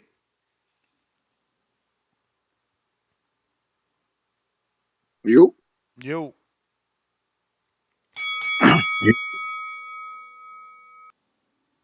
Yo. Yo. What's up, man? What's up, man? Ooh, ooh, ooh, ooh. What's good, man? What's good, Nesla, the TBV community? Hope everyone's having a great start to their week. We had some great fights over the weekend. You get me? I'm tired of these dumbass, fickle fans that keep calling in, talking about stuff that has nothing to do with the topic. Yeah, CY Richards wants to talk about, Tank. Yes, the reporters asked Tio about Tank Davis, and you heard what Tio's response was. So we're going to go to Bam Rodriguez, and I'm going to go back to Teofimo Lopez. As for Bam Rodriguez, yes, he put on a pound-for-pound performance, in my opinion.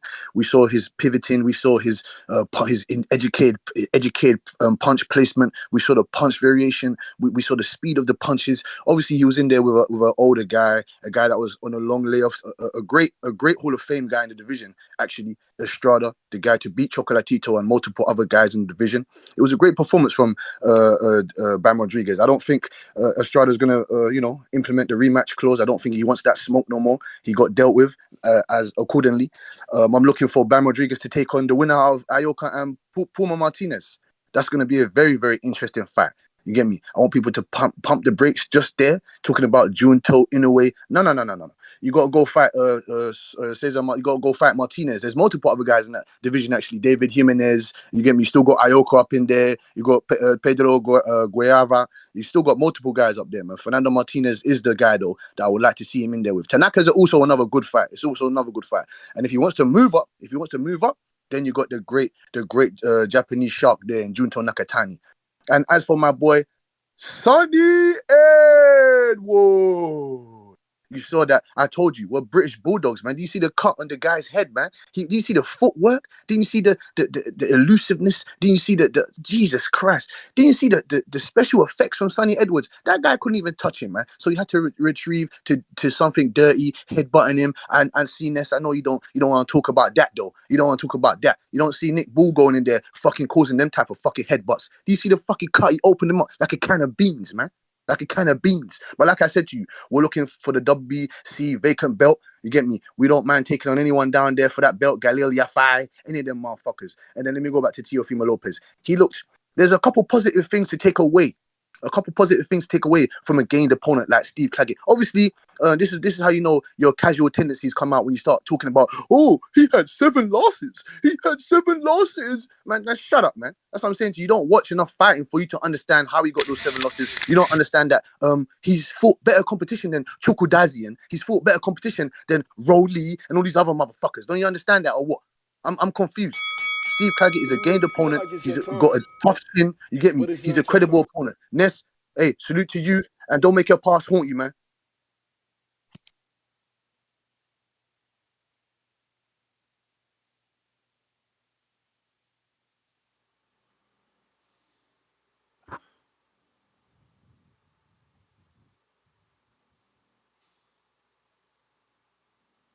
I am shocked. I've been sent some footage here of TimBoski, and I'm shocked. I thought the way this man talked, he was in better shape than that. That's crazy, Timbo. I hope this is like not real. You have fooled us. You even said you sparred. You sparring like that? That's brave. Pretty brave, man. You got a little bear belly on you there. Drink them beers in the pub, buddy. See Dub. See Dub. Yo, how the audio? Straight. Straight. That's what's up, man. Shout out TBV. Smash that like button. It's free. Do something with yourself. Man, do something with yourself like Claggett. Taking T.O. the distance, man. Making people have different thoughts about T.O. and say he peaked out at 135, man. Do something like Estrada. Get him back in there with the young lion. No, I thought he would take him the distance, but I thought he was a wildly enough vet. But that 2-year layoff, I should have seen the stoppage coming, man. I can't wait, man, to have the pound for pound discussions, talking about Bam to see where he's gonna move up, or to see if he's gonna move. I'm pretty sure he's gonna move up on my pound for pound list. I think I had him around 7 or 8, so we'll see. We'll see. It was an amazing victory. It was to stop a a known champion like that, a high level guy like that, and had a performance that he had. It looked like he was styling and profiling in there until he got knocked out. Until he got dropped, but he still got up and finished the fight. So with a smile on his face. So I don't know what's next for him. I know I want to see him versus the monster, but that's we don't have to rain on the parade. We can celebrate and just see him reign and become undisputed or something. Shit, Teofimo. I didn't seen Teofimo rise to the occasion against top level guys too many times to say he peaked out at 135. I'm going to say, and I may be wrong. I'm not perfect. I'm not the end all be all. But I think he using his B level plan, his C level plan, and saving his A level games, his A level game and tactics for when he need them. And that could be somebody pulling their punches just so they won't show every just so they won't show everything. I just that's just what I believe, man. The way he dominated Josh Taylor, the way he had his performance against Loma is just, and then he always had these performances where he don't he just don't at sight, or he don't live up to the expectations. He could just be downplaying, or just using his B level plan and still winning the fight with that. But yeah, I can't wait to see him, because I still got him beating Cruz. I still got him beating everyone else. I want to see him against Tank, maybe, or Hitchens, another boxer to see how he'll do. But yeah, man, good week in the fights. I know that the bar I was in, I was watching both the Teofimo and the UFC. But eventually, just like everyone been saying around round 5, man, they turned that shit off and put every screen on UFC. But I'm glad that the Zone and Metrum had it planned out, or it worked out the way that after the UFC was over, I was able to catch the Bam fight. So it all worked out, man. I don't know if they did that like they did last time and told people to chill or wait, like they told Canelo to wait and so we could get the main event to get the most eyes. People come over from the other sports. But yeah, man, good night, good day of fights, man. Like I said, I can't wait to have the pound for pound talk and see where Bam goes. See if he moves up. Shout out TBV, smash that like button. It's free. Do something with yourself. All right. CYP counter. Oh man, hey, do y'all know that that was Claggett's first ever 12-round fight at age 35? Do y'all know that? His first ever 12-round fight at age 35. 7 losses. You know one thing's funny about TimBoski, who I call Brit bitch. He's not British, he's Brit bitch. He always loves to talk as if he sees every single fight, right? Like he doesn't know how he got them losses. He doesn't watch boxing. That's a real fun. I'm like, so you saw all them 7 losses and you could tell us why he lost? So you was watching Claggett box in Canada and you could tell us why he lost. I'm like, you the same dude who said you saw all of Orlando Salido's losses because he lost the high competition. I said, no, he didn't. He lost a whole bunch of no names. No, you don't watch boxing. Went to the box rec and realized half of them fucking losses weren't even on TV. So you just be talking, my man. Like you just be talking. I don't even know what Ness talking about. I don't know what he's talking about. But CYP stay in shape. Everybody know that. Everybody know that. Everybody know that. But I'm confused. He When it ain't came to fighting you, Teo, champ. I was. He ain't fighting you. Of course he not.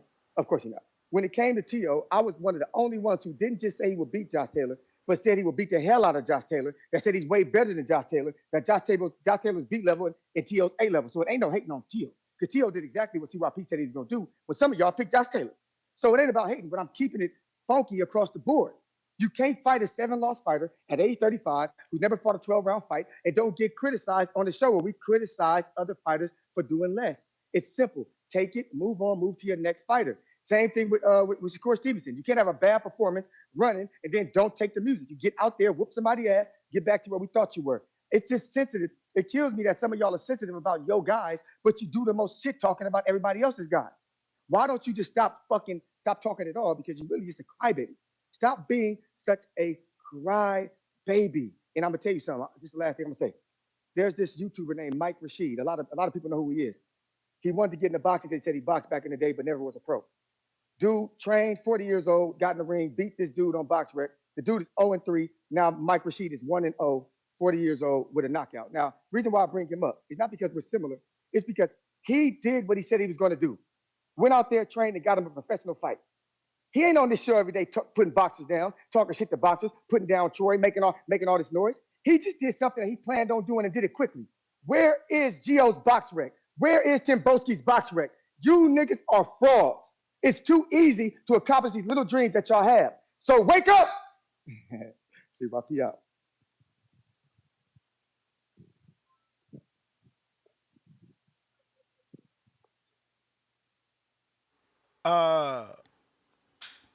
Border Wars.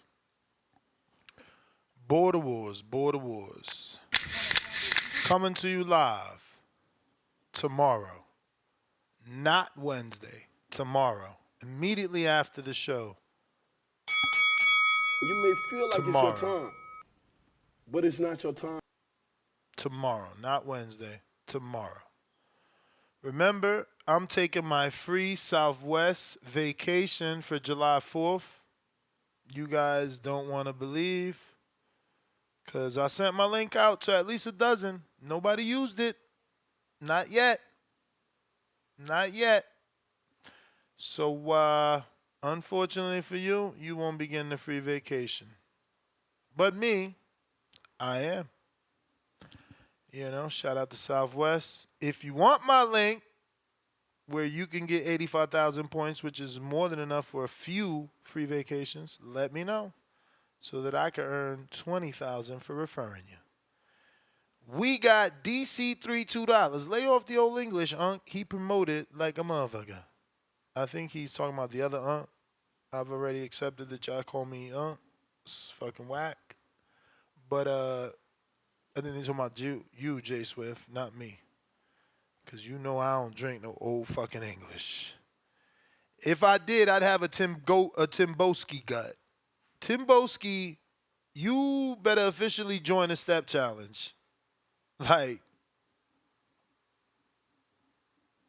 I don't be getting this shit. Join the step challenge, fam. Let's get you right, okay? We gotta get you right. I don't even know if I should share that video because it's like, then the haters are gonna hate. I know that they are, bro. I'm trying to save you from that. Bro, give me my counter, man. Stop with this nonsense, man. Give me my counter. Who's this? Oh This shit, is Tim. yeah. What you Give me my doing? counter, man. What you doing What here? you what do you mean? I sent a counter punch. Where? Oh, right there, Where? right there. Where? Yeah, Is yeah. that really you in the video? Bro, Ness. What don't you understand, man? First of all, you're not, obviously, I'm not going to get onto your opinion too much because you don't see what happens behind the scenes. I have no issues running half an hour, 45 minutes, light shadow, but that's nothing. People know back there. I You can ain't go. run. I can get, You ain't you can, running hold 45 on, hold on, minutes. hold on, hold on, hold on, You hold ain't on, hold running on. Like I said, 45 minutes. Stop hold on, lying to me, hold on, man. hold on, this. What do you want me to do? You want me to look like AJ or something? Hey, brother, I don't need to look like how you want me to look to throw No, these hands, bro. no, People back no, there, no, no, people no, back no. there know that I got But if hands, you bro. say They got you hands, running bro. It's a 45 video. It's minutes a and you video. fighting, Huh? then I What you was say? just expecting different. Like, you know what I'm saying? You don't look like you running 45 minutes or fighting 45 seconds. No, but that's why I said you're gonna have to just wait and find out and see. But What do you? but I've you got said credibility of being in the gym. You got this idiot. See why idiots pee talking about box rep. What box rep? What are you talking about? I'm confused. What are you talking about? I know I didn't say I watched all of Orlando Solido's fucking losses. No, I did not say that. Thank you very much. That's what I'm saying. This guy wants to talk and he likes to hear what he wants to hear. He doesn't like to comprehend things very well. But back to you, Ness. Like I said, you said I should join this and did it. Brother, I go to the people who have seen me in the gym. I can skip for however long I want. I can smoke and go run. Can you smoke and go and run? I don't know if I can. I can get in the who? ring and do multiple other things. You Bro, understand that? I literally smoke before I run. I smoke in my car to the gym. Like, what are you talking? I No, smoke when no, I no, get no. out. No, Like, I I can don't know what you're smoke talking and about. go and run. I I can don't know smoke what you're and go and talking run. about. You understand? But like I said, man, don't let it fool you. Don't let it fool you. I'm You gonna ain't leave you to running have though. your You like I ain't said, running though. You ain't running. You ain't running. That's a lie. You not running, and you certainly not running 45 minutes. Don't lie. No how was one, that like wait, no excuse one, me, no excuse me. one, Can no you can one, you tell no me one, can no you one tell that me that has a that's a lie? stomach as big as yours is running for 45 minutes. You straight lying, but that's okay. If that's what you want to do, Okay, I'ma no, but shut up. Ness. Like I said to you, I do. This is simple to me. Me and you can go behind here, off of the internet, and we can make a bet that I can go for 45 minutes, and you can put your money down, and then I can laugh at you while you Nah, eat your old like I mofongo. said, While you eat your old mofongo, you want to do that? like Or you I don't want to do that? said, the first step for you is to join No, the step it's not first challenge. step. I want you to know if you That's want to what you take me up need on to the bet or do. not, because you can't be throwing out accusations. And you don't want to take me up on my bet. Accusation. I'm gonna put the footage out. Ain't no accusations, man. You gonna see what the public say. I don't mind. Do they want to get in there with me, or do they want to come here and fight me, or what's going on? If Because I you want throw to hands. fight, you need to Midi, get a hey, book. I throw hands. Midi knows this. Big Nick knows this. I get busy, dog. Oh, You want me to okay, look like some okay. muscle No, man? no, no, I've no, I've no, done I've done no, smashed up bare muscle guys. All these no, no, the no, muscle no. don't have make you a chin. If The Midi muscle is don't mad, give you no chin, dog. The muscle don't give you no chin, dog. You understand what I'm saying to you? I'm a dog. I'm a junkyard dog. You're gonna have to kill me when I'm in there. Do you understand what I'm saying to you? Do you understand? Or what? I don't know. All I'm gonna say is this: if you using Midi's name, I'm gonna text Midi right now. Because he's had shows. If he's had you on one of his shows, white collar boxing, then all right. No. Amen. No, he just knows that he just knows because obviously, he lives. We're from the same area, so he knows my train. He knows some of my former old trainers. He knows my gym and that. He knows certain things that you get me. You understand? All right. I mean, well then you got Like I some said, like I said, sparring. I'm, like I said You it's, got some you're entitled to your sparring own footage. opinion. You got some sparring footage then. You're entitled to your own opinion. You're entitled to I your own mean, I opinion. I don't. mean, Like I I said, mean, do you got sparring footage? no, man, no. I ain't got See, no sparring I don't footage. believe that. I don't believe that. I got sparring footage. You crazy as hell. I got sparring footage. I don't Yeah, it's not a give. problem for me to. It's not a problem for me to I go. got It's not a sparring problem for me to footage for go. the last It's not a 7 problem for me to go and years. get some. I got sparring footage from the last 7 years. That's what I'm saying. Your video don't. I don't believe your video. I text Midi 3 times. I want to see him tell me that. Your video don't. I don't believe you. Okay, that's cool, man. Mm-hmm. I'll leave you to it then. If you don't believe me, there's nothing. I'm not I'm gonna just start. There's saying, no point in me fighters, shouting and this. I just have to prove. real dudes that tell me they fight and they throw hands. They got video, motherfucker. I'll pull up video of me punching motherfuckers in the face. You talk Well, bro, every day, hey, and now you hey, ain't got bro, no hey, bro, hey, bro. footage. Hey, bro. I don't Man, video every there's single game. I this don't. Hey, bro, I don't video every what I single got game. in UK. I'm not. I CTS don't video. footage. There's CTS footage me of punching motherfuckers in the face in Atlanta airports, man. I don't play no games. Where's your footage? The only footage they Bro, sent me is of not a dude that looks like he talks like you. okay, so what did you was getting amped over seeing like 10, 30 seconds of some shadowboxing? Is that your of some light shadowboxing as well? Let's Me just taking let off my it shit, go. Let's come just back from let it somewhere. go and you I'm just prove asking. it. Let's just let it go and you prove it. But like I said, Like ever I said, since like I said, ever that's what I said. since That's I what I said. That's walked what I in the said. gym, Let's let it go. ever Let's since let I it go, walked and in I a prove to you boxing gym, whatever the weather. Because ever I since I said you didn't walked want to in, put no money up. You don't want to put no cheese up. You didn't I want to got put the no cheese up. evolution of my sparring. Ever since I walked in the boxing gym, from the first day I decided to box, I got the evolution of my shit on my phone. Every time I buy a new phone, Yeah, but that's what I'm saying to you. That's what I'm iCloud. saying to you. Yeah, You work you around don't with the want the phone and truth. that. I don't You don't work want the around with the truth to be phones and shit. told. You So don't I'm want not the the truth first to one be I'm told. speaking You don't around want is the me truth. videoing. Listen, ain't nobody getting in there and not recording. Stop lying. What are Come you on, I talking, gotta go. bro? I I don't gotta know. go. I I gotta don't go. I know how gotta many go. times you've been I over gotta here, go. bro. I gotta go. I gotta go. I gotta go. I gotta go. Fuck out of here. You think Mitty don't got footage of himself? What are you talking about? Like, what fighter don't got no footage of himself? Knock it off. You got caught in the lie. It's all good, bro. Everybody teach his own. Jerry, what up? I bet you Alex got footage and Keem got footage. Right now, Spider Rico got footage on their phone. And when I buy a new phone, my iCloud bring it to the new phone. So you throwing hands for how many years that you ain't got no footage? You like, stop lying, bro. Let him cook. Border wars, border wars, border wars. This work ain't no joke. That smoke'll make you choke.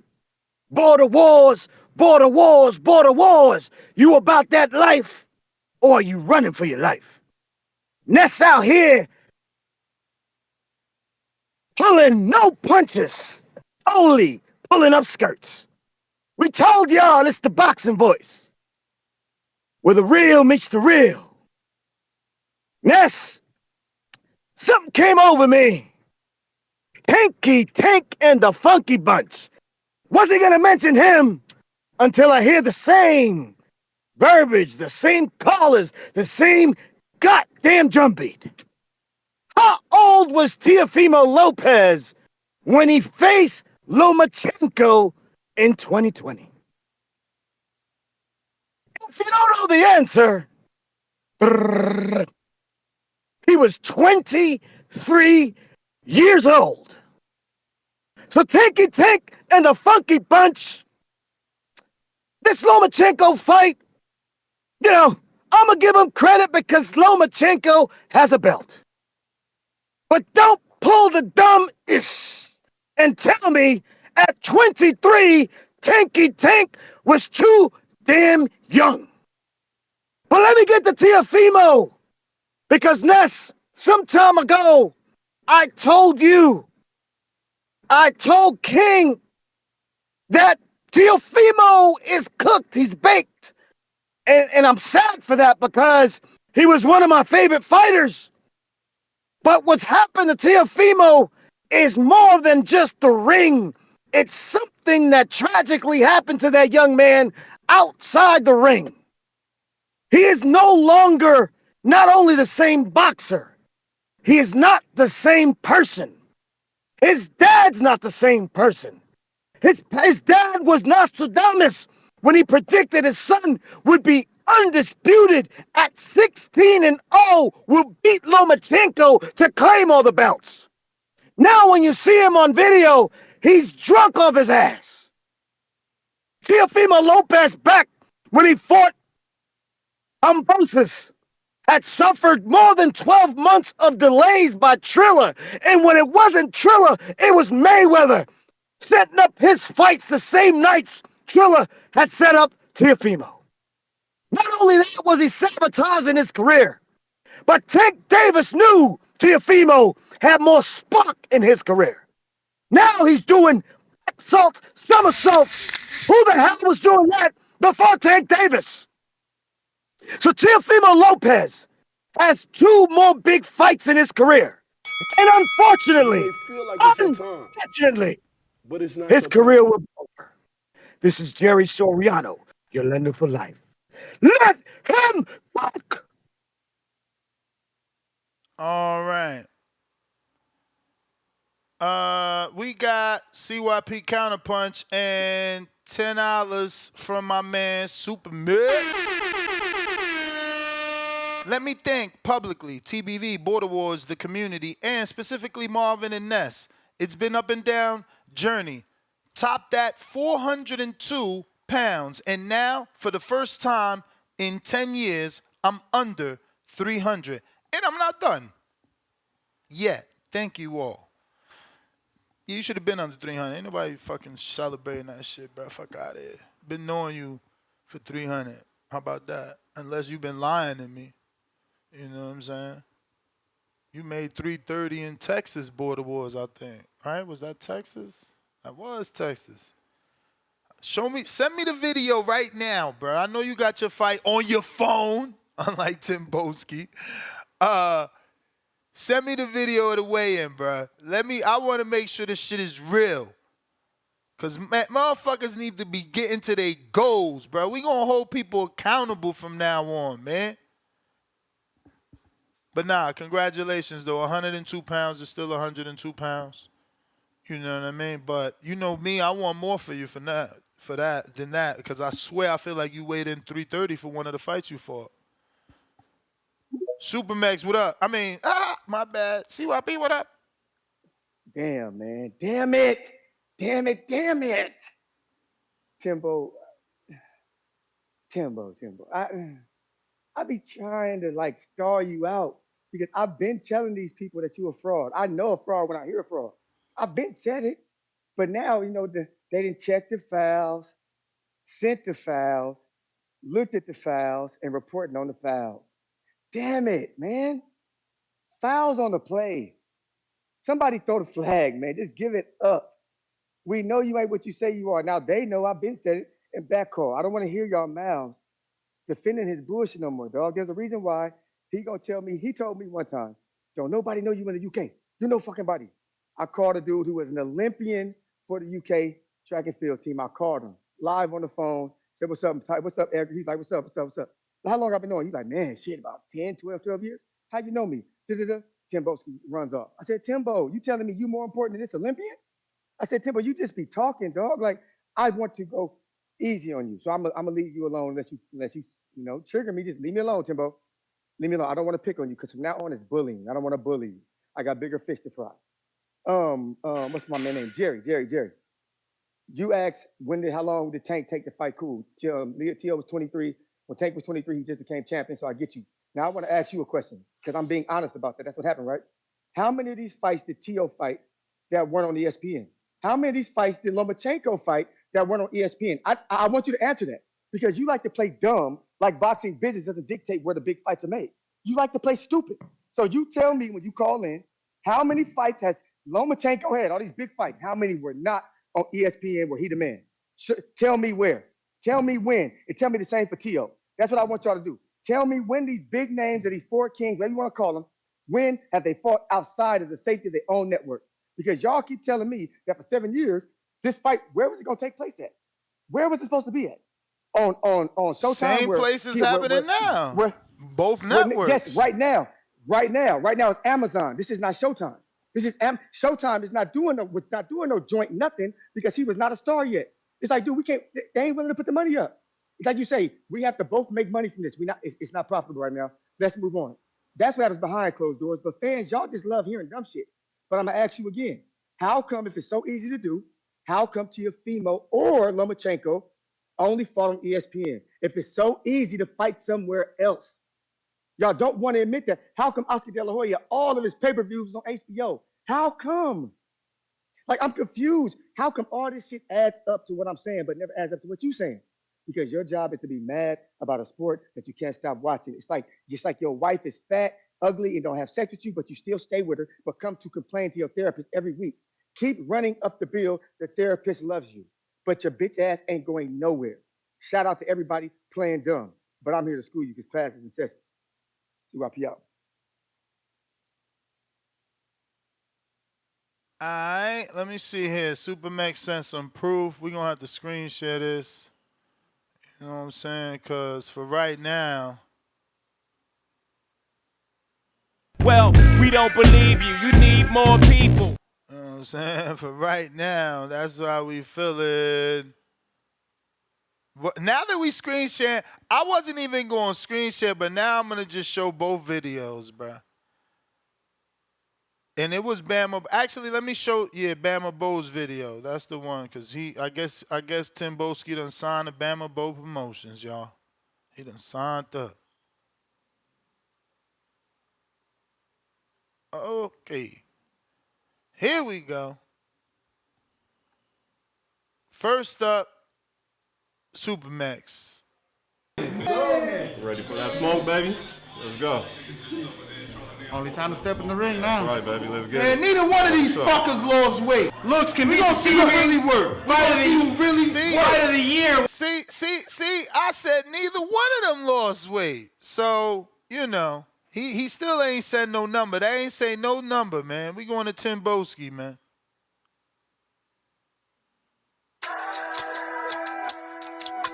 I love myself some USA dollars anyway, man. It's great. Oh, the green smells great, boy. Oh, yes.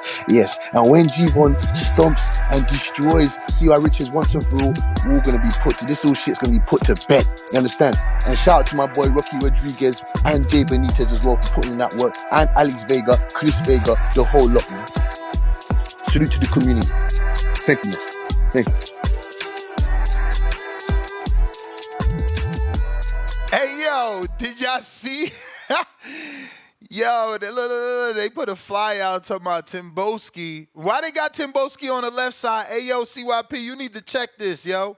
What's up with Bama Bo Promotions? Got TimBoski on the A side of things, bruh.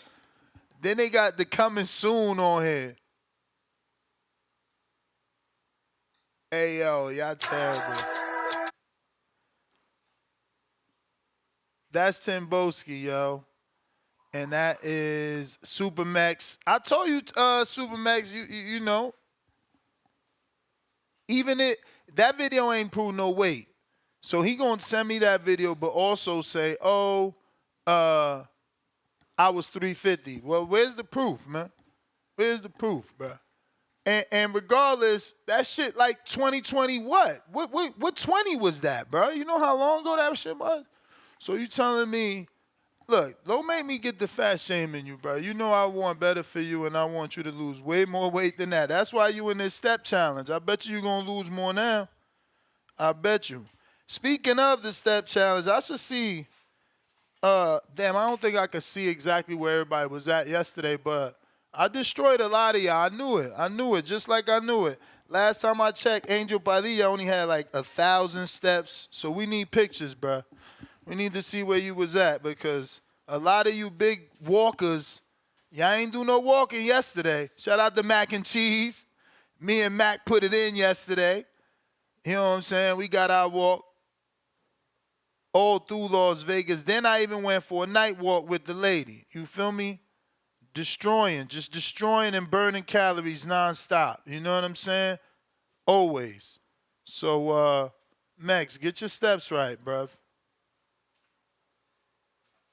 Look at that. I just opened my Step app and it said, congratulations, you finished number 3 and advanced to the Sapphire League. Because I'm doing too much, bro. I'm out here just killing You know what I'm saying?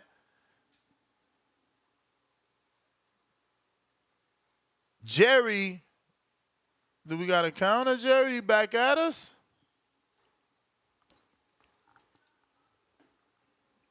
Déjalo cocinar. Let him cook. Ness, I need a mic check. I need to make sure everybody can hear me.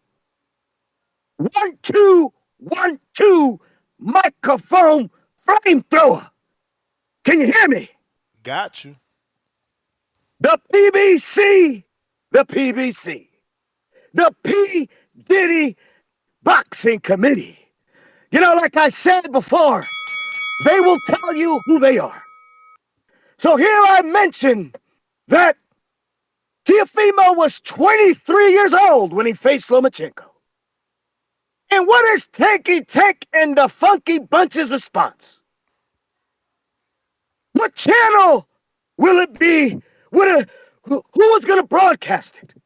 What was the split going to be? There wasn't enough money in the fight. Teofimo would have wanted too much. Lomachenko wasn't a big enough star. Who was going to pay for the fight?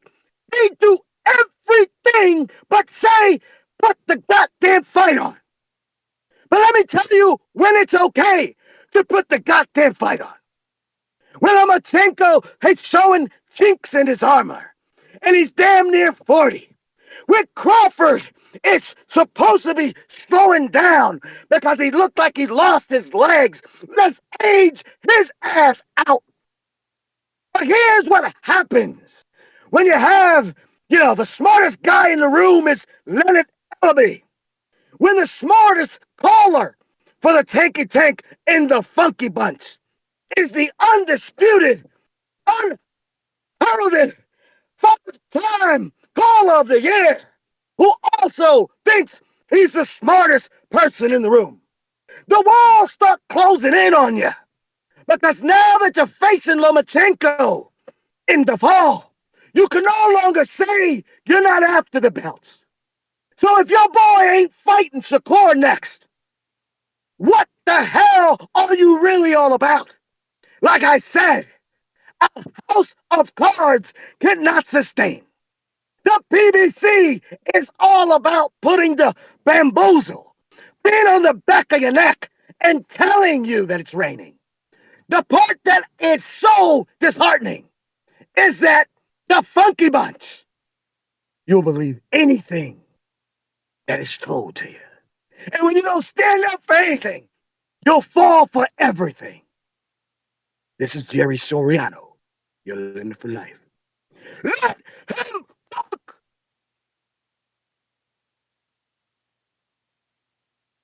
Alrighty then. Shout out El Jerry. We going out to another screen share here. We got some leak footage. Community sent in some leak footage.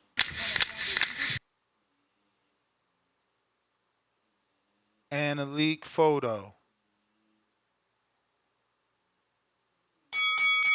You may feel like it's your time, but it's not your time. Shout out to the community.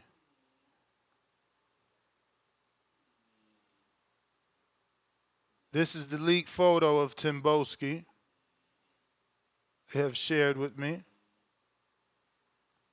And this is him, hands raised in the champion position after knocking out CYP, allegedly, in his mind, in the fight that they will have potentially in the future. And this is leak footage of the speed. They're saying he's as fast as Ryan here.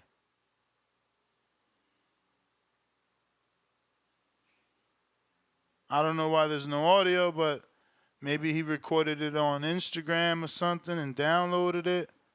Because he's definitely talking, but I don't see no audio. Hear no audio. And I have it on.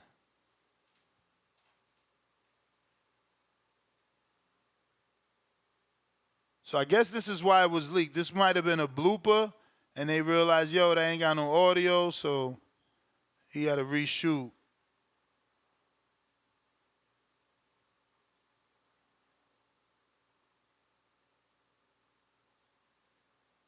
Oh, look at this guy. Oh, thumb out.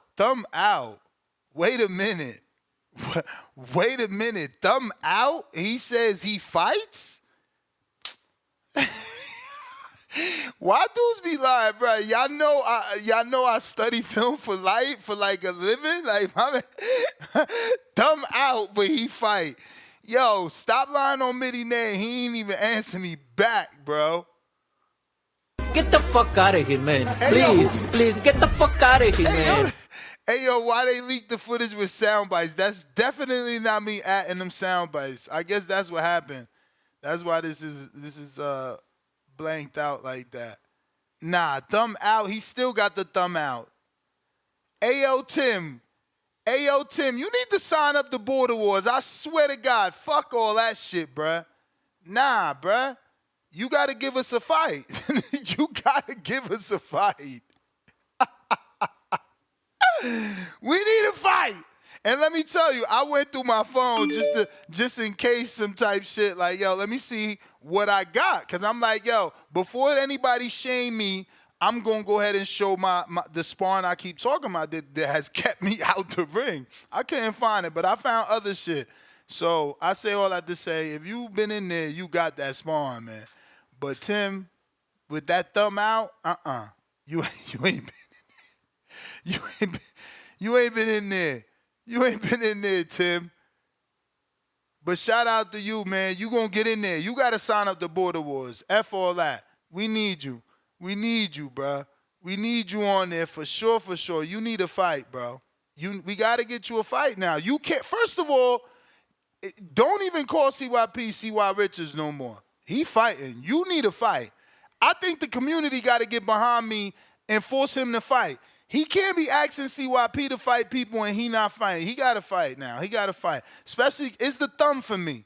It's the thumb. Like, everybody should make him fight to prove he could fight because he lied about saying he could fight and he's shadowboxing with his thumb up like he about to go hitchhike. Fuck all that shit. That's disrespectful to boxing fans, bro. You not a boxing fan shadowboxing with your thumbs up. For real. Like, I wish I had a Velcro soundbite. I would snatch your fucking badge right off. You no longer hardcore. Give me that shit. How you shadowboxing with your thumbs up? Not to mention he was squared up. Keem, where you at? Tell me you seen this footage. You motherfuckers should have never leaked that shit. Where all you coaches at? I dare you call in now. Where the fuck you at? Oh, man, TimBoski gotta fight now with that goddamn thumb out. No, he must. He must fight. He must fight. Right or wrong? Fuck that. Y'all made me fight for all the shit I taught. He gotta fight.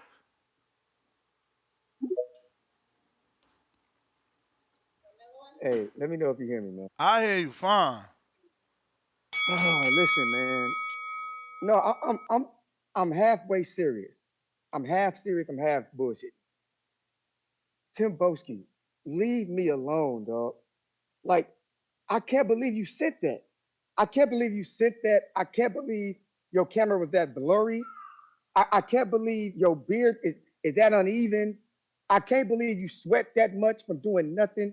I can't believe you had your shirt tucked in. I can't believe your thumb was up. I can't believe that you have this little giggle like a fat kid. I can't believe that you sent me a selfie with the fat girl angle from the top to make yourself look skinny. I can't believe that. Like, I can't believe. Forget all the other stuff. Forget all the other stuff. But TimBoski, dog, you are a fan of mine who got out of control, and I started to show you attention. So now you think we're friends. TimBoski, I don't like you. We will never be friends. But I want to leave it at that conversation. I'm throwing out an olive branch, and I mean this shit. From a professional, dog. Pick on somebody else.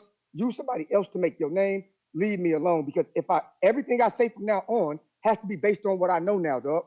Right? The reason why everybody else lives is because I never met him. I don't look him up. I don't want to know him. But if I know who you are, I got to be factual when I clown you. So the things I'm going to say from now on are going to be real, and they're going to really hurt your feelings. So I mean this shit as a man. Leave me alone, dog. I'm good with these jokes, especially when I have real information. Leave me alone, dog. Period. And I'm saying this next. I mean this shit. I'm not trying to be funny. Somebody else get on TimBoski. I'm going to leave you alone, dog.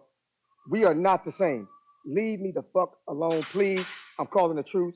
I don't want to hurt your feelings, and I mean that shit. On my son's life, I mean this shit. I don't want to hurt your feelings. Please leave me alone, dog. I'm gone.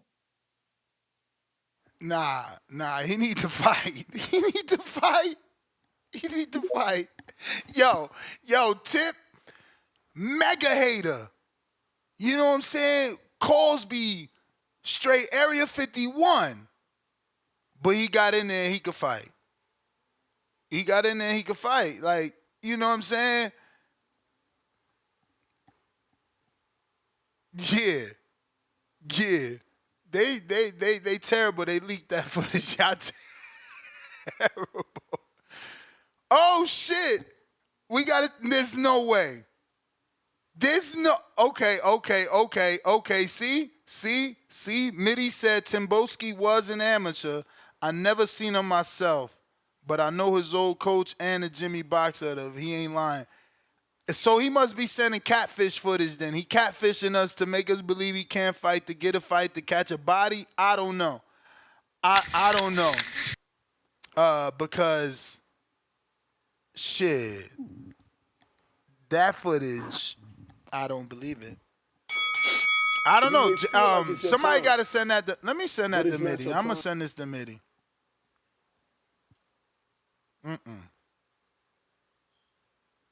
I'm be like, yo, is this TimBoski? Then maybe TimBoski, like I said, maybe he catfishing us. Maybe he catfishing us on purpose. You know what I'm saying? You know, if you want to play mind games, you do that. You know what I mean? You send something and you like, make everybody think it's you and it ain't. I don't know. I got leaked another one. They sent, yo, now they sending me everything. Hold up. What's this?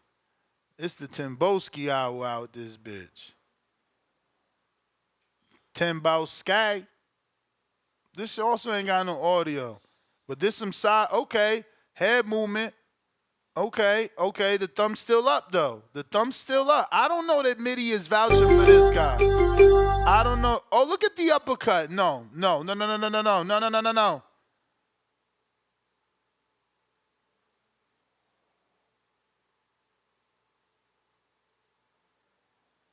Oh, that's the hook. He banged the fist. Okay. Hey, man, I see you, man. We need to get him on the card, though. I don't know why these videos ain't got no audio. That's crazy. We need him on the card. Bo, did you sign him? Is he signed to you? Damn, Mitty said that's him. Okay.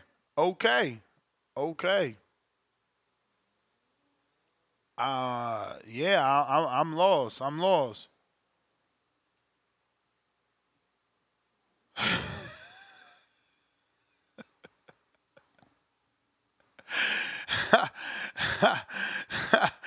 Yo.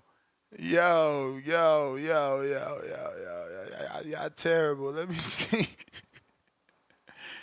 I got RXP. Wait, excuse me.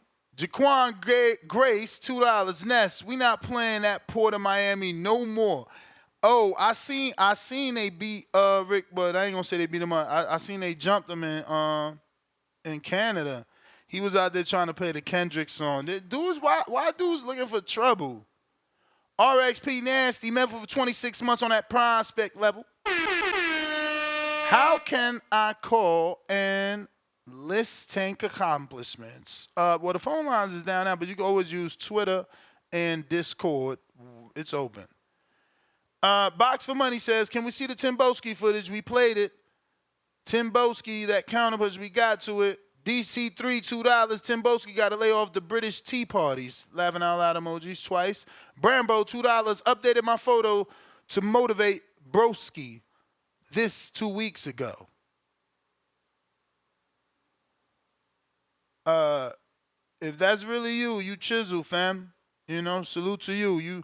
That's not easy to do. What's the percentage, all you smart guys? What's the percentage your body fat got to be in order to even have a six-pack? You know, I'm not that far, though. I'm at like 15% right now. Because I eat like I want to eat. I ain't out here trying to get no six-pack. I wish I could get one, but ain't nobody got the time that it take to eat, not eat to get it. Like, you know what I'm saying? We got DC3, $2 more. He said, MFers be talking and built like a pregnant woman. Laughing out loud twice. DC3, $2 more. He sits in back call 24/7. No way he works out. 2 clown emojis. DC3, $2. Jerry in H-Town can't hide the hate for Tank. Clown emojis. CYP counterpunch we got to. They call me Bam Bam, $2. TimBoski looking like motherfucking Doom with no mask. Angel Padilla, $5, excuse me. It was my day off, Ness. Cut me some slack. Laugh out loud. I'm at 17K right now, and I haven't even hit the gym. But did you do 10,000 yesterday? Because that's what I said. It's all cute for all you show-offs, you know, that do all that shit during the week because you got jobs that you on your feet, and then you go into the gym. But on the weekend, when your girl wants you to go out and she wants you to eat out, is you still getting them 10,000 or better? Because that's when I shine on the weekend. Because that's when y'all put on weight. And I showed you that, bro. I went to Orlando for them fights and gained 14 pounds. And I thought I was eating healthy. And I worked out one day out of that weekend and still gained 14 pounds. That shit would come right back. FYI, Supermax. DC3, $2. Oh, yeah, TimBoski, fool. We knocking him out. See? He could get a fight real quick now. That's what the public need. That's why I say he probably catfishing us. It's probably not really how he fight, just so somebody will sign up. They call me Bam Bam, $2. TimBoski, more like Blimpboski trying to cosplay my FM Doom. Yo, you wildin'. You wildin'. Angel Padilla, $2. Someone said TimBoski, TimBoski. 3 laughing out loud emojis. Yo, Brambo said, how do I send a video? You can give it to me through IG at NestGTO or the Boxing Voice or the Facebook group for Border Wars. TimBoski, second counter punch. He ain't like that. He ain't like that shit. Hero Killer, $2. CYP, hit him with the Kendrick Lamar. Tim, defend yourself. DC3, $2, Tim.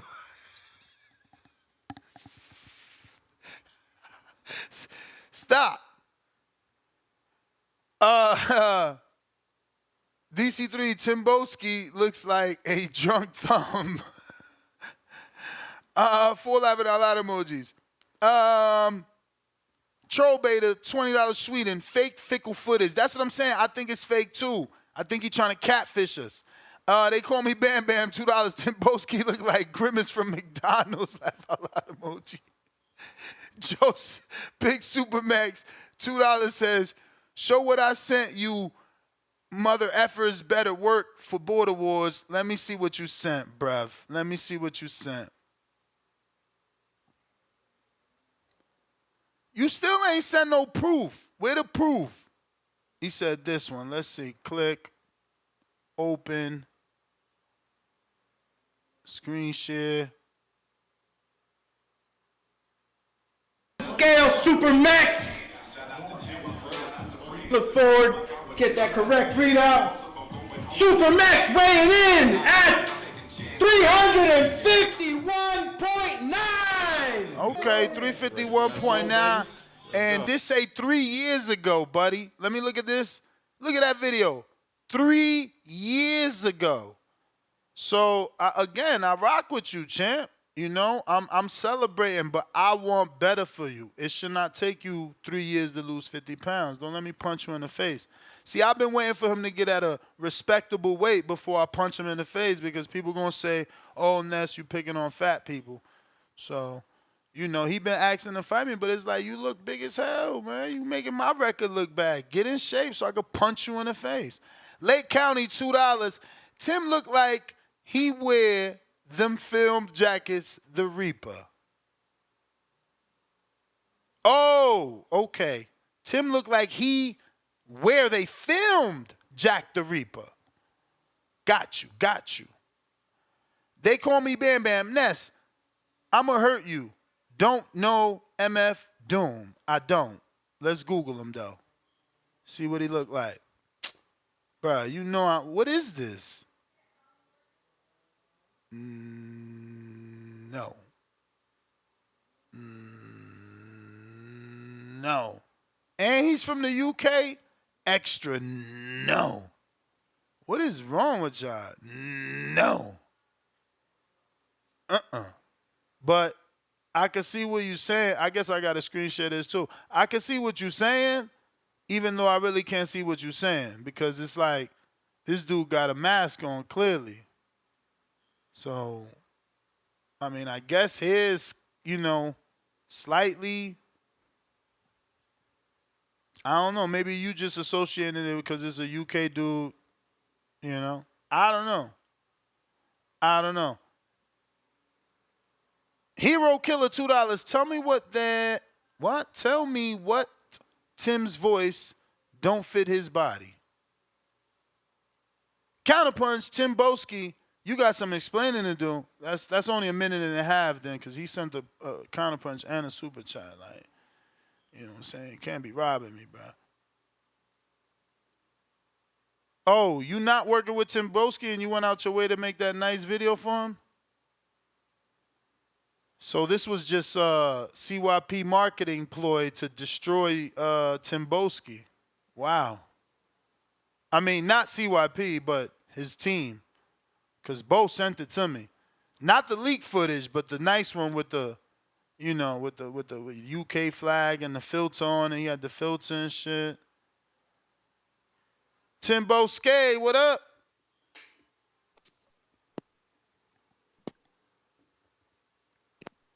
Yo.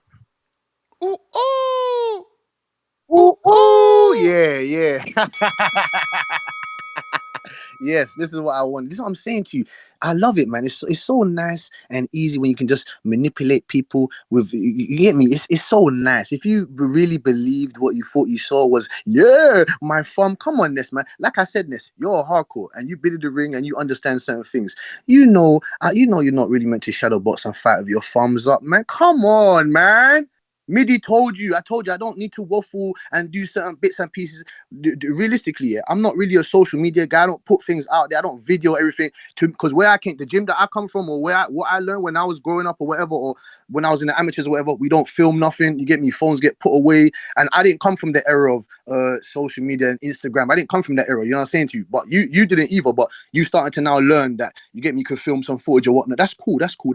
But like I said, man, it's already been confirmed. I have my medals to prove so. You get me? Midi knows my coaches. Midi knows my ex-gym. I don't need to say too much. You understand? Wait. And You got medals? Wait, you got medals? You said you got my medals. You got medals? Yes, sir. Zab Judah see my medals, sir. Zab Judah see my medals. And if you don't believe me, you can go to fucking Mill City and you can go ask him. You understand what I'm saying to you? But like I said, man, I'm not an idiot. You know what I'm saying to you? I'm not an idiot. I wanted people to see that. Listen, I wanted people to see that so they can believe. That's what I'm saying to you. So when I destroy whoever I'm going to destroy, C.Y. Richards, you better get past G1 so you can come see me. Like I said, you'll be in for a surprise, man. I don't want to ruin it, man. So you fighting. We can officially look for a fight because you already got an amateur book, so we can officially look for a fight. I don't want to ruin things, man. Don't you need an American amateur book or you just need a normal amateur book? I don't know. You got to look that up with the guys in behind the scenes. I'm just a face. And like I said, Ness, I sent 2 counters, innit? You get me? You got to my first count, but you didn't get to this. This is my second count. You didn't get to my second count. You understand? So let me just put it out there. This is your second counter. Yeah. No, before I thought you just went past it, innit? But it's cool. I thought you went past it before. But like I said, I want people to take that footage in and make them believe, like you said. We need some fight footage, man. That I don't believe that footage. No, Ness, that's cool, Ness, man. Listen, walk with me, man. Walk with me. That's cool. We can get that. Like I said to you, I want people to believe what they want to believe, man. I told you, man. The deception is so intelligent. We don't want to believe. We don't want to believe what we want to believe. We want to believe the truth. You trying to do deception and lies. Deception and lies? What did I lie about? I mean, I didn't lie about. You, I told you. Hold on, sir. I told you I used to fight. I told you I used to be an amateur. I told you that you can go and confirm it with Midi. I don't need to do this bullshit. I told you already, man. I don't need to do this. So why this you shadowboxing with your thumb out? About facts? Come on, man.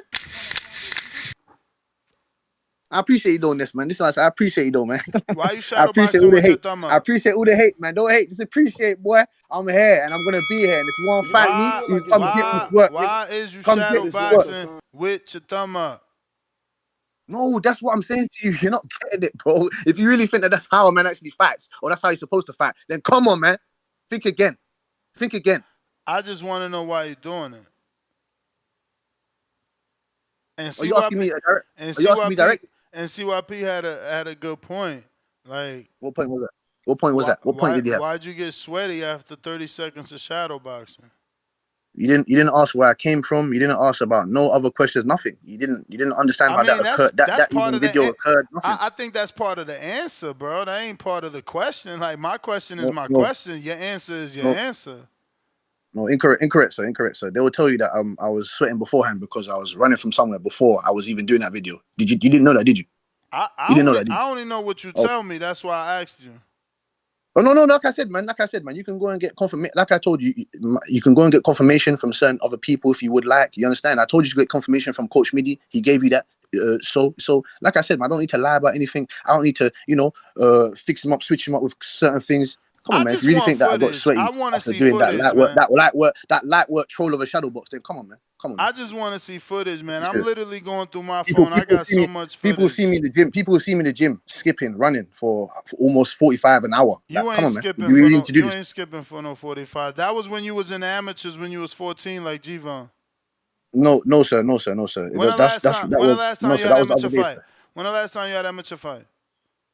Years ago, man. I don't fight no more. I'm just All saying to you right. that I When the used to. last time you had an amateur fight?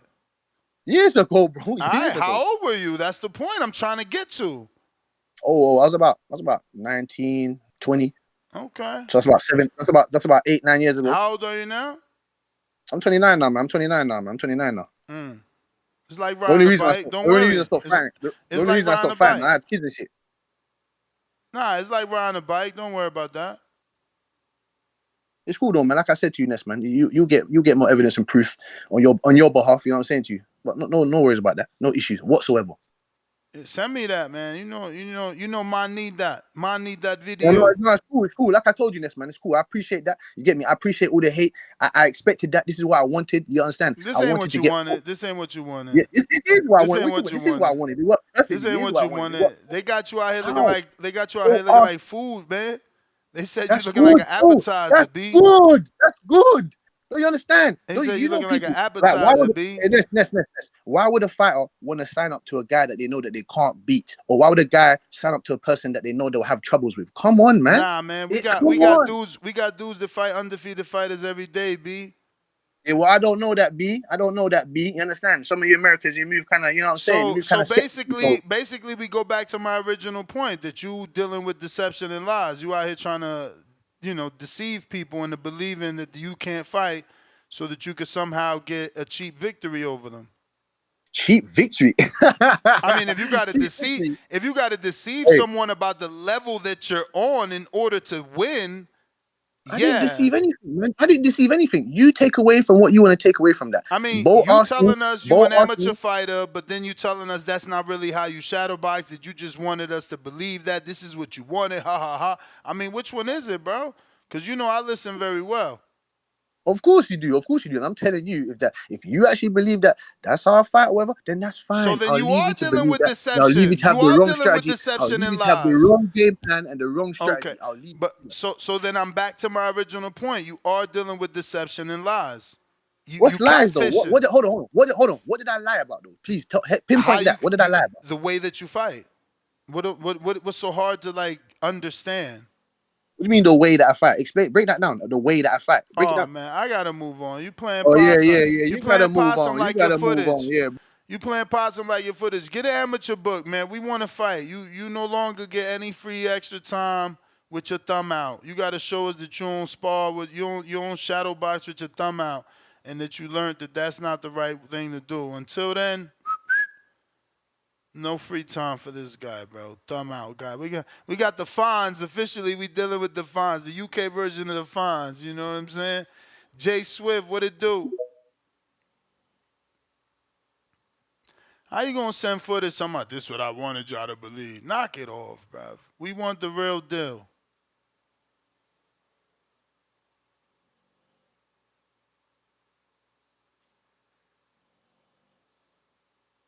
I'm trying to find this spawn. I can't find it because I'm going to finally show it. The dude's so big, I should have never went in there because I ain't never been back.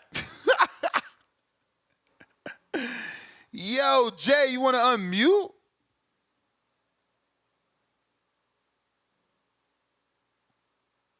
All right. Hawk, Maryland. 1 2 1 2. Yo, Nuss. Yo, Hawk. Oh man, what up, TBV?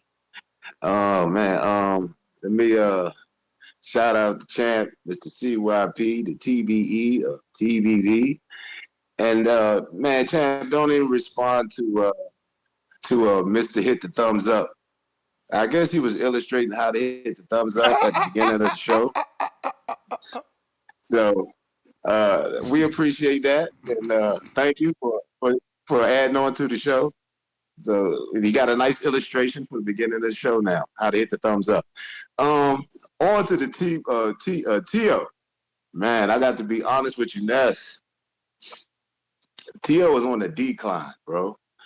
That fight, I really didn't think he won, but he's supposed to be the top of the division at 40. If that's the top, if that's the best at 40, ain't got nothing, bro. Tank gonna come up there and clean that up too. What I saw from him running around, backing up throughout the whole fight, and the fact that he want to throw a whole bunch of sauce and ketchup and mustard and condiments on top of that performance to make it taste good. No, that was awful. The whole performance was awful, bro. The fact that they were saying that he landed the most punches in a fight and that he won every round, which he didn't. Uh, it makes you go back to a fight 2 weeks ago with a fighter, Tank Davis, didn't land the most punches in the fight. He actually landed less, and he was actually losing the rounds. But he cleaned the dude's clock, let us all go home happy. But we had to watch 12 rounds of this pity-pat tag. I mean, he reminded me of Devin Haney. I mean, it's this tag and this Marco Polo, touch and go. I don't know what Teo's doing now, but that's weak, bro. He can't go to 47. He reminds me of the Devin Haney. I mean, he's stuck, bro. You can't go to 47. He's gonna get knocked out up there. And as far as Pitbull got both of those guys, man. Pitbull will kill Teo. I don't see. I think Teo is on the decline, bro. That's not top material there, man. They can take him out the top line. Tank Davis, like they were saying, man, he might can do work at the 35 on up to 40. And that other guy that just got the belt from the brother that lost, I can't think of his name right now. He beat that was a surprising fight a couple weeks ago. Teo can't beat him. Not with that stuff he doing, and he don't even punch as hard as he did before. I wasn't impressed with Teo at all. I think he's on a decline. So yeah, that's my call on that subject. But as far as the champ, Mr. CYP, man, don't respond to that dude, man. That ain't worth responding to none of that shit no more, man. Leave that alone, bro. We got bigger things. We got bigger fish to fry. Yeah, for the champ, bro. I'm out. All right, champ. Appreciate you. We are looking for a fight for TimBoski. It looks like he's in the heavyweight division. You got to be an amateur. He. I don't know. I don't think he's a. What do you call it? I don't think he's in the Masters. Majid, what up? Yo, what up, man? Everybody need to like the video, subscribe to the channel, join YouTube members and Patreon for something. Yeah, man. Hey, yo, that fucking, I swear to God, dog, I can't even do this call, bro. I just wanted to say good show to you. It was a funny one, you know. Y'all get me through the work day. I'm gonna keep listening, man. I gotta get my shit together. Oh, Lord. J Billy. Yo. Yeah, yo. How the audio? You straight. We hear you. Yes, sir. Shout out Ness putting in that motherfucking work. Yeah, man. You know, it's been a good show, but man, let me get to this truck talk real quick because I've heard a few dudes call in saying it was a robbery. See, Ness, this is why when you do the TBV guest judges, you need to put Jay Billy on there, man, because these guys aren't educated in what I've been saying. I said educate yourselves in how to score a fight. In my opinion, Truck pretty much lost the whole first half of the fight. I told my boy, I gave him 5, 7, and 8, and round 3 was debatable. You could have gave it to either one, but I gave it to Santana. Bro, the pity pat punches, like you an amateur just trying to score points. I understand if you doing pity pat punches like Matias, if you trying to set it up. I'm just gonna put hands on you so I can set up this big right or this left hook. Truck wasn't doing that, man. I don't know what he was doing in that ring. Like, I don't know who was teaching him that. And it was on the inside, that weak ass pity pat inside game he was doing. That lost him the fight. You was getting backed up the whole fight. How can you win if you're backing up and you're not affecting the other fighters? Santana was throwing the more effective and cleaner punches, backing Truck up.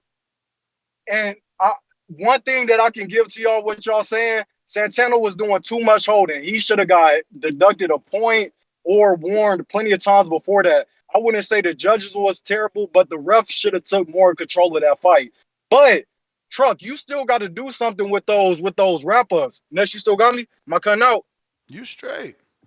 Like, dog, rip your arms down, rip your arms through, be active with your hands. I don't know what you're doing. Every time he got wrapped up, you looking at the ref like, Daddy, you gonna let him do this to me? Daddy, get him off of me. Like, come on, dog. Like, it wasn't a good performance from Truck. It was all on him. He didn't get robbed. That man's lost the fight. And I need y'all to come to terms with that. Y'all need to go back and rewatch the fight. First, educate yourself on how they judge these rounds, like how they score the rounds, what they're looking for more of. I don't know, but robbery is a stretch. But I understand it because a lot of other people were seeing it too. My boy hit me up like, hey man, Truck just got robbed. And I didn't even watch the fight live, but I went back and watched it after he said that. And I had to tell him, like, bro, like, what are you watching? I'm seeing Truck get dominated and pushed back these first 3 rounds. And he's doing this weak ass pity pat inside game. That's not going to win him the fight. This isn't the amateurs. This is the pros now. Somebody needs to teach him how to turn his punches over, or at least if you're not trying to throw every shot a power shot, at least throw some power after that pity pat setup. Because, bro, that's really what lost him the fight. The inactivity, moving backwards, the Santana being the more aggressive fighter, getting off the cleaner punches and having the more effective punches. Like, dog, Truck really needs to go back to the drawing board. And I hate it has to be with Ronnie Shields because I think Ronnie is a really good trainer, but man, Truck needs to get it together. Let's get back. I'm off that.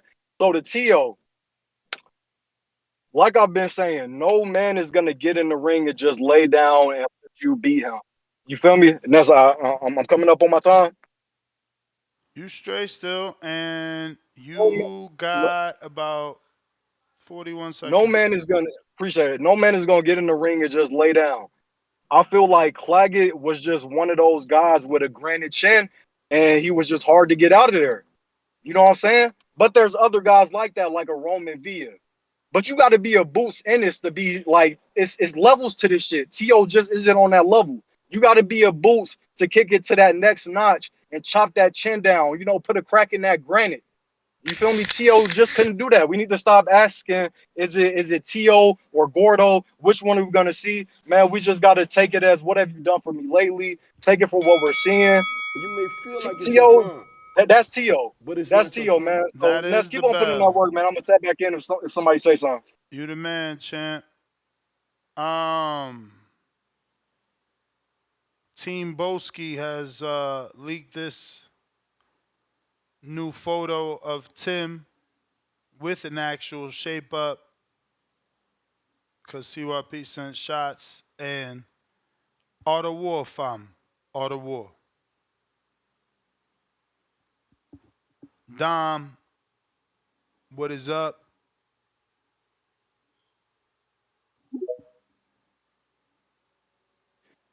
TBV Ness, what's going on? What up? Shout out to Bam, great fight. Estrada was game, but Bam held his dominance, and just a really good scrap. Great way to end Saturday night. But yeah, I'm giving Bam his flowers now. He's definitely pound for pound. Every time you tune in, he puts on a show. Pretty masterful performance by him. But again, a good fight. Estrada's game, we knew that. But the takeover needs a makeover, not just for the bruises that he had after the fight, but just for his career in general. The showman, he has nothing to show for these days. You kind of forget he's a world champion after the piles of dirty diapers he keeps leaving in the ring. He's had a belt for 7 out of his last 8 fights, and we've gotten 2 outstanding performances, and that's being generous with the Lomachenko one because it was a very close fight. But of course, the Josh Taylor, he pitched a great fight there. But after this fight, I mean, I don't know what to think of Teo. He's one of the most frustrating fighters to follow these days. He's one of the most active. His fights are free. And, they sell him as a showman. And, he's sold to as a fighter for the fans, but he treats it like a part-time job. He needs to show more effort. You want that bring it to you style, those unorthodox angles, all those combos that we fell in love with him against Loma. The way he fought Josh Taylor, but everything in between it's not there. He has this really empty gimmick style of just trying to endure against marginal opposition. And I don't even know what his style is anymore. It's not really any positive identifiers of it. He just does the bare minimum in there, and he doesn't on the lead up though. He's exciting in his interviews, the press conferences, and all the way up to his flamboyant ring walks. But he gets into the ring and it's cruise control. I'm tired of it at this point. But shout out Steve Claggett. He out Teo in this fight. He had Teo on the ropes several times. Reminded me of Frank Martin, although, did that a little better, although it was Steve Claggett in front of him. And, shout out to Claggett's chin, because we don't know Lopez as a pillow puncher, but that's what it looked like in there. He got my respect in there just like Jermaine Ortiz did. When he beat Teo, you could disagree with me if you want, but that being said, Teo's en route to becoming a gatekeeper before two-time You may unified feel like it's your champion. time, That's but it's it for not me. your time. Peace, you guys. All right. Dom, appreciate you calling in. Up next, Venom. Yo. Yo. Let me go on Teo real quick. Teo, I'm afraid to say, but I think we've seen his peak at 135. I think that was the best Teo we were ever gonna get. He ain't got the power no more at 140. He's smaller than these dudes. He's not hurting these dudes. Yeah, so I think the peak of Teo was at 135. We ain't never gonna see that type of Teo again. So unfortunately for him, he'll get stopped or outboxed by just an A class fighter. Or so I don't think Keyshawn could beat him. That'd be like a 50-50 fight. But maybe someone like, I mean, Shakur definitely beats him. Shakur beats him. Devin beats him. Tank beats him. Tank stops him. It'll be like a brutal knockout. Yeah, so Damn, I don't know what Teo does. How far you fall with just one fight? No, it's not one fight. Ever since he got to the division, I mean, what you do know his KO ratio went from 70% at 135 to 20% at 140. That's a big drop off. And he's not even playing killers. He beat the Lenio champ at 140. Yeah, I mean, Josh Taylor, come on, bro. I predicted that fight that Teo was gonna win, and because I knew Josh Taylor he's not. I don't know if it's the weight cut or what, but him, Josh Taylor, Jose Ramirez, they going through the same thing. They're not at the peak of their performance anymore either. They're garbage. They faded. So yeah, that's a big drop off. 70% to 20% KO ratio. Teo. Yeah, we ain't gonna see the Gordo back again. Or unfortunately. Now, as far as Bam Ness, I don't know why you cater into Bam. It's actually crazy to me Like, you want him to fight Nonito, you want him to fight legends. People are actually saying he's a legend slayer. Like, people are really parading that. Like, that shit is insane to me. But when Inoue does it, when Inoue knocked out Nonito, it was the worst thing ever.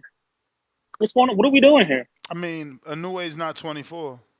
That's what Oh, 24-year-olds do. 24-year-olds do that.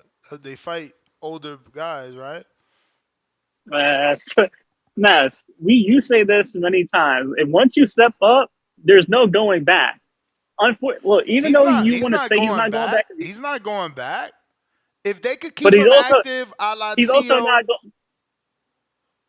Go ahead. I'm just saying, if they could keep him active a la Teo and get him 3-4 fights a year, which Teo's on track to get 3 for sure. I don't know about the 4 that they was promoting on ESPN's telecast, but yeah, let him slide in a Donaire. No, ain't no one trying to see that, man. Look, ain't nothing wrong with him getting more experience, bro. You rush the kid. no. You can't rush the kid and burn him out. Donaire got knocked out his last fight, and he 42. Now look, every fight can be tough. Hey, all right, but look, this is we got to parade him getting his get back for his brother, the Ioka kid who stopped his brother, beat him in Japan, whooped his ass twice, I think. Yeah, he need to go get that get back. His brother is his brother. He is he, and he's got his own legacy. Nah, that sounds scary, man. You got to go get that get back and fight Juntao. You got to fight all those Japanese guys. He's signed a Tekken. He's all right. He gonna get that Tekken. He's signed a Tekken, but he ain't fighting them. Cause they don't think he's ready. That's what I'm saying. Like they got the guys, but I got Big Super Mix. Show the pics to Jerron, and rookies better work. I don't even know Jerron at this point. Has he paid to make sure you got a fight? We got Hero Killer $2. Can you do a breakdown of TimBoski's Shadowboxing? Laugh out loud emoji. I think we did that already. Lake County $2. Ness disrespectful when it comes to Doom. I don't know who that is, my brother. TimBoski, we've seen cleaner BET uncut videos. $2 from Lake County. That is true. I also agree with Lake County that, you gotta get your camera work up. Step your camera work up. Big Money, $5.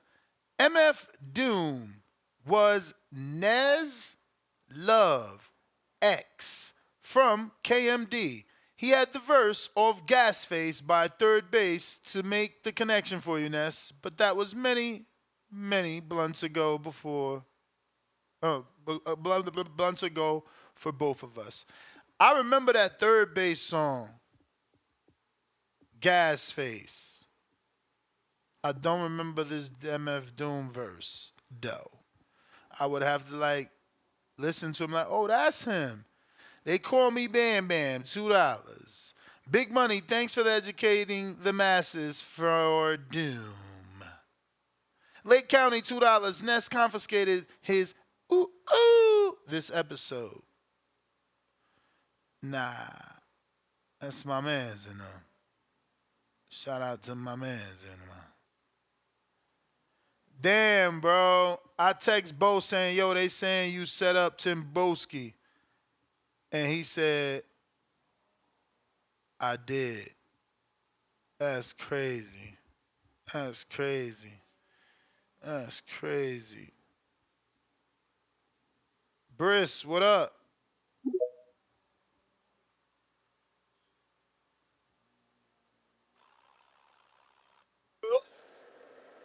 You?